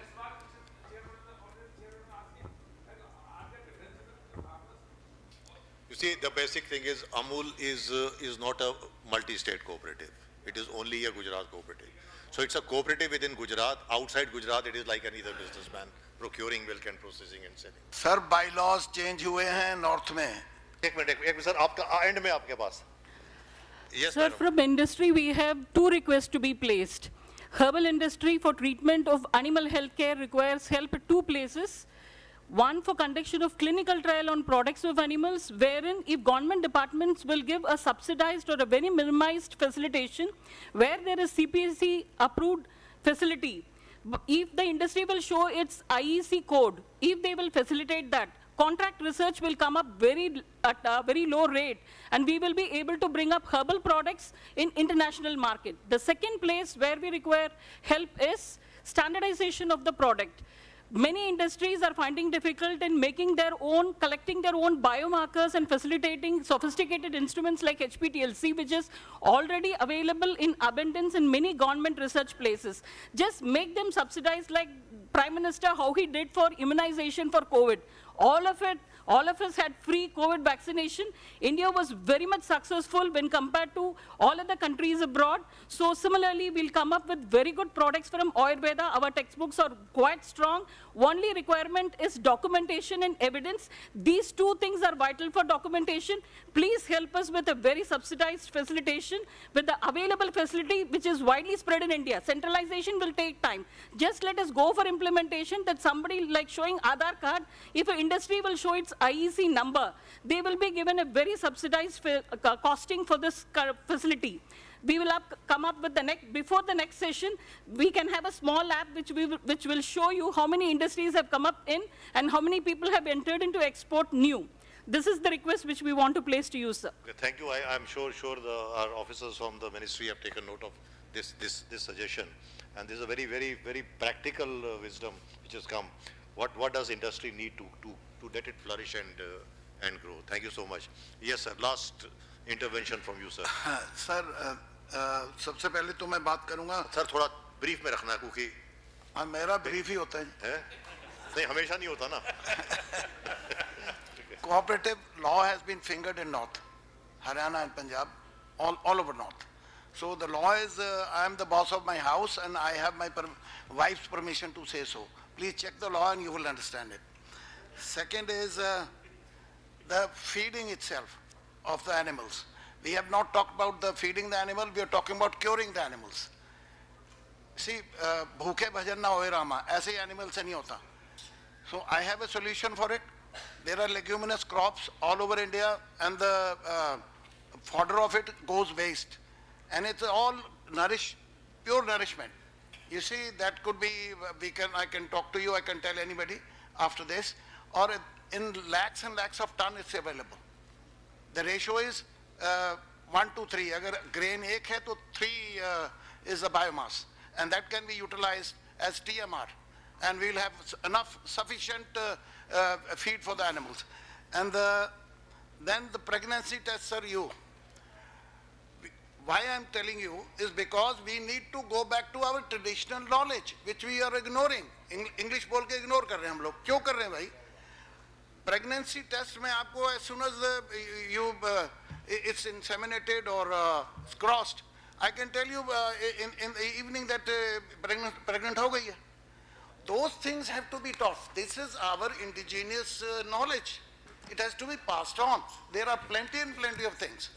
And the second is, मुझे 3 दिन पहले पता लग जाता था कि animal बीमार होगा. और लास्ट वन, हर एनिमल के दूध का रंग अलग है. मेरे पास 100 एनिमल थे, तकरीबन 50 मिल्किंग में थे, मैं दूध का रंग देख के एनिमल का नंबर लिखता था. तो it depends how you what you doing and how you doing. अगर ये हमारी लॉ ना चेंज होता और ये मिल्क यूनियंस जो हमें चीट ना करती तो मैं यहाँ ना बैठा होता. Thank you very much. Okay, basically I think what you said was actually that spirit of cooperation and a sound traditional knowledge. Okay, the young lady there, I think she'll have the last word Very now. quick question. As a startup, if we want to export dairy products, different countries have different norms and they are very stringent. So just wanted to ask, is there any government assistance or a government body or a government training which can give clarity as to what products can be exported to which country and what are the norms to be followed? Yes, I think this Export Inspection Council does it, EIC does it. Many people, I think it's a very valid point. You see, what happens is, government mein kya hai, there is lot of information and data, but it is all spread over. It is like looking for a needle in the haystack. But there is an Export Inspection Council which has these guidelines on all the information with respect to the regulatory regimes and requirements of the various importing entities. But I think, Dr. Malik, it would be a good idea that in terms of livestock products, you build a database and you be a one shop stop to provide this information with respect to export of dairy products. Okay, I think, ladies and gentlemen, I will give up my privilege of summarizing the discussion because we are running short of time. We'll wind up this session by thanking all the very eminent panelists here. Very useful, practical suggestions have come. I would also like to thank all of you who listened very intently and also gave certain good suggestions and views and asked certain relevant questions. And we can end up by saying, let's not think global, let's act global. Act global, but also think local also. We are the biggest market in the world. So let us not be obsessed only with global markets. If we are big, if our farmer gets good value, whether he sells domestically or globally, we become a global power. Thank you so much, ladies and gentlemen. Thank you, sir. Sir, may I request you to kindly present mementos to the speakers? A small token to the speakers, sir.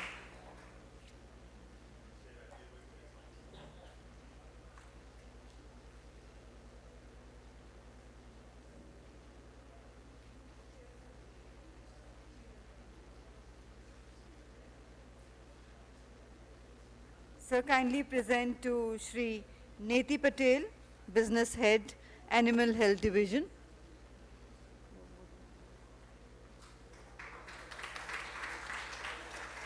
To Mr. Santosh Deshpande.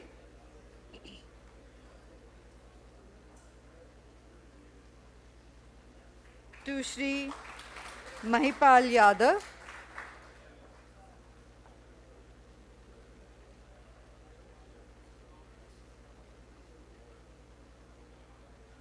To Mr. Amit Vyas.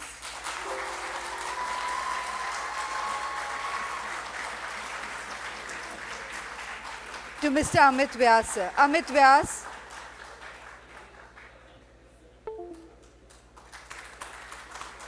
To Mr. S.M. Tripathi. To Mr. Tripathi. And to Dr. Anil Sharma. And to Dr. Anil Sharma. And may I request Ms. Vinita from ICFA to present a memento to our chairperson, Dr. Tarun Sridhar.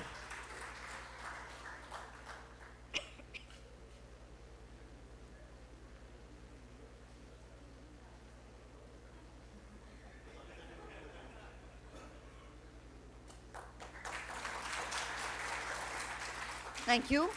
And ladies and gentlemen, with that we close the proceedings and we now get ready for the award presentation ceremony. The Honorable Governor of Gujarat will be here any moment now. I would request everybody to kindly remain seated, all mobile phones put on to silent mode.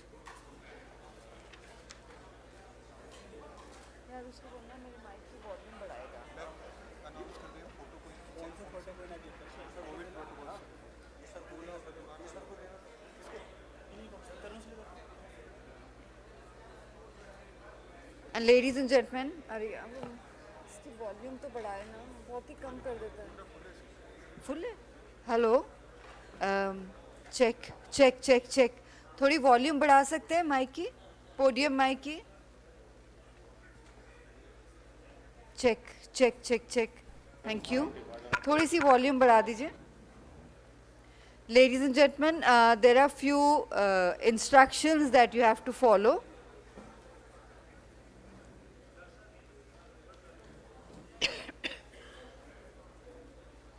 All the awardees to be seated in the front row.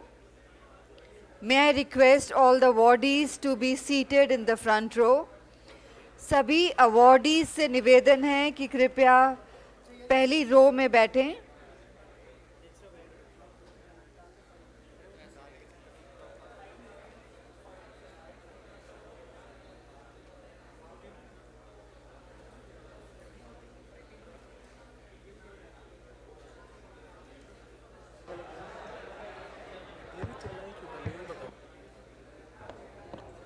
और सभी awardees से निवेदन करना चाहेंगे कि जब वह award ग्रहण करने मंच पर आएं तो कृपया मास्क लगा कर आएं। सभी अवॉर्डीज से निवेदन है जब वह मंच पर आएं तो कृपया मास्क लगा कर आएं।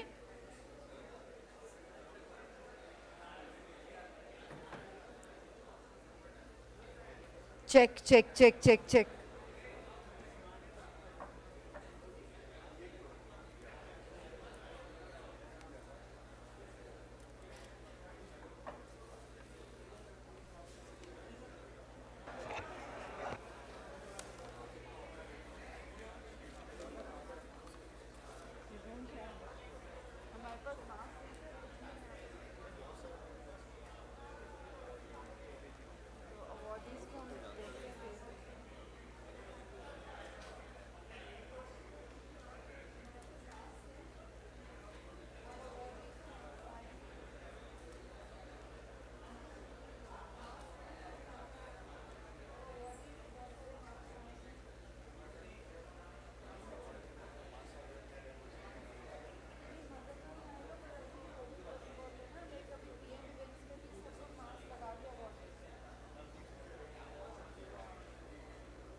सभी अवॉर्डीज के लिए हम मास्क अरेंज कर रहे हैं। आपसे निवेदन है जब आप मंच पर आएं तो मास्क पहन कर आएं। और सॉरी सर, हेलो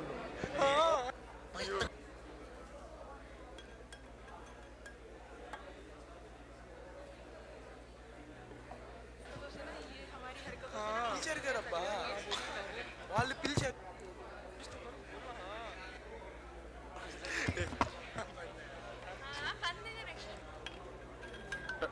आ रही हो ना, अब तो चालू है? Check check check. सभी से निवेदन है अपने स्थान ग्रहण कर लें। Ladies and gentlemen, requesting everybody to be seated, awardees to be seated in the front rows, and we will arrange for the mask for all the awardees. सभी अवॉर्डीज़ के लिए, पुरस्कार विजेताओं के लिए हम मास्क का अरेंजमेंट कर रहे हैं। आपको अवार्ड लेने आने से पहले मास्क दे दिए जाएंगे। आप सभी से निवेदन है जब आप मंच पर आएँ तो कृपया मास्क पहन कर आएँ। सिर्फ फोटोग्राफ खिंचाते हुए आप अपना मास्क थोड़ी देर के लिए नीचे कर सकते हैं। सभी अवॉर्डीज़ को बताना चाहेंगे जब आप मंच पर आएं तो अपना मास्क पहन कर आएं, लेकिन थोड़ी देर के लिए फोटोग्राफ खिंचाते हुए आप अपना मास्क नीचे कर सकते हैं।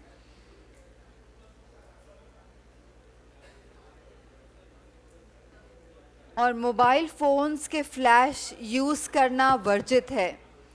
आप सभी को बताना चाहेंगे मोबाइल फ़ोन्स का टॉर्च या फ्लैश यूज़ करना माननीय राज्यपाल जी के सामने बिल्कुल वर्जित है। आप में से कोई भी अपने मोबाइल फ़ोन का टॉर्च या फ्लैश यूज़ नहीं करेगा।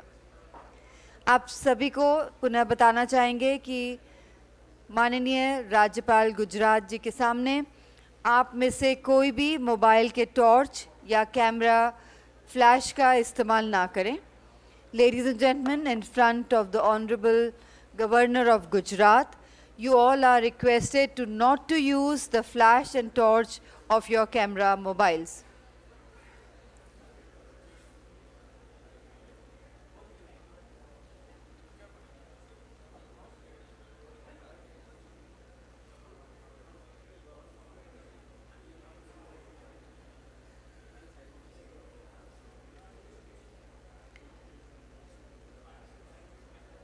सभी पुरस्कार विजेता फ्रंट रोज में बैठें।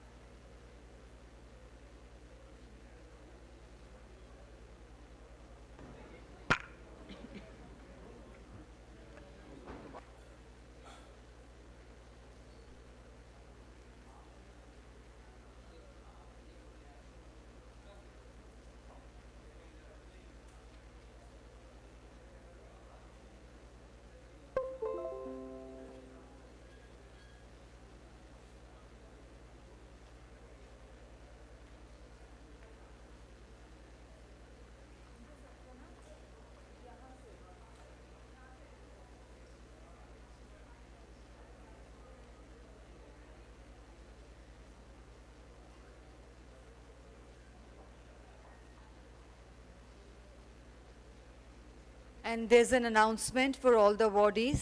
You are requested to come up from my side of the stage, that is when I'm facing you, from the left side of the stage, and move out from the right hand side of the stage.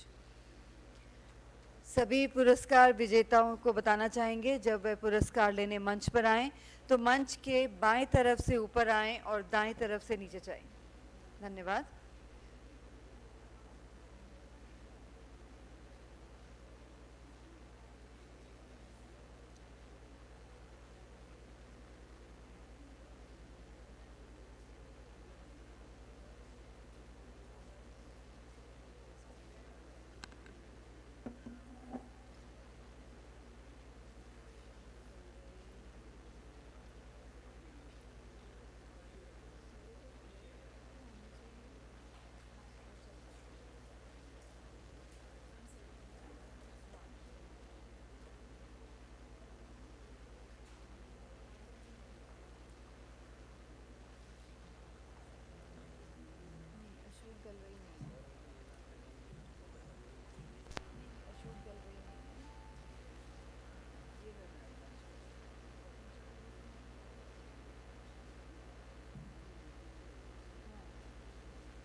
और सभी awardees के लिए एक और सूचना देना चाहेंगे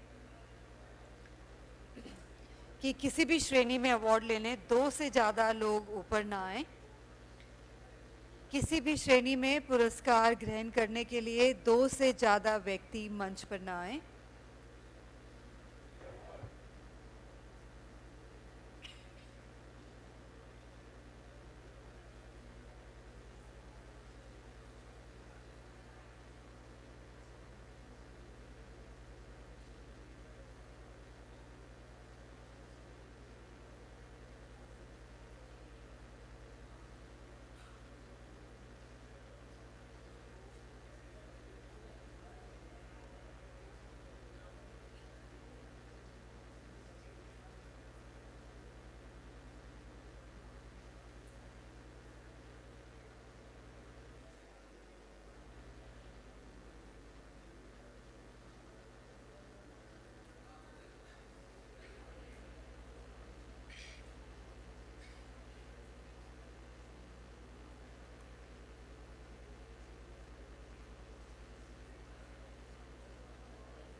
SP Singh Baghel.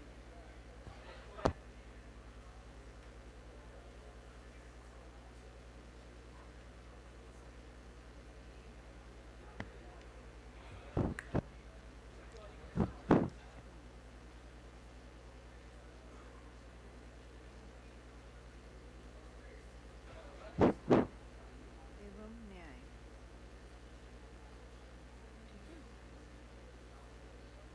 ये भी नहीं, आदित्य कुमार मिश्रा जी हैं, ये नहीं है। ईशान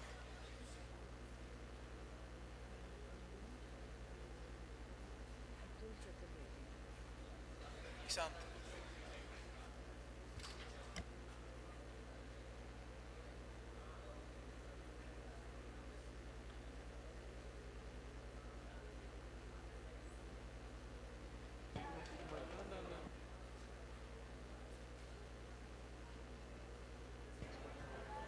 चतुर्वेदी हैं।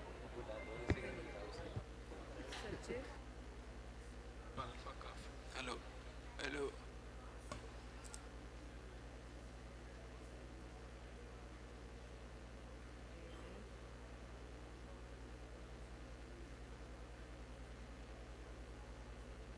पशुपालन। बस इतना लिख दूँ, बहुत लंबा है ना? डॉक्टर छः।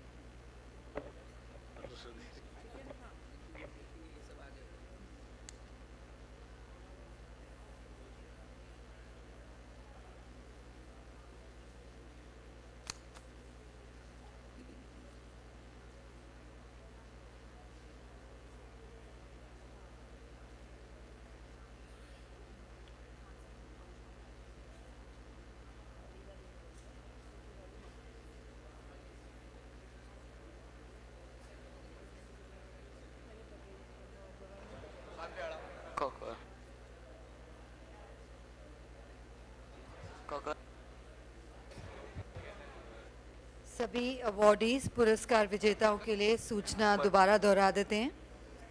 आप सभी से निवेदन है, भैया इसकी वॉल्यूम और नहीं हो सकती? भैया इसकी वॉल्यूम और कर दीजिए। आप सभी से निवेदन है, ठीक है, दिस इज ओके, गुड। सभी से निवेदन है, जब आप मंच पर आएँ तो कृपया अपने मास्क पहन कर आएँ, और फ़ोटो खिंचवाते हुए आप कुछ देर के लिए मास्क नीचे कर सकते हैं। और पुरस्कार लेने के लिए किसी भी श्रेणी में मंच पर 2 व्यक्ति से अधिक ना आएं।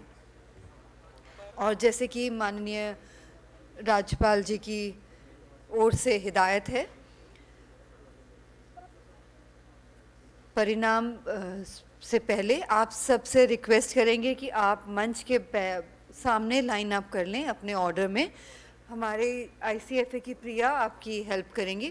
प्रिया, can you come on stage?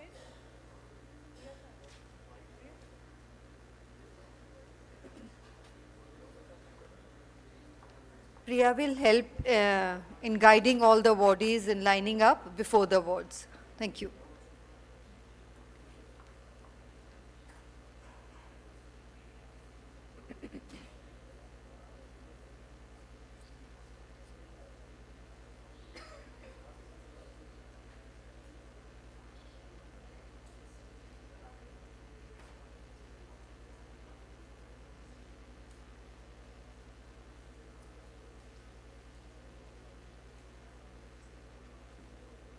आप सभी को सूचित करना चाहेंगे माननीय राज्यपाल महोदय वेन्यू पर उपस्थित हो चुके हैं.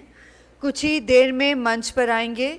जो लोग हॉल से बाहर हैं उनसे निवेदन है कृपया अंदर स्थान ग्रहण कर लें. एक बार द्वार बंद हो जाएंगे तो वो आप में से कोई भी अंदर या बाहर नहीं आ पाएंगे. Ladies and gentlemen, the Honorable Governor is here with us, would be joining us shortly on the stage. Requesting everybody to take their seats inside the hall, especially those who are outside the hall are requested to be seated. Once the Honorable Governor is on stage, there will be no movement allowed inside and outside the hall. Thank you.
माननीय राज्यपाल महोदय जी का जोरदार तालियों के साथ स्वागत करेंगे।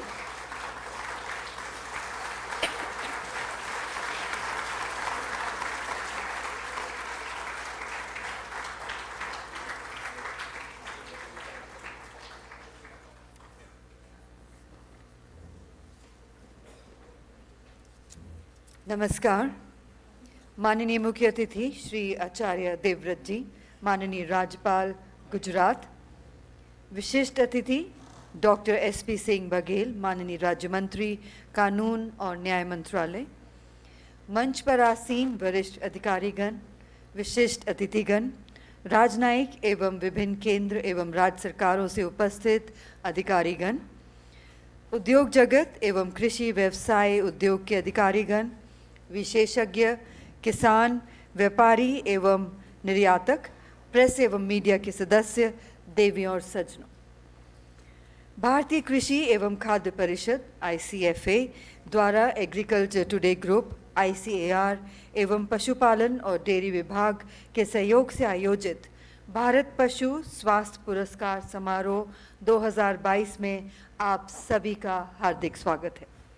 A very warm welcome to the Indian Animal Health Awards 2022, which are being organized by the Indian Chamber of Food and Agriculture in association with Agriculture Today Group ICAR and Department of Animal Husbandry and Dairying. और सबसे प्रमुख निवेदन करेंगे doctor MJ Khan से कि वे shawl भेंट कर स्वागत और सम्मान करें माननीय मुख्य अतिथि श्री आचार्य देवव्रत जी का, माननीय राज्यपाल Gujarat.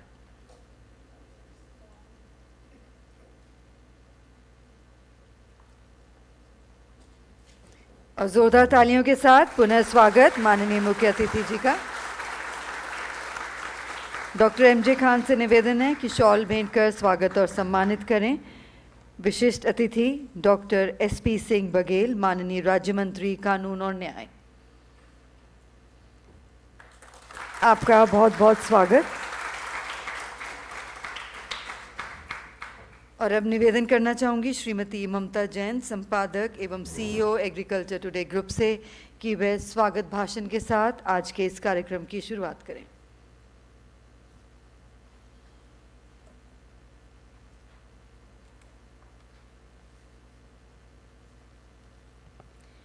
Good evening everyone. Honourable governor sir, बहुत बहुत थैंक यू कि आप आज यहाँ पर आए और हम सबका मान बढ़ाया आपने, क्योंकि एनिमल हेल्थ की बात हो, जैसे हम आपको बाहर भी कह रहे थे कि एनिमल हेल्थ की बात हो और आपका पार्टिसिपेशन ना हो तो वो पूरा अधूरा रह जाएगा। Similarly thank you so much Baghel sir कि आप आज यहाँ पर आए। आप उत्तर प्रदेश के एनिमल हस्बेंड्री मिनिस्टर रह चुके हैं, तब से you have been passionate about the subject, so thank you so much for joining us. And I would like to welcome all the distinguished dignitaries on the dais and delegates across the floor. I hope you have had a great and enriching session throughout the 2 days, and we look forward to felicitating all the achievers of animal health sector tonight. So thank you so much and welcome, and hope you have a great evening.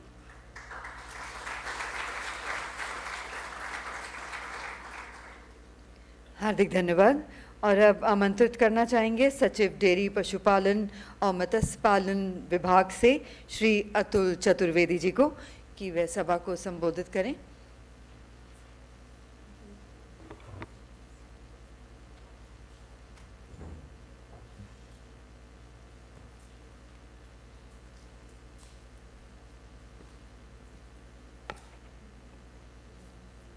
माननीय governor Gujarat Acharya Devvrat sir, Honorable Minister of State Law and Justice Baghel sir, the dignitaries on the dais, first of all I would like to thank the organizer once again for inviting me for this closing function today, the award function. मैं कल आप लोगों के समक्ष आया था और बातचीत भी करी थी कि हम लोग भारत सरकार से जो माननीय प्रधानमंत्री जी के नेतृत्व में हम लोग और उनके डायरेक्शंस में कई सारे प्रोग्राम्स और स्कीमें जो हम लोगों ने चालू करी हैं और पूरे देश में इम्प्लीमेंट कर रहे हैं, तो उसको मैं रिपीट नहीं करना चाहूँगा, लेकिन मैं ये कहना चाहूँगा कि मैं जब 2019 में अगस्त के महीने में जब ज्वाइन किया था, तो अगस्त या सितंबर के महीने में ही मैं माननीय गवर्नर साहब से गुजरात भवन में यहाँ पे मुलाकात करी थी और उनसे गाइडेंस और ब्लेसिंग्स ली थी। और आज मेरे 3 वर्ष हो गए हैं इस विभाग में, और मैं बड़ा सौभाग्यशाली हूँ कि फिर आज मेरे को उनका आशीर्वाद लेने का सौभाग्य यहाँ पे प्राप्त हुआ है। एनिमल हेल्थ का जो एरिया है, आज इनफैक्ट मॉर्निंग में जैसा कि मैंने कल बताया था कि प्रधानमंत्री की एक science and technology innovation advisory council है, उसके समक्ष जो कि प्रिंसिपल साइंटिफिक एडवाइज़र जिसको चेयर करते हैं, और सारे देश के साइंटिस्ट और कुछ इंडस्ट्री के बड़े नामी गिरामी लोग उसमें उपस्थित रहते हैं, और कुछ अमेरिका और उन यूनिवर्सिटीज़ के भी एक्सपर्ट्स रहते हैं। तो उनके समक्ष एक प्रेजेंटेशन आज हमारे विभाग की ओर से किया गया था, जो कि वन हेल्थ और एनिमल पेंडेमिक प्रिपेयर्डनेस के ऊपर किया गया था। और उसमें सारी चीज़ों के ऊपर जो आज चिंतन हुआ है और जो डिस्कशन हुआ है, उसके ऊपर में ये वहाँ पे ये तय किया गया है कि एक वन हेल्थ के ऊपर एक एक्शन ग्रुप इस देश में प्रिंसिपल साइंटिफिक एडवाइज़र के ऑफिस से स्टेयर होगा, जिसमें हमारे विभाग का बहुत ही इम्पोर्टेंट रोल रहेगा। तो ये भी आज पिछले 2-3 दिन से जो फोकस एनिमल हेल्थ के ऊपर हो रहा है, स्पेशली जो कल यहाँ पे इस इवेंट की जो शुरुआत हुई, और प्लस उसके बाद आज में जो कई सारे क्रम एक के बाद एक लगे हैं, उससे लग रहा है कि एनिमल हेल्थ के ऊपर में जितना फोकस होना चाहिए उससे और कई ज़्यादा आगे बढ़ने की संभावना है। और मैं आशा करता हूं कि ये एनिमल हेल्थ का जो सिलसिला चालू हुआ है, जिसमें कि हम लोगों ने ज़्यादा फोकस एनिमल हेल्थ के ऊपर देने की बातचीत तय करी है, क्योंकि आज की तारीख में अगर हम वन हेल्थ के बारे में बात करते हैं तो somehow it gets linked only with zoonosis या zoonotic diseases, कि जो पशुओं की बीमारी मनुष्यों को पहुंचती हैं वही वन हेल्थ है। ऐसा नहीं है, क्योंकि कई सारी बीमारियां जो हैं वो पशुओं में होती हैं लेकिन मनुष्य तक नहीं पहुंचती हैं, लेकिन उसका इकोनॉमिक इम्पैक्ट बहुत बड़ा होता है फार्मर्स के ऊपर, और बहुत बड़ा इम्पैक्ट होता है देश के न्यूट्रिशन लेवल पे, क्योंकि एनिमल प्रोटीन की अवेलेबिलिटी अकॉर्डिंगली कम होती है। और जैसा कि कल भी मैंने कहा था कि हमारे देश में ही खाली 4 पशुओं की बड़ी बीमारियां जो हैं, जो कि lumpy skin disease, foot and mouth disease और एवियन इन्फ्लुएंजा और अफ्रीकन स्वाइन फीवर, ये 4 बीमारियों से से कम 4 से 5 बिलियन $US का सालाना नुकसान इकोनॉमी में इम्पैक्ट होता है, और उससे किसानों के जो आय है और उनकी जीविका के ऊपर काफ़ी इफ़ेक्ट होता है। तो ये सारी पशुओं की जितने भी स्वास्थ्य के ऊपर में या उनकी बीमारियों के ऊपर में जिस तरह के कार्यक्रम हम लोग कर रहे हैं, स्पेशली जो एक बहुत बड़ा हम लोग लाइफ स्टॉक का कैनवस, डिजिटल कैनवस तैयार कर रहे हैं, जो कि जिसको कि हम लोगों ने पायलट बेसिस पे उत्तराखंड और कर्नाटक में शुरू किया है। और ये national digital life stock mission में हम हर पशु को, हमारे 50 करोड़ से ज़्यादा जो पशु हैं, हर पशु को एक यूनिक आइडेंटिटी देकर और उसका सारा ब्यौरा डिजिटल प्लेटफॉर्म पे रिकॉर्ड करके ना ही खाली उनकी प्रोडक्टिविटी और ब्रीड इम्प्रूवमेंट का, बल्कि उनके स्वास्थ्य के ऊपर उनको कितना वैक्सीन मिला है, और ये सारा सिस्टम जो बना रहे हैं वो एक ओपन API बेस्ड सिस्टम है, जिससे कि यहाँ से जो इंडस्ट्री वाले लोग हैं इसको डाटा को लेके द लाइफ स्टॉक प्रोडक्ट की पूरी ट्रेसिबिलिटी को जिस तरह से तैयार कर सकते हैं, उसके ऊपर एक बहुत बड़ा कैनवस हम लोग जो डिजिटल कैनवस तैयार कर रहे हैं। ये वर्ल्ड में कहीं पे इस तरह की व्यवस्था आज की तारीख में, इस तरह की इंटीग्रेटेड और कन्वर्जेंस अभी तक मौजूद नहीं है। आइसोलेटेड अटेम्प्ट्स किए गए हैं, लेकिन इस तरह का integrated canvas digitally is not available anywhere. And हम लोग इसको बहुत जल्दी ही नेशनल लेवल पे माननीय प्रधानमंत्री जी के निर्देशानुसार लॉन्च भी करने के लिए जा रहे हैं। और मैं खाली ये बताना चाह रहा था आज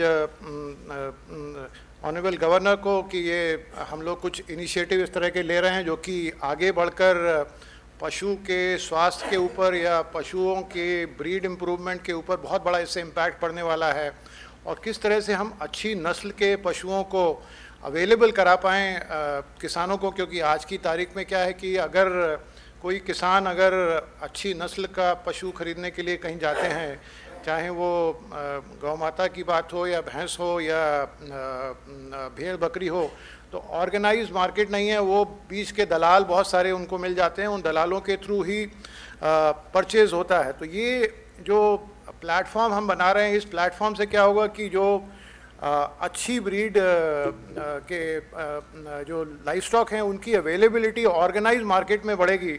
और उससे हम लोगों ने जो इसके साथ साथ मिलके एंटरप्रेन्योरशिप के प्रोग्राम चालू किए हैं, जिसमें कि हम लोग ब्रीडर फार्म स्टैब्लिश करने की कोशिश कर रहे हैं, और इस ब्रीडर फार्म्स को प्राइवेट सेक्टर में और एंटरप्रेन्योर के थ्रू इस्टेब्लिश करने की कोशिश कर रहे हैं, ना कि सरकारी क्षेत्र में। इससे क्या होगा कि जो ब्रीड का इम्प्रूवमेंट का काम है वो बड़ी तेज़ी से आगे बढ़ेगा, और इससे ब्रीड अच्छी ब्रीड के पशुओं की अवेलेबिलिटी भी हम बढ़ा सकेंगे। तो ये संक्षिप्त में मैं थोड़ी चीज़ें बताना चाह रहा था। मैं organisers Indian chamber of food and agriculture को एक बार फिर से धन्यवाद देना चाहता हूँ कि मेरे को आज उन्होंने फिर से एक बार और अवसर दिया आप लोग के समक्ष आने का और आप लोगों के सामने अपने विचार रखने का। बहुत बहुत धन्यवाद।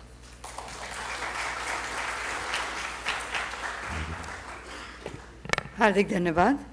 और आज हमारे बीच उपस्थित हैं माननीय राज्य मंत्री कानून और न्याय डॉक्टर SP सिंह बघेल जी, और अब निवेदन करना चाहेंगे माननीय मंत्री महोदय से कि वे दिशा निर्देश के साथ उपस्थित सभा को संबोधित करें।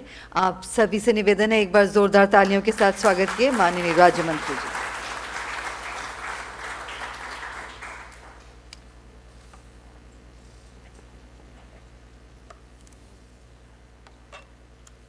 ICAR पशुपालन विभाग के संयुक्त तत्वाधान में Indian chamber of food and agriculture एवं एग्रीकल्चर टुडे ग्रुप द्वारा आयोजित इंडिया एनिमल हेल्थ अवार्ड समारोह में उपस्थित गुजरात राज्य के माननीय राज्यपाल परम आदरणीय आचार्य देवव्रत जी, सचिव डेयरी पशुपालन और मत्स्य विभाग श्री अतुल चतुर्वेदी जी, पूर्व अध्यक्ष ASRB और कुलपति GBPUT पंतनगर डॉक्टर आदित्य कुमार मिश्रा जी, अध्यक्ष राष्ट्रीय पशु चिकित्सालय विज्ञान अकादमी डॉक्टर DVR प्रकाश राव जी, अध्यक्ष भारतीय कृषि एवं खाद्य परिषद डॉक्टर MJ खान, श्री ममता जैन जी, पंडित दीनदयाल उपाध्याय पशु चिकित्सा विश्वविद्यालय मथुरा के पूर्व कुलपति श्री पाठक जी, सभागार में उपस्थित सभी अवार्डी, कृषि वैज्ञानिक, इस विभाग से जुड़े हुए सभी देवियों एवं सज्जनों, किसान साथियों और डेयरी से संबंधित सभी सज्जनों, मुझे Indian chamber of food and agriculture एवं एग्रीकल्चर टुडे ग्रुप द्वारा जो इस एनिमल हेल्थ अवार्ड 2022 में उपस्थित होने का मौका दिया है, यह मेरे लिए प्रसन्नता की विषय है। मुझे लग रहा है कि मुझे जो लिख के दिया गया है वो मैं किनारे कर दूं। भारत एक कृषि प्रधान देश है, इसमें कोई दो राय नहीं। चौधरी चरण सिंह जी का बाल्यकाल में जो पहला भाषण सुना था, उसमें था कि ये गांव देहात किसानों का देश है, 90% किसान है, ये मैंने 67 में सुना। अनुपात घट बढ़ रहा है, लेकिन जब तक सृष्टि रहेगी ये देश किसानों का ही रहेगा। और 8.5 करोड़ परिवार दुग्ध उत्पादन करते हैं। मेरी अपनी सोच है कि 5-10 बीघे जमीन वाला किसान उतना लाभ नहीं लेता है अगर उन्नत किस्म की किसी के पास 10 भैंसें हों। जैसा ब्रीड इम्प्रूवमेंट के बारे में चतुर्वेदी जी ने कहा, ये बहुत महत्वपूर्ण चीज़ है। पशुपालन एक पैरेलल इकोनॉमी है। माननीय प्रधानमंत्री जी ने जब कहा है कि 2024 तक किसानों की आय को दुगना करेंगे, तो मुझे लगता है ना तो उत्पादन दुगना हो पाएगा और ना एमएसपी दुगनी होगी। फिर हम आय को दुगना कर सकते हैं पशुपालन के द्वारा, परंपरागत तरीके से की जा रही हुई खेती को जब तक नहीं छोड़ेंगे। अभी तक ये होता है कि मेरे ग्रैंडफादर ने पिताजी को बताया था कि 1 बीघे में इतना बीज पड़ना है और इतनी खाद पड़नी है। उस लकीर के फ़कीर की तरह हम लगातार परंपरागत फसलें और परंपरागत तरीके से ही खेती कर रहे हैं।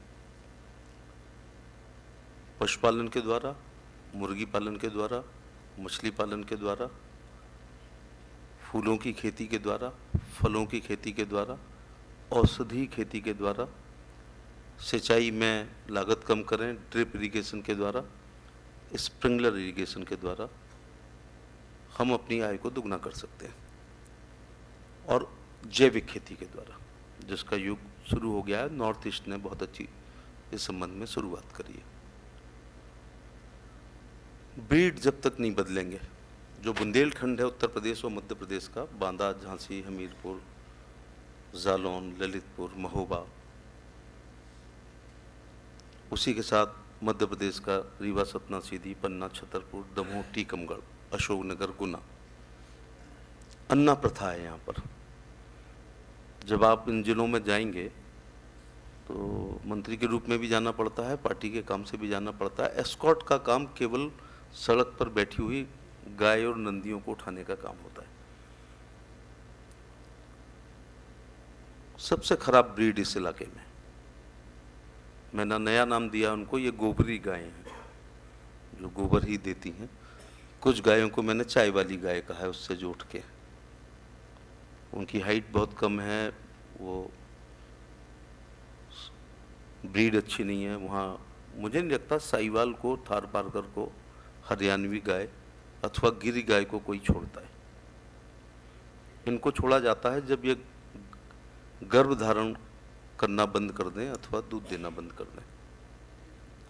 तो ये एक बड़ा इलाका है जहां हमें, और गौवंश वध अधिनियम लागू है और हमारे मुख्यमंत्री के ज़माने में कुछ ज़्यादा ही लागू है। मैं जितनी देर बात कर रहा हूं इतनी देर में कुछ नंदी पैदा हो गए होंगे जो हमारे ऊपर पूरी तरह परजीवी हैं, 100% पैरासाइट हैं ये, क्योंकि ये यूजलेस हो गए हैं, इसलिए ये प्राइसलेस हो गए हैं। मुझे जो समय दिया गया है शायद 1-2 मिनट आगे बढ़ जाए, क्योंकि वो पढ़ने में तो मुझे 3.5 मिनट लगता, जिसमें शायद आंकड़ा होगा कि इतने करोड़ लीटर दूध पैदा करते हैं, इतने पशु हैं, इतने एफएमडी का टीका हम लोग लगाते हैं, किसान सम्मान निधि इतने लोगों को मिलती है, फसल बीमा इतने करोड़ लोगों का है। ये सब चीज़ें ठीक हैं। मेरे जो गांव के अनुभव में मैं भगवान का धन्यवाद दे रहा हूं कि मुझे एक 32 घरों के छोटे से हेमलेट में, मजरे में उन्होंने पैदा किया, जिसकी वजह से असली भारत मुझे देखने का अवसर प्राप्त हुआ। इस समय उत्तर प्रदेश की 2 बड़ी समस्याएं, एक समस्या है गिरता हुआ भूजल स्तर और एक है बढ़ती हुई निराश्रित गौवंश। मुझे समझ में नहीं आता कि हमको सरकार बनाई 5.25 साल हुए हैं, अचानक ये बाढ़ कहाँ से आ गई। बल्कि जब मैं वेटरनरी मिनिस्टर था तो 11वें 12वें महीने 9वें महीने में बहुत बड़ा विधानसभा में शोर हुआ कि ये निराश्रित गौवंश बहुत परेशान कर रहा है। तो मुझे लगा कि गाय बच्चा पैदा करने में भी 9 महीने लगाती है, मुझे तो अभी 8 ही महीने हुए हैं। ये अचानक कहाँ से गौवंश सड़कों पे आ गया और खेतों में आ गया। मैं कोई राजनीतिक किसी की आलोचना करने के लिए नहीं खड़ा हुआ हूँ। हमसे पहले वाली सरकार में इस कानून के बावजूद भी गौ हत्या होती थी, क्योंकि ऐसा नहीं है, गाय तो द्वापर त्रेता से है। अचानक 8-9 महीने में ये क्यों दिखाई पड़े? क्योंकि इनका कटना एकदम बंद हो गया था, तो ये दिखाई पड़ने लगे। जब हम गरीब थे और चारागाह ज़्यादा था तब ये समस्या नहीं थी। मुझे याद आ रहा है पाठक जी कि हमारे पास 2 बैल नहीं होते थे, तो हमने खेती की है, एक बैल हमारा और एक आपसे लिया। आपने हमारे खेत जोतवा दिए, हमने आपके खेत जोतवा दिए, चारा अपना अपना। फिर ये हुआ कि और गरीबी आई तो एक बैल हमारा या आपका और एक भैंसा, हमने ऐसे हल चलाया।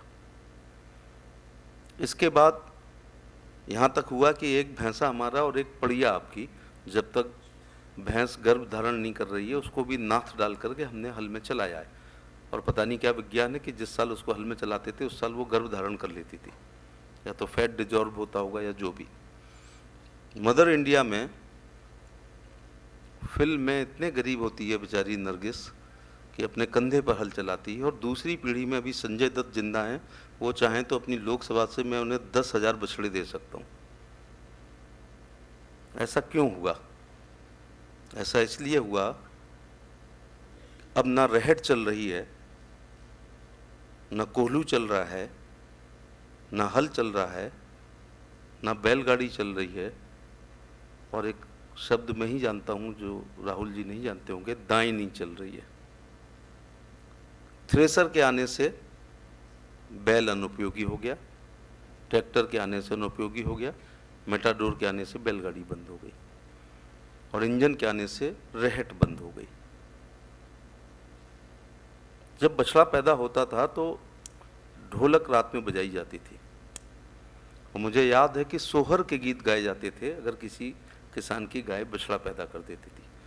और बछिया पैदा होने पर उतना ही मुंह लटकता था जितना कुछ घरों में आजकल लड़कियों के पैदा होने पर मुंह लटकता है, क्योंकि किसी की गाय 2-3 बार बछड़ा दे दे तो उसकी आर्थिक स्थिति ठीक हो जाती थी।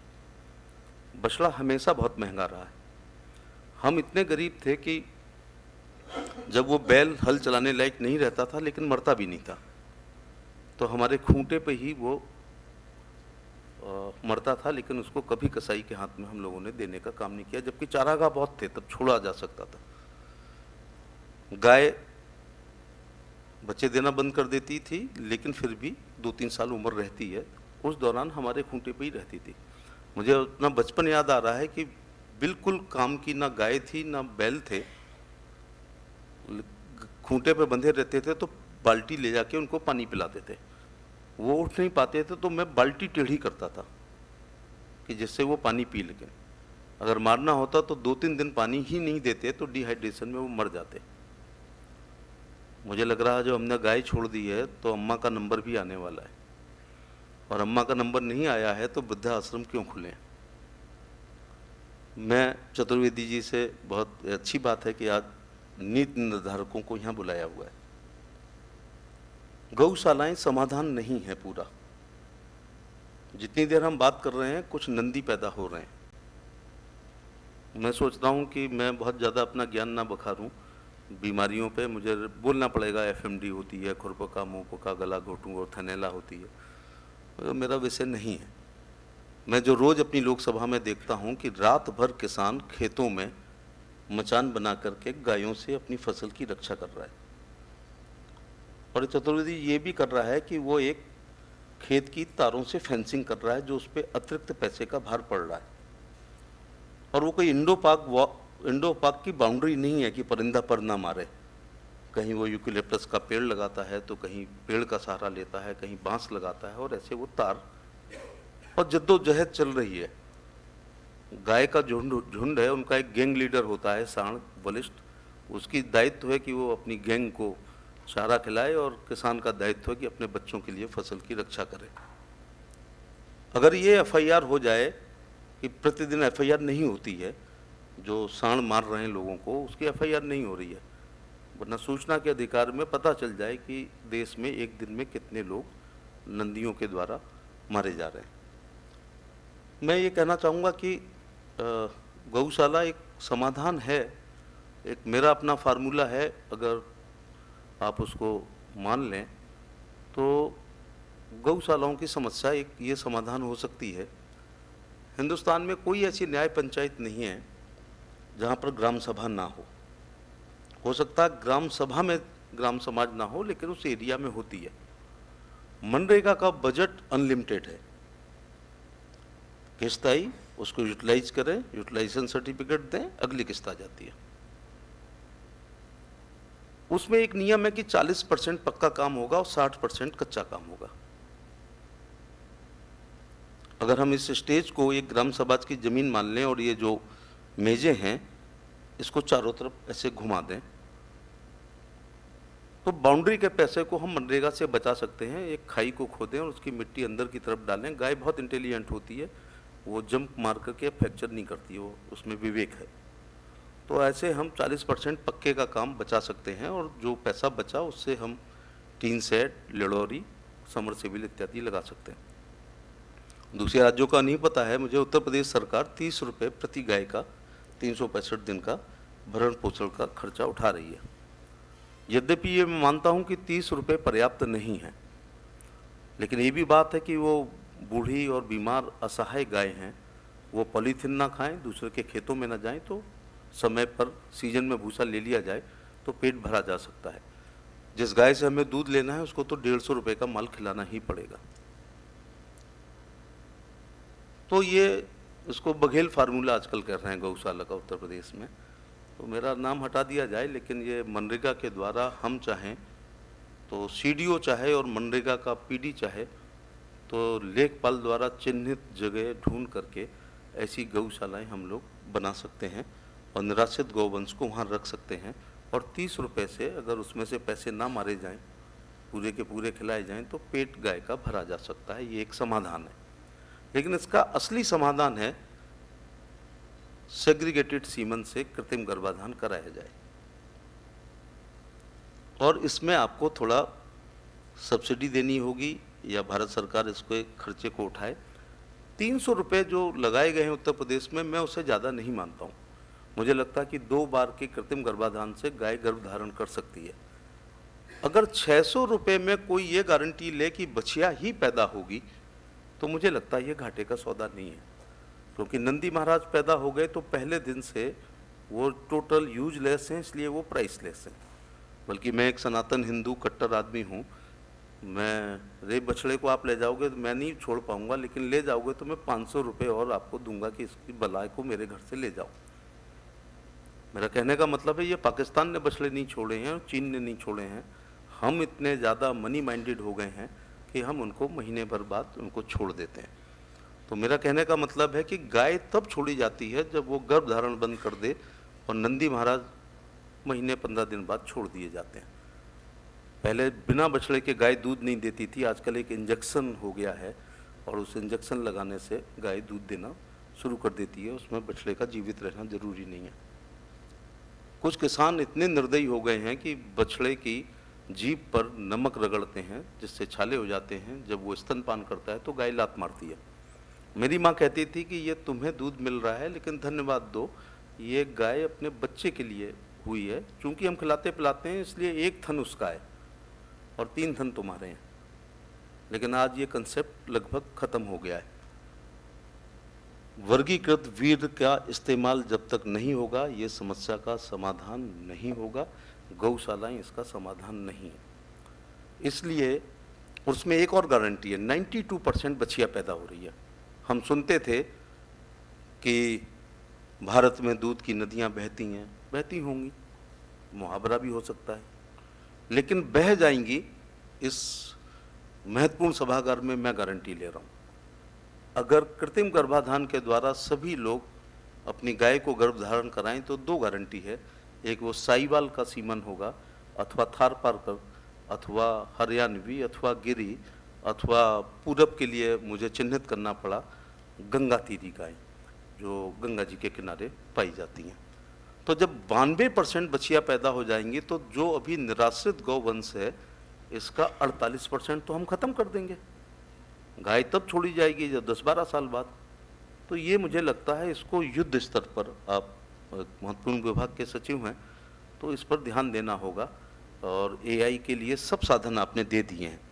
आपने पशु चिकित्सालयों पर नाइट्रोजन का इंतजाम किया है, वहाँ सीमन रहता है, लेकिन वर्गीकृत वीर्य जो मुझे लगता है XY तय करता है कि मेल पैदा होगा या फीमेल पैदा होगा, वो आजकल एक तकनीकी आ गई है जिसके द्वारा हम फीमेल को 92% पैदा कर सकते हैं। मैं गारंटी लेता हूं कि 5 साल में उत्तर प्रदेश और देश के हर किसान के खूंटे पे साहीवाल की बछिया होगी, अथवा थारपारकर की होगी, अथवा हरियाणवी होगी, अथवा A2 दूध देने वाली गिरी गाय की बछिया होगी। और जो 8% बछड़े पैदा होंगे तो जिन लोगों को उसकी ज़रूरत है वो कर सकते हैं। और मुझे लगता है कि मैं इस विषय पे ही बात करूं, बहुत इधर उधर ना जाऊं, तो ये एक लाभकारी होगा। तो इसके लिए आप पूरे देश के लिए, मुझे लगता है कि अगर अनिवार्य भी करना पड़े, पहले पाठक जी कोई बड़ा आदमी मेरे इलाके का अपनी आमदनी को कम करते हुए अपने उन्नत किस्म के बछड़े को सांड बनाता था। मेरा भाई गाय की रस्सी पकड़ के आगे चलता था, मैं डंडा लेके गाय को गर्भ धारण कराने के लिए घूमते थे। गाय की सांड की लोकेशन मिलती नहीं थी, GPS होता नहीं था। एक गांव में गए, हाँ भाई सुबह तो सांड दिखाई पड़ा था, अब नहीं दिखाई पड़ रहा है, और उसके कुछ घंटे होते हैं गर्भ धारण करने के। लेकिन अब सभी लोग इस पुण्य को कमाना चाहते हैं, जो पहले बड़े लोग गरीबों के लिए पुण्य कमाते थे अपने बछड़े को।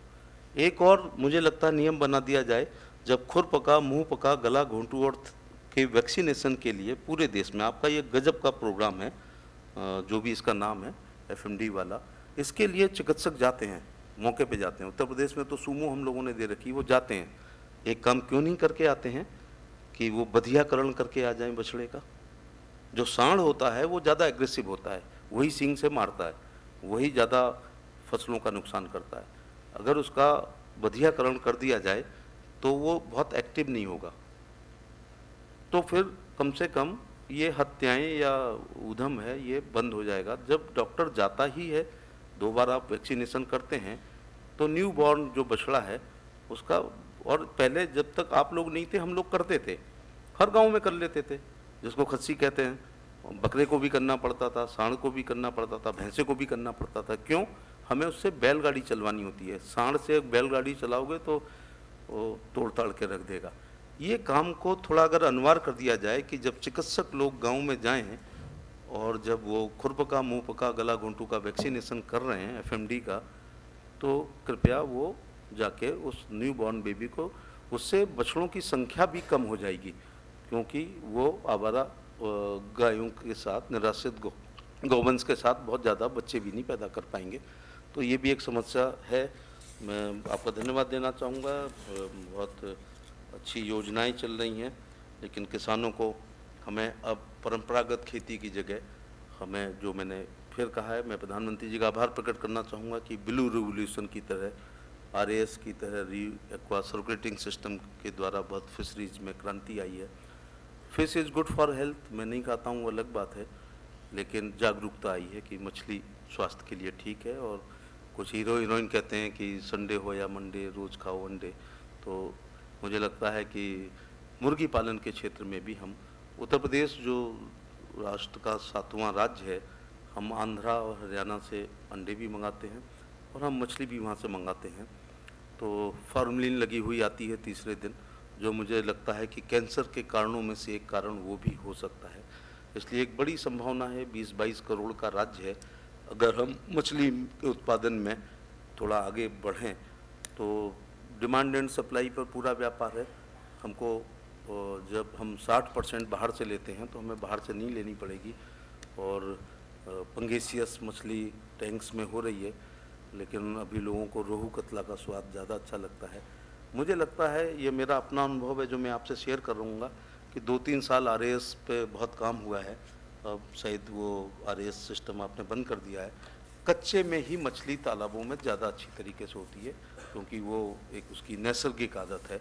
टैंक में जब वो जाती है तो उसको इंजरी हो जाती है, इंजरी होती है तो जब नीचे टैंक में चली जाती है, तो जब वो तैरती नहीं है तो वो खाना कम खाती है, जब खाना कम खाती है तो वेट नहीं करती। मुझे लग रहा है मुझे ज़्यादा समय लग गया, मेरा प्रिय विषय है।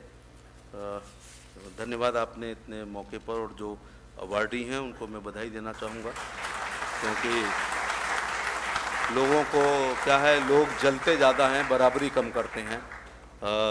अवार्डीज़ के गले में के हार लोगों को दिखाई पड़ते हैं, पैरों के छाले कम दिखाई पड़ते हैं। और ये सम्मान, ये कोई एक शॉल, श्रीफल या दुपट्टे का नहीं है, इसकी कोई कीमत नहीं है। 9 साल की उम्र में अंताक्षरी प्रतियोगिता में मेरे अध्यापक ने मुझे रटा दिया। मैं ब्लॉक जीता, तहसील जीता, जिला जीता। इनाम के तौर पर रेक्सोना साबुन की सबसे छोटी वाली टिक्की मिली, लेकिन यकीन करिएगा कि उसकी खुशबू से मैं आज तक महक रहा हूँ, क्योंकि उसने 9 साल की उम्र में मेरे पैरों की कपकपाहट को, माइक के फोबिया को और स्टेज के डर को दूर निकाल दिया था। जिन लोगों को अवार्ड मिला है, मेरी तरफ से उनको बधाई। और ख़ास तौर से ये एनिमल के मामले में आप काम कर रहे हैं, तो जो लोग जिंदाबाद मुर्दाबाद जानवर नहीं कर सकते हैं, हमें उन हड़ताल नहीं कर सकते हैं, हमें उनका भी ख्याल रखना है। धन्यवाद।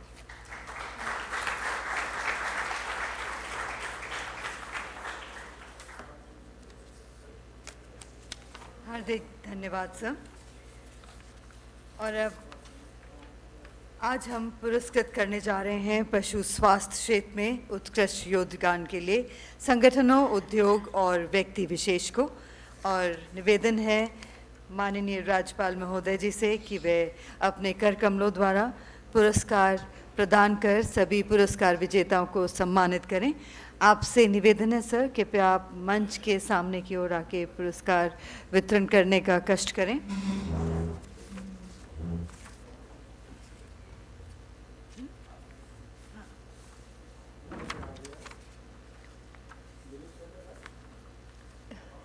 यहाँ से भी ठीक है सर, जहाँ से आप कंफर्टेबल फील करें sir.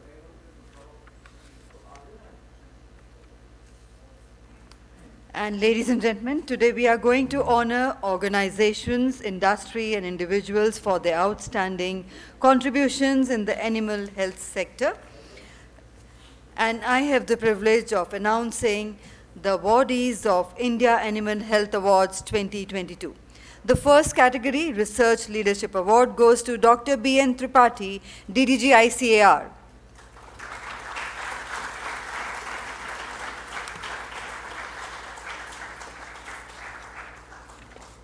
And the Research Leadership Award is presented to Dr. Ashish Paturkar, Vice Chancellor, MAPSU.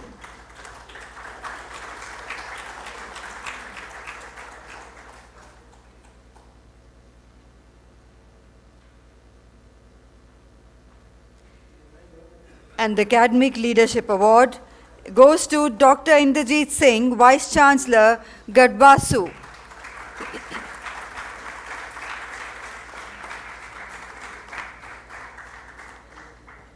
The Policy Leadership Award is presented to Dr. Tarun Sridhar, IAS, former Secretary, Department of Animal Husbandry and Dairy.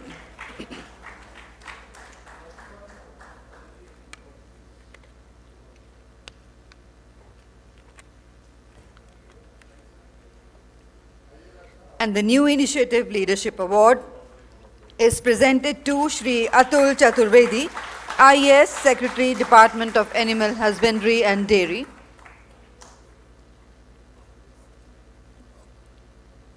The next award for program leadership goes to Dr. Praveen Malik, Animal Husbandry Commissioner.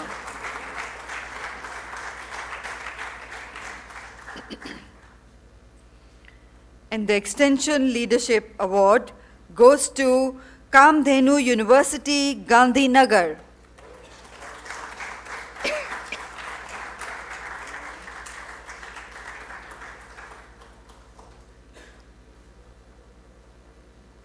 Please put your hands together for Kamdhenu University, Gandhinagar.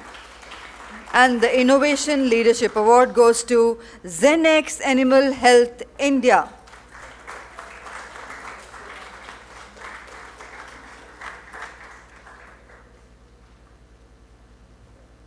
The Innovation Leadership Award is presented to Zenex Animal Health India.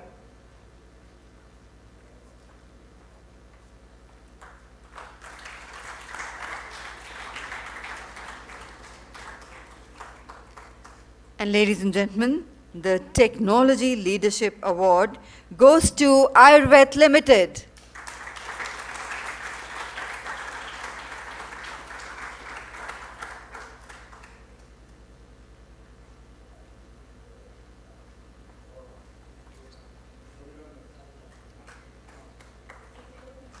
And the Corporate Leadership Award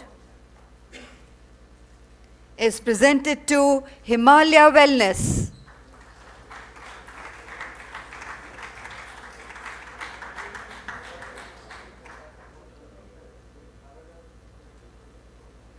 The next category is of CSR Leadership Award, which goes to Ananda Group.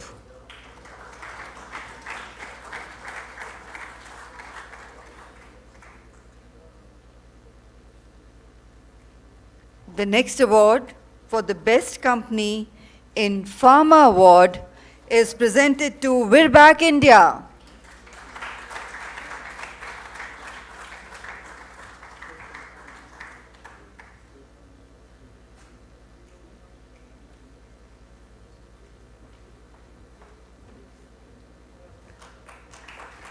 And ladies and gentlemen, the best company in Animal Feed Award goes to Amul Cattle Feed and Feed Supplements.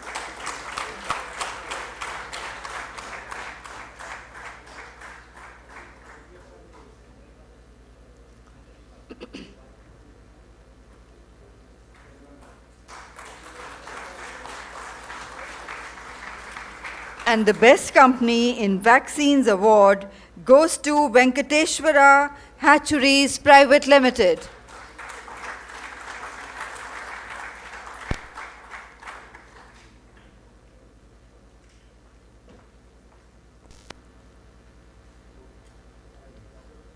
And ladies and gentlemen, we move on to the next category, which is the best state in animal husbandry infrastructure awards goes to the state of Gujarat.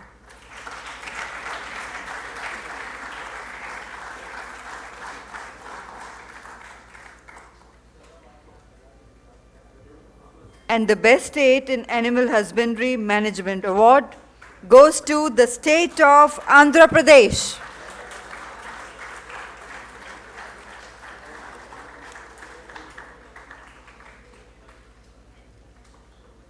And the best state for new initiatives award goes to the state of Kerala. I'm sorry, Karnataka. The best state for new initiative awards goes to the state of Karnataka.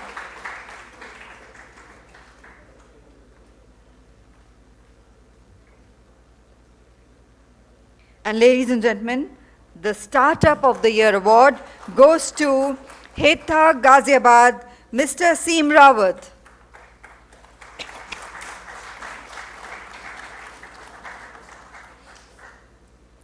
And the Farmer of the Year award goes to Shri Ramesh Bhai Ruparelia from Gujarat.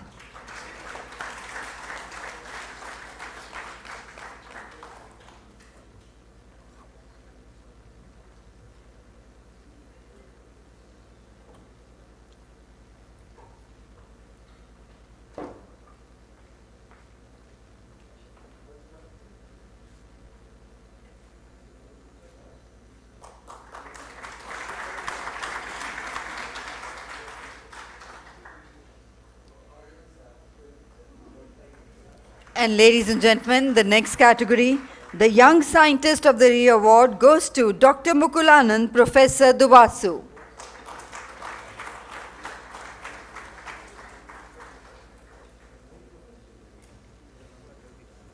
And the Special Recognition Award goes to Dr. Pradeep K. Malik, former Professor, Wildlife Institute.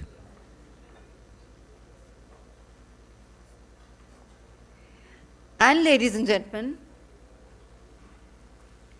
the Lifetime Achievement Award goes to Dr. KML Pathak, former DDG-ICAR and former Vice Chancellor Duvasu.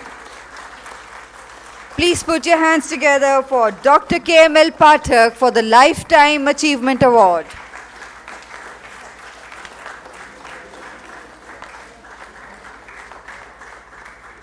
And for the special recognition, I would invite Mr. Mahipal Yadav, Chairman, Sanskaram Veterinary College, Haryana.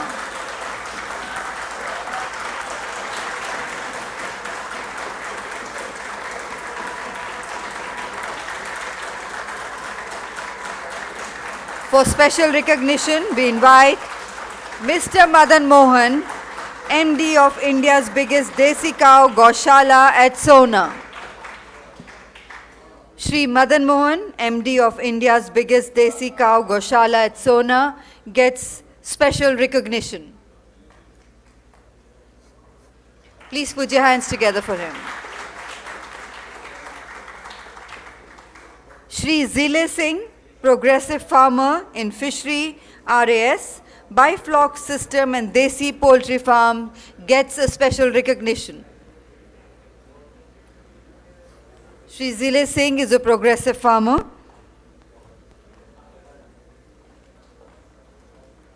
And last but not the least, special recognition for Dr. Sudhir Yadav, extension work for animal health.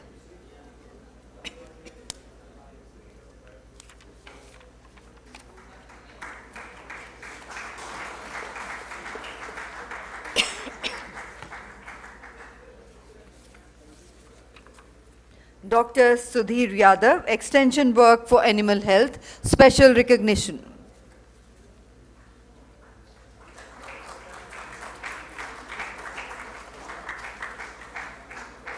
और इसी के साथ माननीय राज्यपाल जी महोदय जी का आभार व्यक्त करते हुए अनुरोध करना चाहेंगे कि वे अपने प्रेरणात्मक शब्दों के साथ उपस्थित सभा का मार्गदर्शन करें। और जोरदार तालियों के साथ एक बार पुनः स्वागत करेंगे माननीय मुख्य अतिथि माननीय राज्यपाल जी का।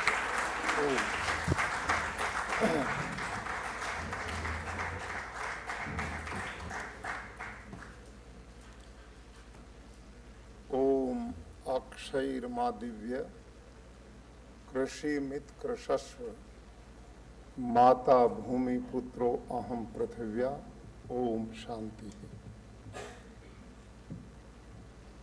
Indian chamber of food and agriculture और agriculture today group New Delhi द्वारा आयोजित India animal health summit and awards 2022 में उपस्थित आदरणीय डॉक्टर एसपी सिंह जी बघेल, माननीय राज्य मंत्री कानून एवं न्याय आदरणीय डॉक्टर आदित्य कुमार मिश्रा जी, पूर्व अध्यक्ष एग्रीकल्चर साइंटिस्ट रिक्रूटमेंट बोर्ड आदरणीय श्री अतुल चतुर्वेदी जी, सचिव डेयरी एवं पशुपालन माननीय डॉक्टर DVR प्रकाश राव जी, अध्यक्ष राष्ट्रीय पशु चिकित्सा विज्ञान अकादमी आदरणीय डॉक्टर MJ खान जी,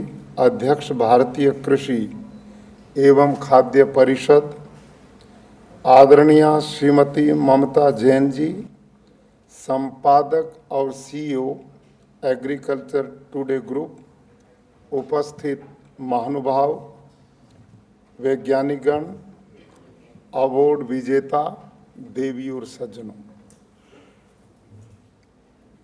आज मुझे अपार प्रसन्नता है कि आपके 2 दिवसीय पशु स्वास्थ्य के ऊपर पहली बार इस प्रकार की गोष्ठी का आयोजन किया गया है।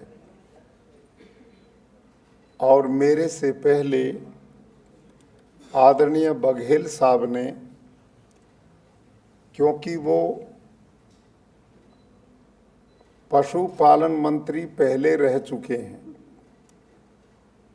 और इनका इतना गहरा डीप ज्ञान था कि उसने निश्चित रूप से सबको लाभान्वित किया है। मैं उनको बधाई देता हूं।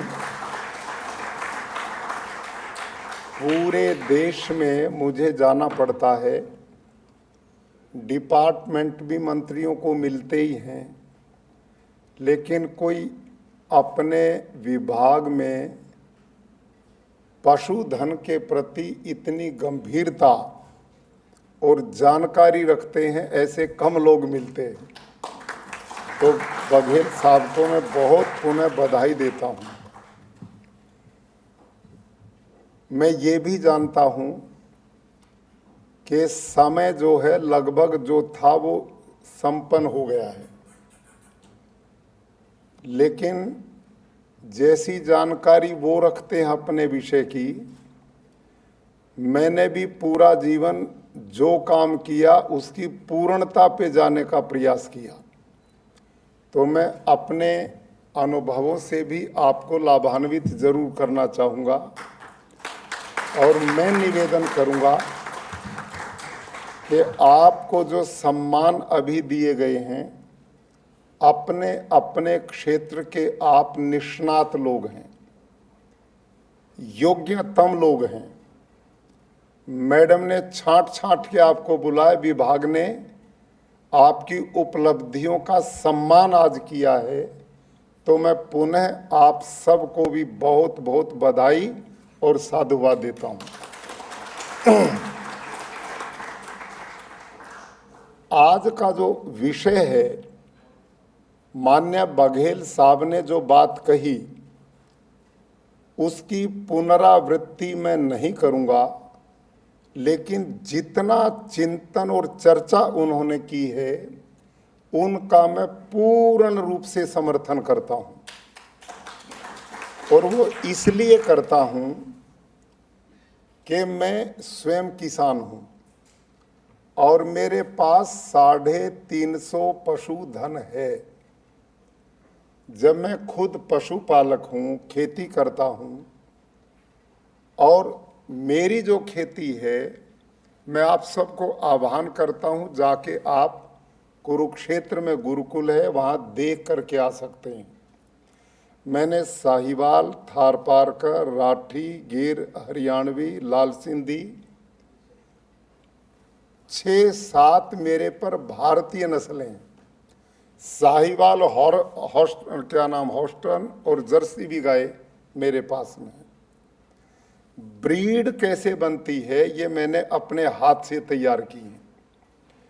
मैंने 1982 में 3 गाय से अपनी डेयरी शुरू की थी और वो जर्सी हॉस्टन गाय मैंने ली थी 10-10 किलो दूध की, और उन्हीं से नस्ल सुधार करते करते इस समय मेरे पास 45 से 50 किलो प्रतिदिन दूध देने वाली उसी से मैंने ब्रीड बनाई।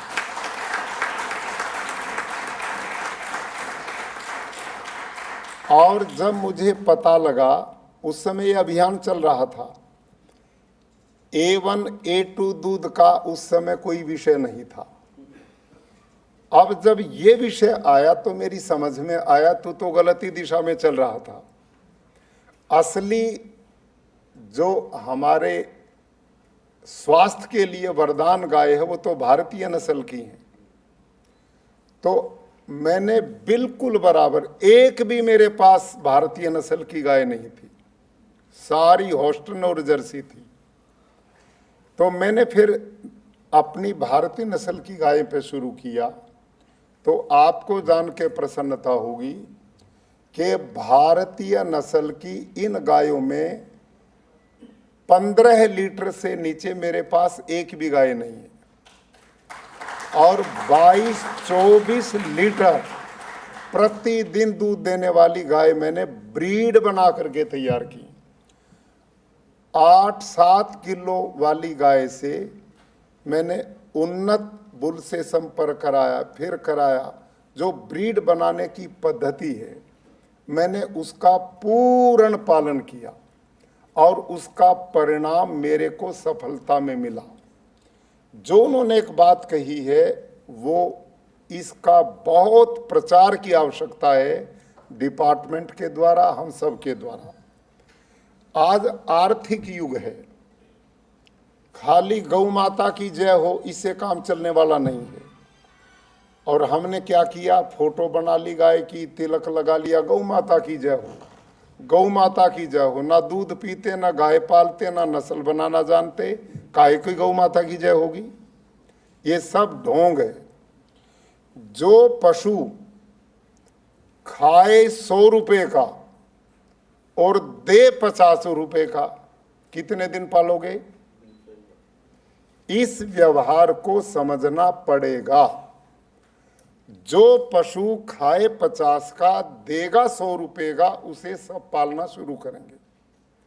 और ये तरीका तब बनेगा जब हम अपने पशुओं की नस्ल सुधार करेंगे।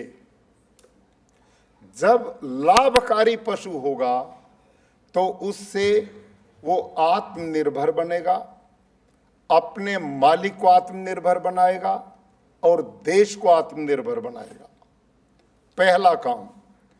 दूसरा, आज मैं आप सब आयोजक मंडल को बहुत बधाई देता हूं कि उन्होंने पशुओं के स्वास्थ्य के बारे में चिंता करते हुए आज का कार्यक्रम, पहला कार्यक्रम संपादित किया है। हमारे पशुओं के माध्यम से कई तरह के रोग मनुष्य में आते हैं। पशु निरोग हों, स्वस्थ हों, इसकी चिंता करने की आवश्यकता है।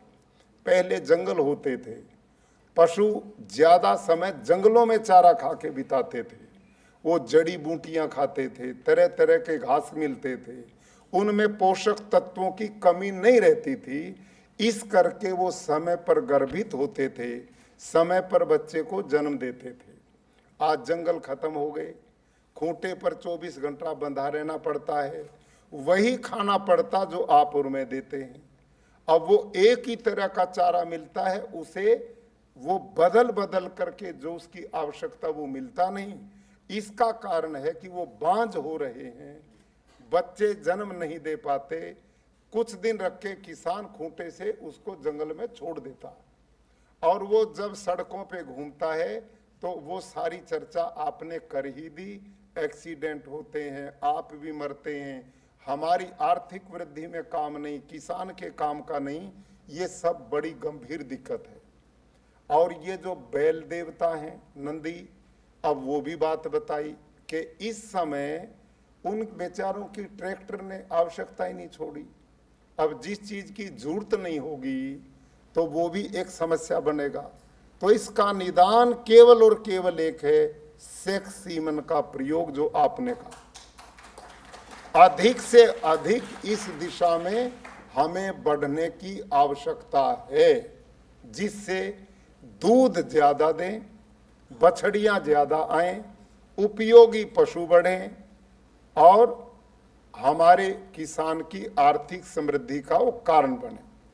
इतनी बात जो बघेल साहब ने की, मेरा पूर्ण समर्थन उनके साथ है। लेकिन बघेल साहब, इससे अलग थोड़ी सी चर्चा, इसका समाधान जो प्रैक्टिकल है वो मैं आपके बीच में रखना चाहता हूं। ये तो है समस्या जो अब तक आई, ये समाधान नहीं है जो आपने भी कहा गौशालाएं समाधान नहीं है, मजबूरी है। वो तो पशुओं की जेल है, वो तो बेचारे, और गौशालाओं की हालत आप जाके देखेंगे, वो भरी पड़ी हैं, चारा मिलता नहीं, सूखी पड़ी हैं, तड़प तड़प के मरती हैं। ऐसी दुर्दशा लगभग जगह देखने को मिलती है। ये कोई समाधान नहीं। गाय पशु का समाधान है किसान के खूंटे पर।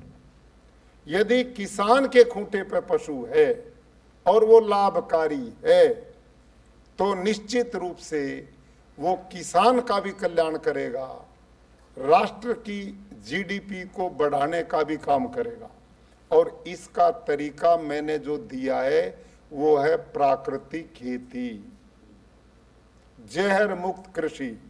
मेरी खेती जैविक खेती नहीं है, ध्यान करो, ऑर्गेनिक फार्मिंग नहीं है, रासायनिक खेती तो है ही नहीं, ऑर्गेनिक भी नहीं है, क्योंकि ये दोनों, ऑर्गेनिक भी और जैविक भी, ग्लोबल वार्मिंग को बढ़ाती हैं। जैविक खेती में लागत कम होती नहीं, उत्पादन पूरा मिलता नहीं, मेहनत कम होती नहीं, हर किसान उसे सफलतापूर्वक नहीं कर पाता।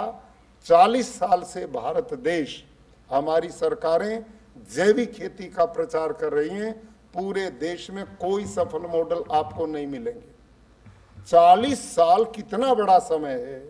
यदि जैविक खेती सफल होती तो भारत में बहुत बड़े हिस्से में वो आज दिखाई देती। तो मैं, क्योंकि समय अभाव है, इसलिए मैं उसकी चर्चा नहीं, जैविक का बताऊं क्या है, प्राकृतिक बताऊं। तो साहब ने कहा प्राकृतिक खेती क्या है, और इस गाय का समाधान क्या है? बिल्कुल बघेल साहब ने कहा उत्तर प्रदेश सारे देश में, ये बुंदेलखंड की बात कही, वो ऐसे पशु हैं जिनसे आर्थिक लाभ मिल ही नहीं पा रहा, समस्या बनी हुई है। लेकिन प्राकृतिक खेती में मैंने रिसर्च कराई है, मेरे पास 200 एकड़ जमीन है कुरुक्षेत्र के गुरुकुल में। मैं 25 साल रासायनिक खेती करता रहा, 3 साल मैंने जैविक खेती की, दोनों मेरी फेल हुई।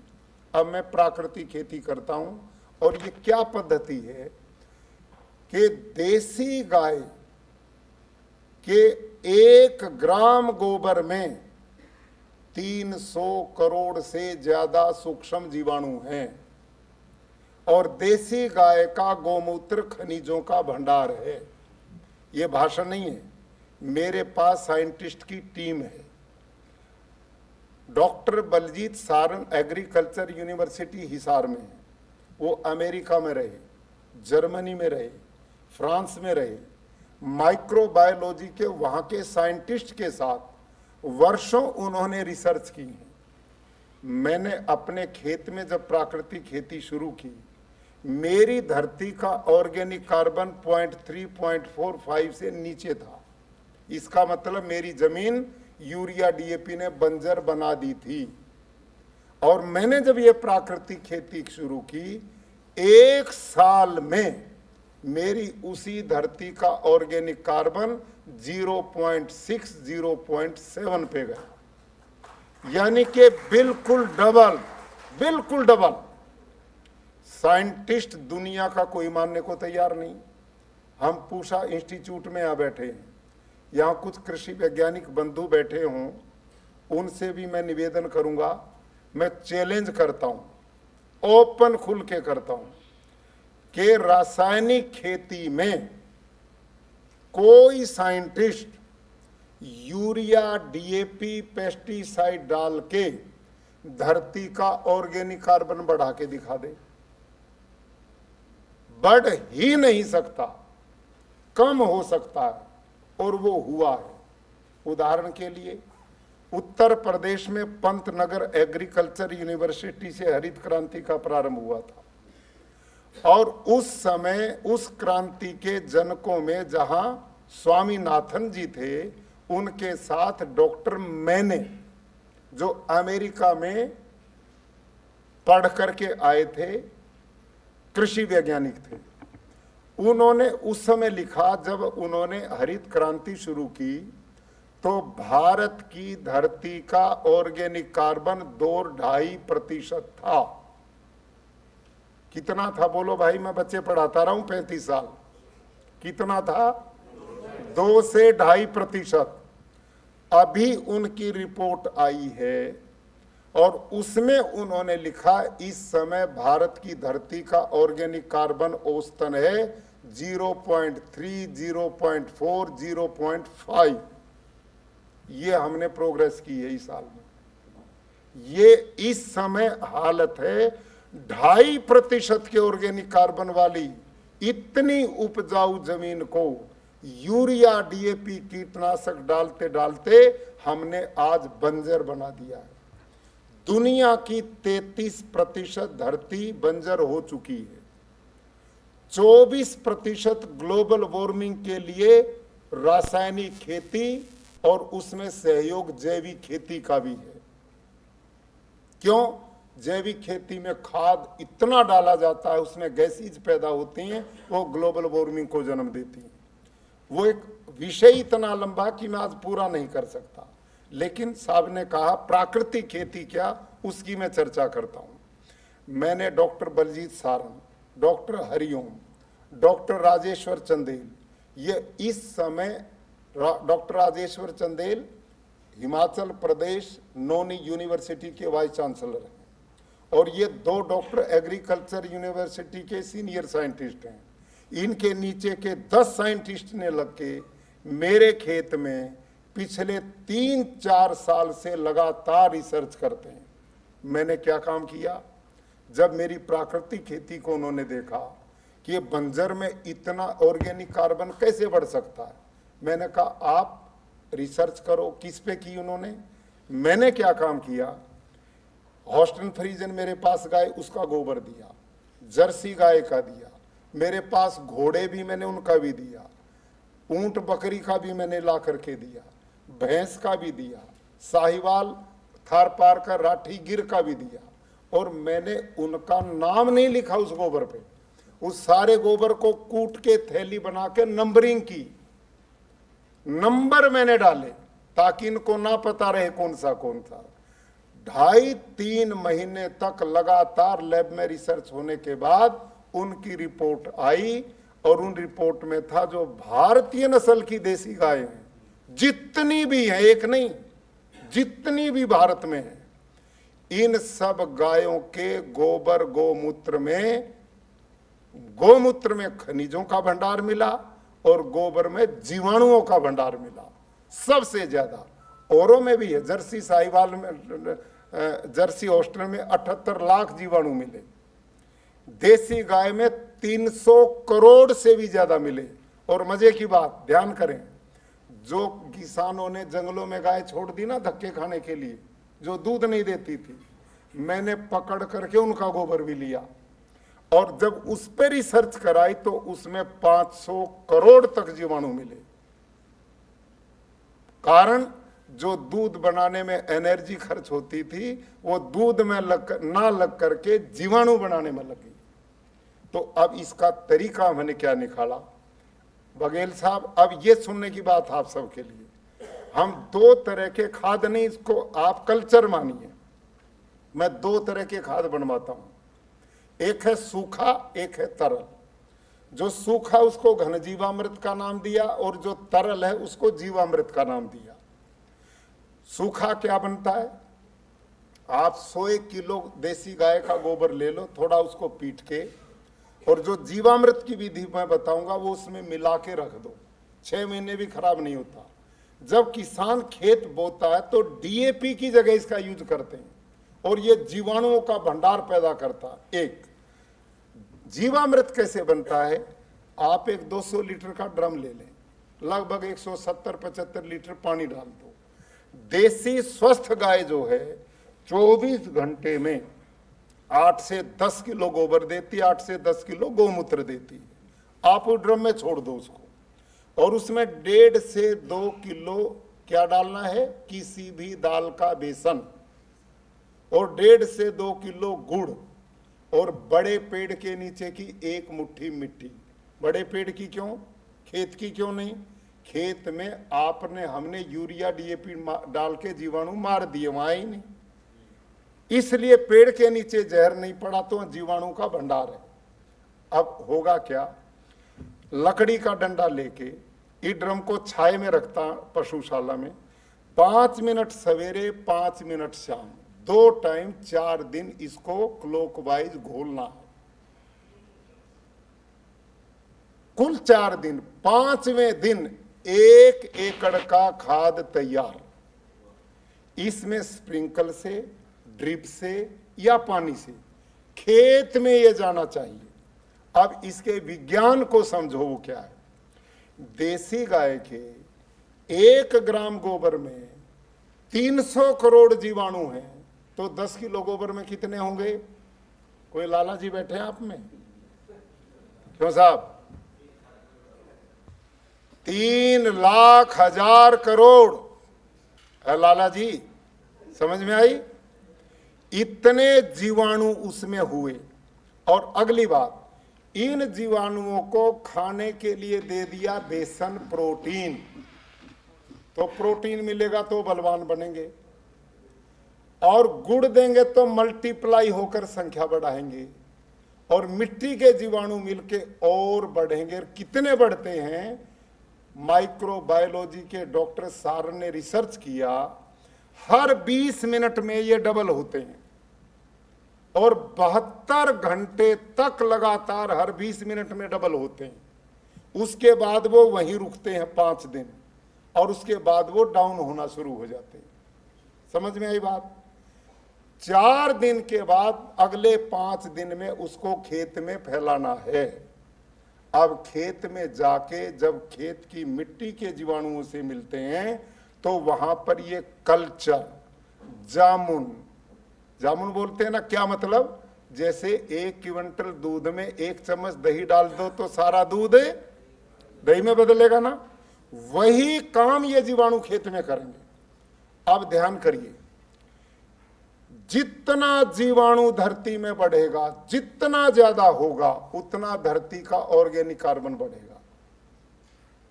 और ये जीवाणु करते क्या है? अब इस विज्ञान को समझिए। आकाश में, हवा में 78% नाइट्रोजन है। साइंटिस्ट बैठे कोई बंधु? कोई भी नहीं है। वीसी साहब बैठे तो हैं, मैं जो कह रहा हूं गलत तो नहीं है? 78% नाइट्रोजन है ना हवा में। तो ये जो सूक्ष्म जीवाणु हैं, ये उस नाइट्रोजन को खींचते हैं और उस नाइट्रोजन को लेके भोजन बना के, पका के पौधे की जड़ को देने का काम करते हैं। समझ में आई बात? एक काम। नंबर 2, धरती में सब तत्व परमात्मा ने, प्रकृति ने दिए हैं। उसमें फास्फोरस है, जिंक है, पोटास है, मैग्नीशियम है, कॉपर है, सब तरह के तत्व हैं जो पौधे को चाहिए। लेकिन ये तत्व जड़वत पड़े हुए हैं, गांठ बांधे पड़े हैं। ये स्वयं भोजन बन करके पौधे को खुराक नहीं देते। ये तत्व तो हैं जमीन में, लेकिन ये पौधे का भोजन नहीं बनते अपने आप। कैसे नहीं बनते? इससे मोटा उदाहरण कोई नहीं आएगा समझ में। आप और हमारे घर में किचन है कि नहीं? भाई मेरी क्लास में बोल लो, मैं बच्चे पढ़ाता रहा हूं, मौन मत हो। घर में किचन है? किचन में देखिए, तेल भी है, आग भी है, दाल भी है, चावल भी है, साग भाजी भी, आटा भी है, पानी भी, सब कुछ है। क्या भोजन अपने आप बन करके हमारे बाहर आ जाता है? नहीं आता ना। कब आएगा? जब हमारी माता बहन किचन में जाएगी और भोजन बनाएगी तो भोजन बनेगा। अब समझिए, जो काम किचन में माता बहन का है, वही काम हमारे खेत में जीवाणुओं का है।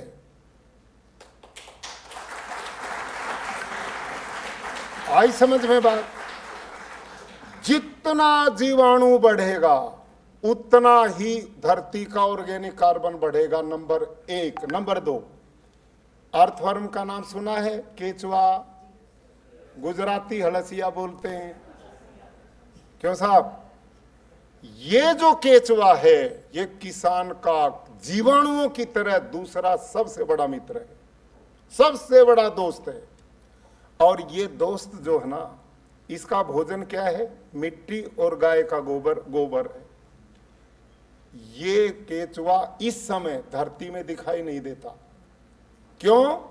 क्योंकि यूरिया, डीएपी, कीटनाशक ने सब मार दिया, सारे जीवाणु मार दिए। और जब आप जीवामृत, घन जीवामृत डालोगे, अब भी ये धरती में 5-10 फीट नीचे समाधि लिए बैठा है, अब भी जिंदा है कहीं कहीं। और जब आप उसके ऊपर ये जीवामृत, घन जीवामृत डालोगे, उसका भोजन मिलेगा, वो एकदम धरती फोड़ के ऊपर आएगा। आप में कोई ऐसा सज्जन है जो खेती करते हो? हाथ खड़े करो।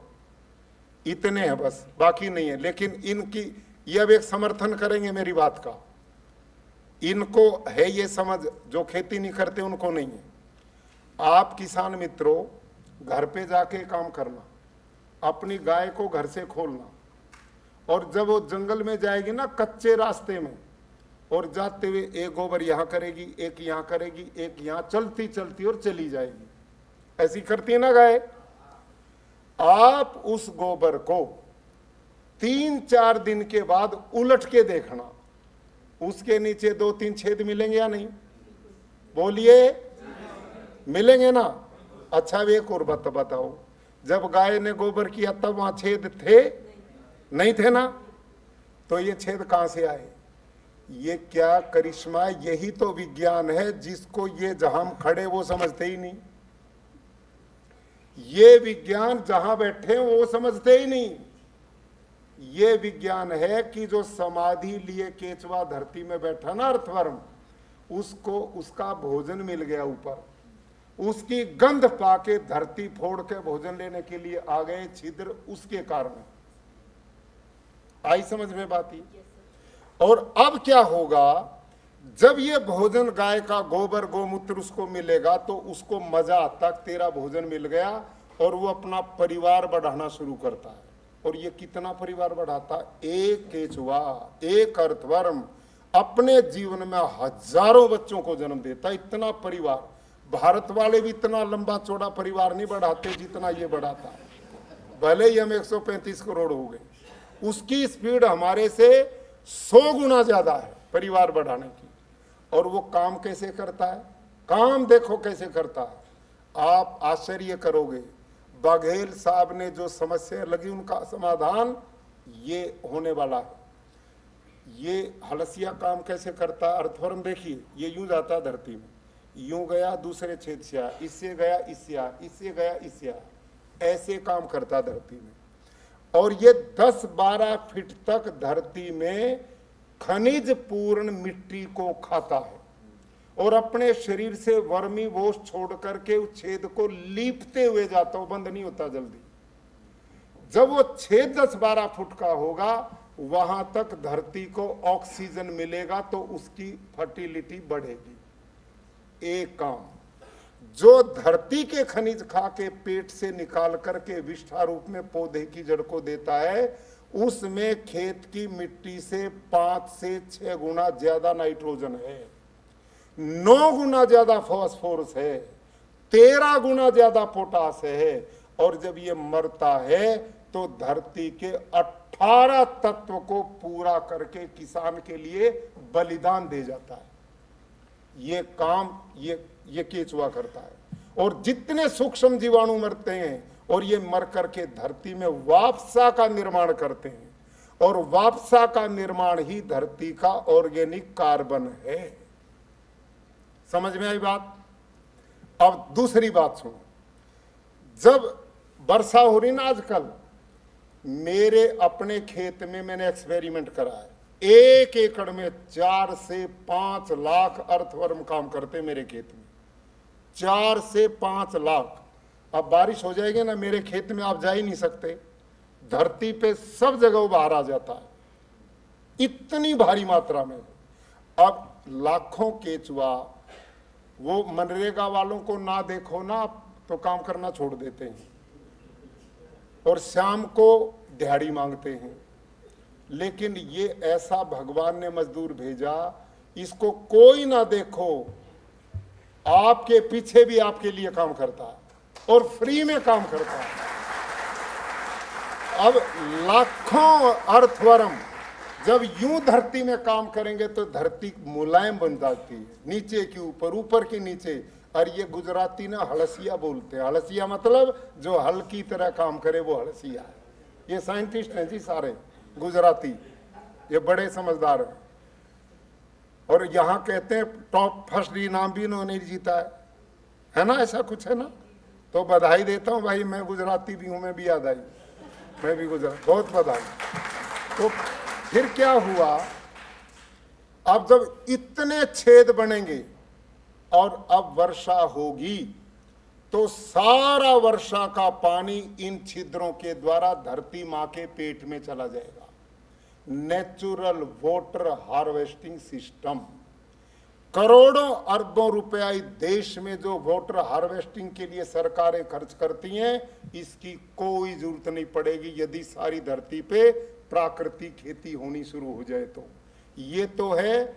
और अब क्या हो रहा है, यूरिया डीएपी ने धरती की परत पत्थर बना दी, जीवाणु बचे नहीं, उसमें छेद होते नहीं।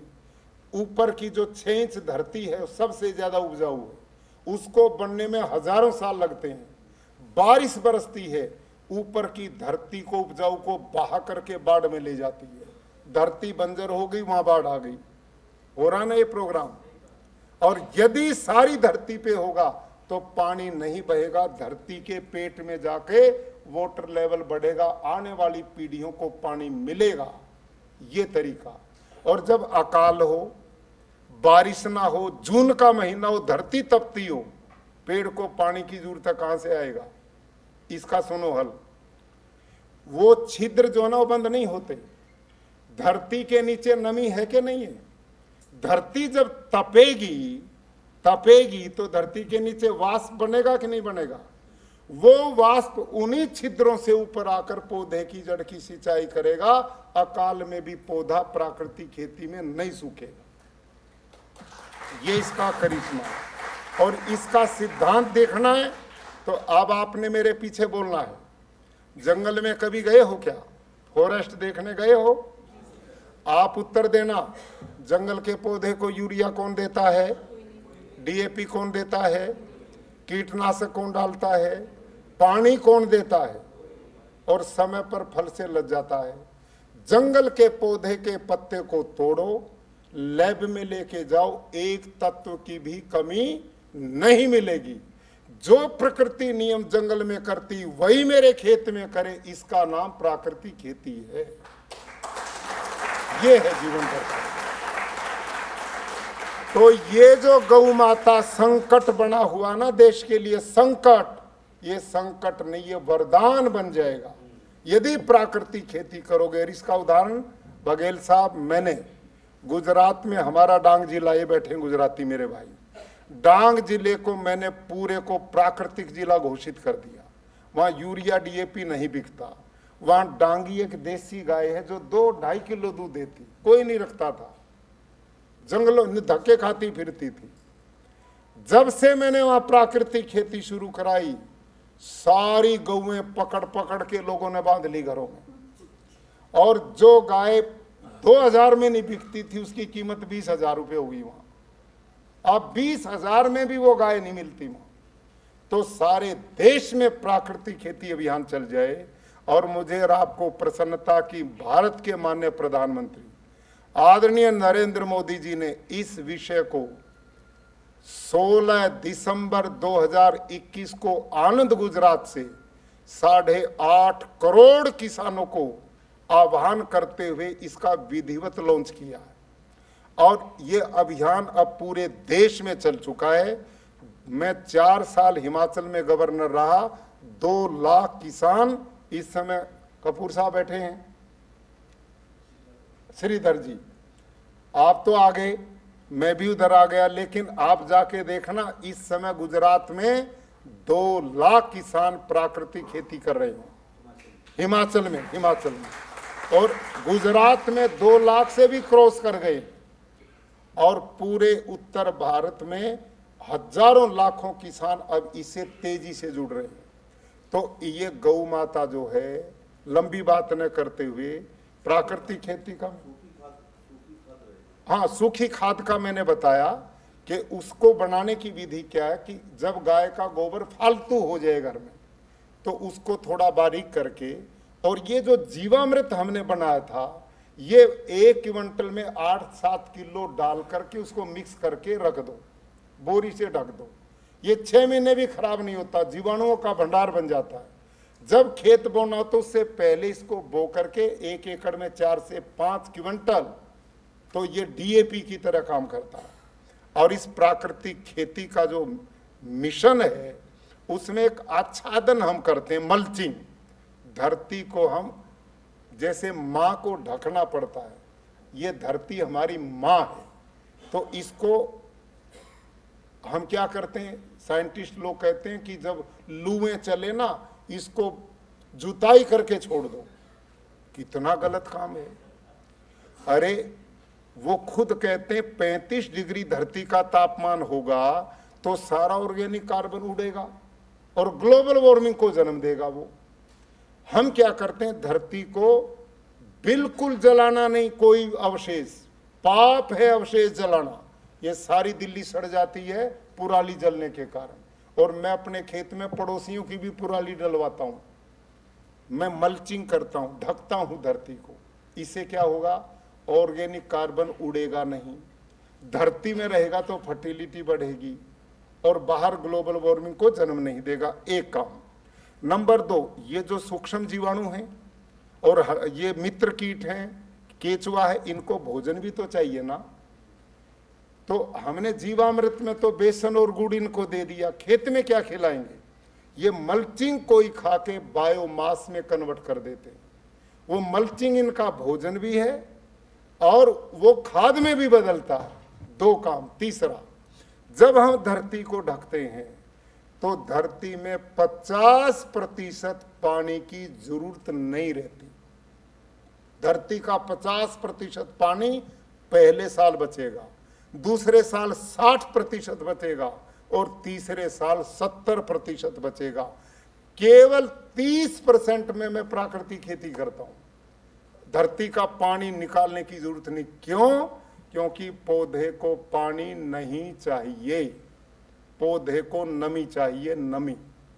पानी नहीं चाहिए उसको। जो हम बहा रहे हैं ये पाप कर रहे हैं। और ये नमी कैसे आएगी? आच्छादन से।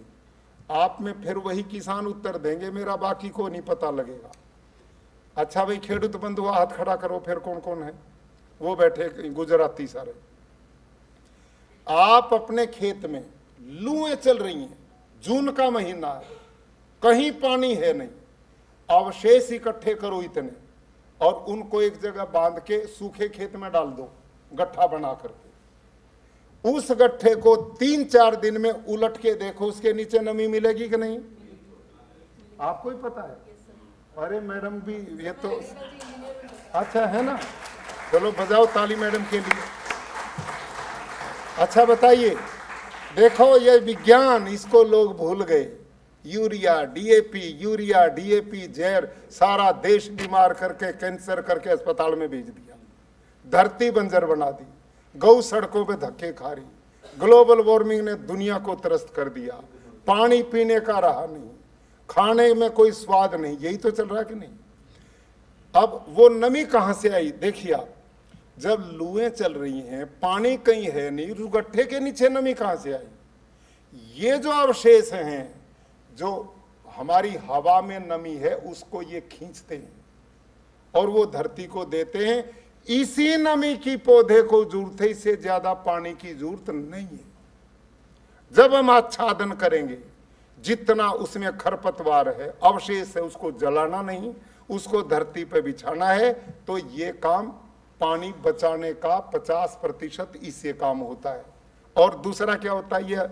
ये अर्थवर्म है ना, ये बहुत समझदार है। मनरेगा वाले चालाकी करते हैं, ये भी कई बार चालाकी कैसे करता है? ये रात में काम करता, दिन में नहीं करता। ये केचुआ, हलसिया, अर्थवर्म रात को काम करता, दिन में नहीं करता है। क्यों नहीं करता? कि दिन में बाहर आएगा तो पक्षी ले जाएगा, मरने का भय। जब आप धरती ढक दोगे तो धरती में अंधेरा होगा, ना हलसिए को पक्षी दिखेगा, ना पक्षी को ये दिखेगा, मरने से बच गया ना। और ये अंधेरा समझ करके फिर डबल शिफ्ट में काम करता है। समझ में का? फिर ये डबल शिफ्ट में काम करता है। डबल, ये रात में भी काम करता है और दिन में भी करता है। और फिर ये खाद का, फास्फोरस का, पोटास का, यूरिया का निर्माण डबल स्पीड से करता है, यदि उसको ढकते हैं। और उसको ढकते हैं। अगला, जो खरपतवार पैदा होता है, वीड्स पैदा होते हैं, किसान की सबसे बड़ी दिक्कत है। उसके लिए लेबर लगती है, लेबर आजकल मिलती नहीं, किसान का खर्चा बढ़ता है। जब आप धरती ढकोगे तो वो वीड्स जो हैं, उसके बीज को सूर्य की रोशनी नहीं मिलेगी तो जमेंगे नहीं, और जमेंगे तो पीले पड़ के वहीं खत्म हो जाएंगे, है ना? जमेंगे नहीं, और जम भी गए तो वहीं पीले होकर मर जाएंगे। तो किसान की लेबर भी से खत्म होगी। ये है प्राकृतिक खेती। ये ऑर्गेनिक फार्मिंग में ये कोई तत्व नहीं प्रयोग किए जाते जो मैंने बताए, इसलिए वो घाटे का सौदा है। इसमें उत्पादन बढ़ेगा। क्यों बढ़ेगा? क्योंकि इसमें जीवाणु और हलसिया ये बढ़ेंगे, तो इससे ऑर्गेनिक कार्बन बढ़ता। मोटा उदाहरण समाप्त करता हूं मैं अपनी बात को। आप एक अर्थवर्म खेत से लेके आओ, मंत्री जी के सामने रखो और उस पे थोड़ा सा यूरिया डालो, जिएगा मरेगा? अरे बोलो विद्यार्थियों, कमजोर विद्यार्थियों, मेरे प्यारे प्यारे कमजोर विद्यार्थियों, बताओ जिएगा कि मरेगा? मरेगा ना जी। अच्छा, उस पे गाय का गोबर डालो तो जिएगा नहीं, बल्कि बच्चे भी बढ़ाएगा, है कि नहीं? और हम कौन सा काम कर रहे हैं यहाँ बैठ के? पहले वाला है दूसरे वाला? क्यों साहब, वाइस चांसलर साहब, हम इनको मारने का काम कर रहे हैं या जिंदा करने का?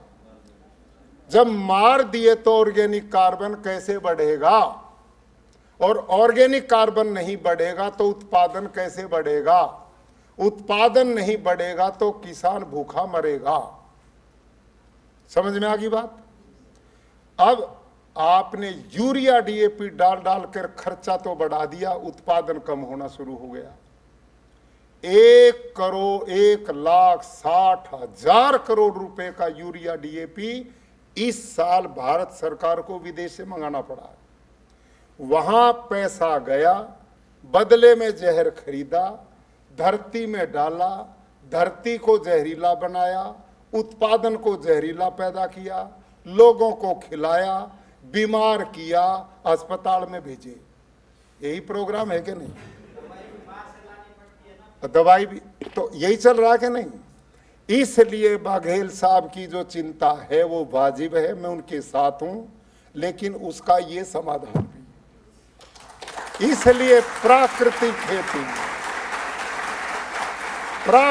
खेती, इससे पर्यावरण बचेगा। ये पानी लेके 20 साल पहले फिरते थे क्या बोतल लिए हुए? कहीं भी पी लेते थे, सारा जहर में बदल दिया। हवा प्रदूषित, ग्लोबल वार्मिंग से दुनिया चिंतित है, क्या होने वाला है? गौ सड़कों पे, धरती बंजर, पानी में धरती में रहा नहीं, आने वाली पीढ़ियां पीने के भी लिए तरसेंगी, खेती तो दूर की बात है। बीमारी से मुक्ति, और प्रधानमंत्री जी की योजना डबल आय कैसे होगी?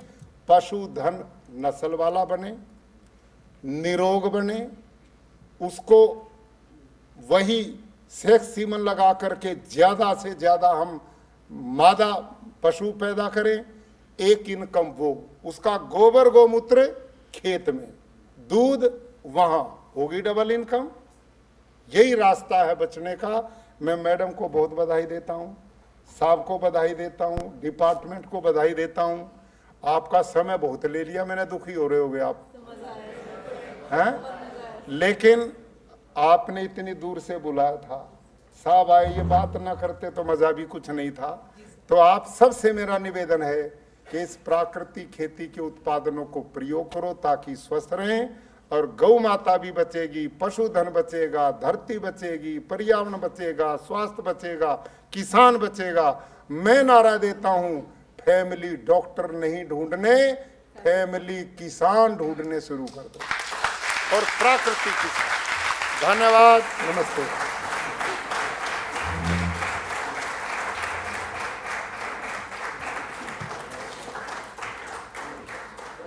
माननीय राज्यपाल महोदय जी का हार्दिक धन्यवाद। और अब आमंत्रित करना चाहेंगे डॉक्टर एमजे खान को धन्यवाद ज्ञापन के लिए।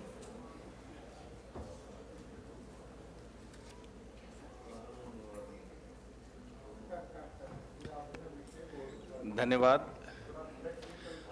महामहिम राज्यपाल महोदय, हम आपकी उपस्थिति से अभिभूत हैं। आप ज्ञान का सागर हैं, और जिस प्रकार से प्राकृतिक खेती के बारे में आपने वैज्ञानिक दृष्टिकोण और तथ्यों के आधार पे एक तरीके से धारणा परिवर्तन का काम किया, बहुत बहुत बधाई हम सब की तरफ से। आज भारत पहला इंडिया एनिमल हेल्थ समिट में आपके ओजस्वी भाषण के लिए, और जो प्रेरणा हम सबको मिली है, इनफैक्ट हम लोग तो जो कृषि शिक्षा ग्रेजुएशन पोस्ट ग्रेजुएशन किए हैं तो आयातित ज्ञान के आधार पर पढ़ते रहे, लेकिन जो घरेलू ज्ञान था, समझ था, जो प्राकृतिक खेती की समझ थी, उससे दूरी बनाए चले गए। आपके बारे में जिस तरीके से सर आपने देसी गायों के बारे में और प्राकृतिक खेती को एक राष्ट्रीय मुहिम के तरीके से इस देश में सिंगल हैंडेडली आपको पूरा पूरा श्रेय जाता है, जो देश में एक नई मूवमेंट खड़ी हो रही है, तो बहुत बहुत बधाई। माननीय केंद्रीय विधि एवं न्याय राज्य मंत्री प्रोफेसर बघेल साहब, आप भी पशु व्यवस्था और पशुपालन अर्थव्यवस्था के बारे में जो आपका ज्ञान है और जो आस्था है, आपको भी बहुत बहुत बधाई देते हैं। We got greatly enriched by the speech that you delivered, but let me start by congratulating all the awardees today कि आज पहले पशु स्वास्थ्य पुरस्कार समारोह में जिन लोगों को पुरस्कार प्राप्त हुए हैं उन सब को बहुत बहुत बधाई। अभी तक जो इस तरीके के अवार्ड फंक्शंस होते थे उसमें या तो साइंटिफिक कम्युनिटी को या फार्मर्स को मिलते थे, लेकिन किसी भी व्यवस्था को चलाने के लिए मल्टी स्टेक होल्डर्स का एक अप्रोच होता है। आज आप सबको जो अवार्डीज़ हैं अगर उसकी लिस्ट पर नज़र डालें तो बिना साइंस के, बिना रिसर्च एंड टेक्नोलॉजी के आप कोई गुणात्मक परिवर्तन नहीं कर सकते हैं। तो जो साइंटिफिक क्लास से कुलपति महोदय, उप कुलपति महोदय 3 जो प्राप्त किया है पुरस्कार, आप सबको बधाई। पॉलिसी मेकिंग, बिना पॉलिसी मेकिंग के कोई सिस्टम नहीं चल सकता है, इंडस्ट्री के बिना कंप्लीट नहीं होता है, और फार्मर्स जो उसको अडॉप्ट करते हैं, जो ज़मीन पे ले जाते हैं, तो सभी का प्रसार तंत्र है, उसका भी योगदान है। तो सभी को आज एक कंपोजिट, एक मल्टी स्टेक होल्डर सभी ऑनबोर्डेड हैं, और मुझे लगता है कि कल से जो शुरुआत हुई थी, ज़्यादातर जो समिट्स हुए हैं अभी तक एनिमल हस्बेंड्री पे, एनिमल हेल्थ पे, वो साइंटिफिक इंस्टीट्यूशंस में हुए हैं और साइंस रिलेटेड सब्जेक्ट पे ही डिस्कशन हुआ, लेकिन किसी एक बड़े इम्पैक्ट के लिए, चेंज के लिए सभी का योगदान इसमें होता है। तो जो ये समिट था कल से शुरू हुआ, इसमें डेवलपमेंट की बात, पार्टनरशिप्स की बात, इनोवेशंस की बात, टेक्नोलॉजी डेवलपमेंट की बात, पॉलिसी की बात, इन्वेस्टमेंट की बात, स्टार्टअप्स की बात, तो सभी स्टेक होल्डर्स को ऑनबोर्ड किया। तो इसलिए एक completeness in the approach looking at strengthening the animal health system in the country and how the participation of the private sector and many other key stakeholders including institution and the industry can make it happen on the ground. मैं doctor camel पाठक को खासकर बधाई देता हूं जिन्होंने आयोजन समिति की अध्यक्षता किया और 2010 से ऐसा कार्यक्रम करने के लिए हमेशा प्रेरित करते रहे हैं। बहुत बहुत बधाई। मंच पे बैठे पशुपालन और डेयरी विभाग के भारत सरकार के सचिव अतुल चतुर्वेदी साहब, national academy of veterinary science के प्रेसिडेंट डॉक्टर राव साहब, former chairman of ASRB doctor Mishra साहब, बहुत बहुत शुक्रिया। आप सब प्रेरणा के स्रोत इस कार्यक्रम को कंप्लीट करने के लिए। मैं माननीय राज्यपाल महोदय की जो ज्ञान है, सर आप ज्ञान का सागर हैं, इतनी एक आस्था और वैज्ञानिक दृष्टिकोण से प्राकृतिक खेती को समझने का मौका मुझे पहली बार मिला। इसके बारे में हम लोग चर्चा करते रहते थे कि ये भी एक बहुत महत्वपूर्ण विकल्प है खेती को दूसरे तरीके से एक अल्टरनेट मेथड करने के लिए, क्योंकि क्रॉप हस्बेंड्री में जो हम लोग फेस कर रहे हैं सबसे ज़्यादा है कि उर्वरकों की उर्वरता शक्ति का ह्रास हो रहा है। The fertility response of fertiliser is receding and therefore the only sustainable method, जब दुनिया बात कर रही है सस्टेनेबिलिटी की क्लाइमेट चेंज के कॉन्टेक्स्ट में, तो मुझे लगता है जो भारत के ये प्रयोग हैं और जो यहाँ पे इसके नए कीर्तिमान स्थापित हो रहे हैं, मुझे लगता है इसको विश्व पटल पे ले जाने की ज़रूरत है। And I am sure the knowledge that we generate here and the data that we produce, I am sure the world will be convinced one day to return to the original method of farming, and that is natural farming, and that is the sustainable farming system. Thank you very much. Thank you all.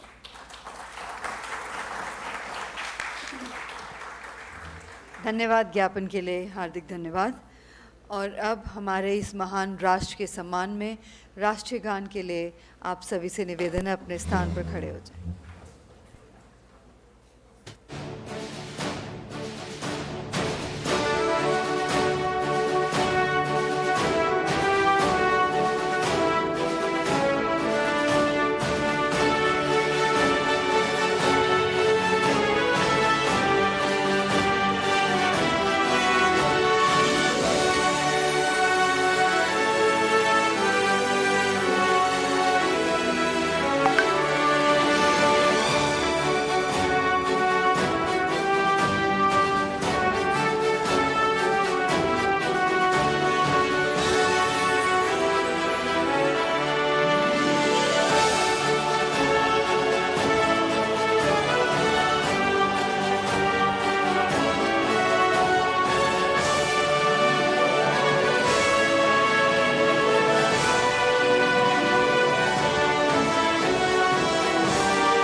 धन्यवाद। माननीय राज्यपाल महोदय जी का एक बार पुनः हार्दिक धन्यवाद करते हुए सभी अवॉर्डीज़ को एक ग्रुप फोटोग्राफ्स के लिए आमंत्रित करना चाहेंगे माननीय राज्यपाल महोदय जी के साथ। ग्रुप फोटोग्राफ के लिए सभी पुरस्कार विजेता मंच पर आ जाएं।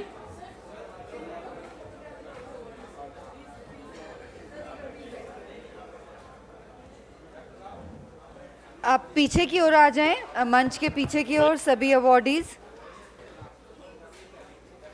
और प्लीज कैरी योर ट्रॉफीज।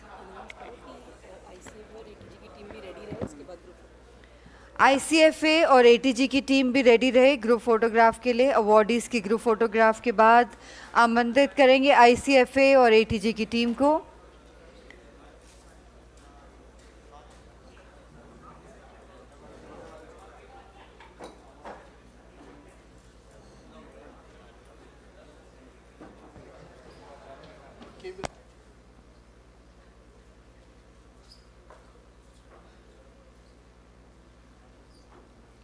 और एक बार फिर से जोरदार तालियां सभी विजेताओं के लिए आज के इस भारत पशु स्वास्थ्य पुरस्कार 2022 के सभी विजेताओं के लिए।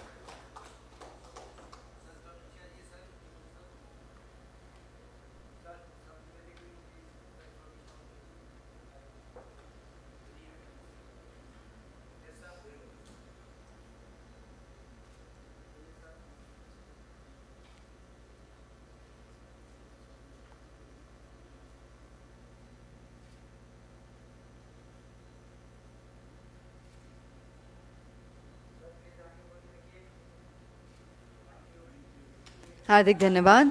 और अब ICFA और ATG की टीम ग्रुप फोटोग्राफ के लिए।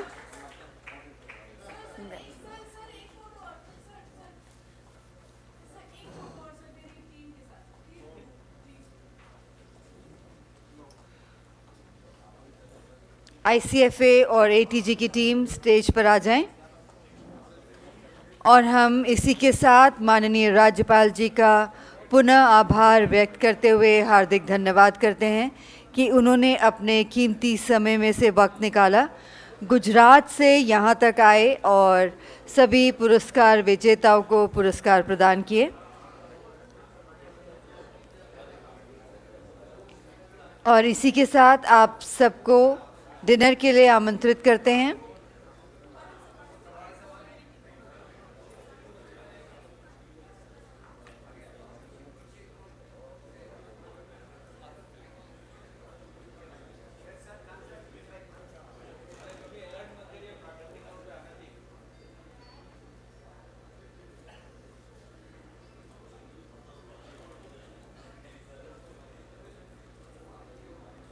और माननीय राज्यपाल जी का पुनः हार्दिक धन्यवाद। Ladies and gentlemen, we invite all of you to kindly join us for dinner, which is served on the ground floor. Have a wonderful evening ahead. Good night and namaskar.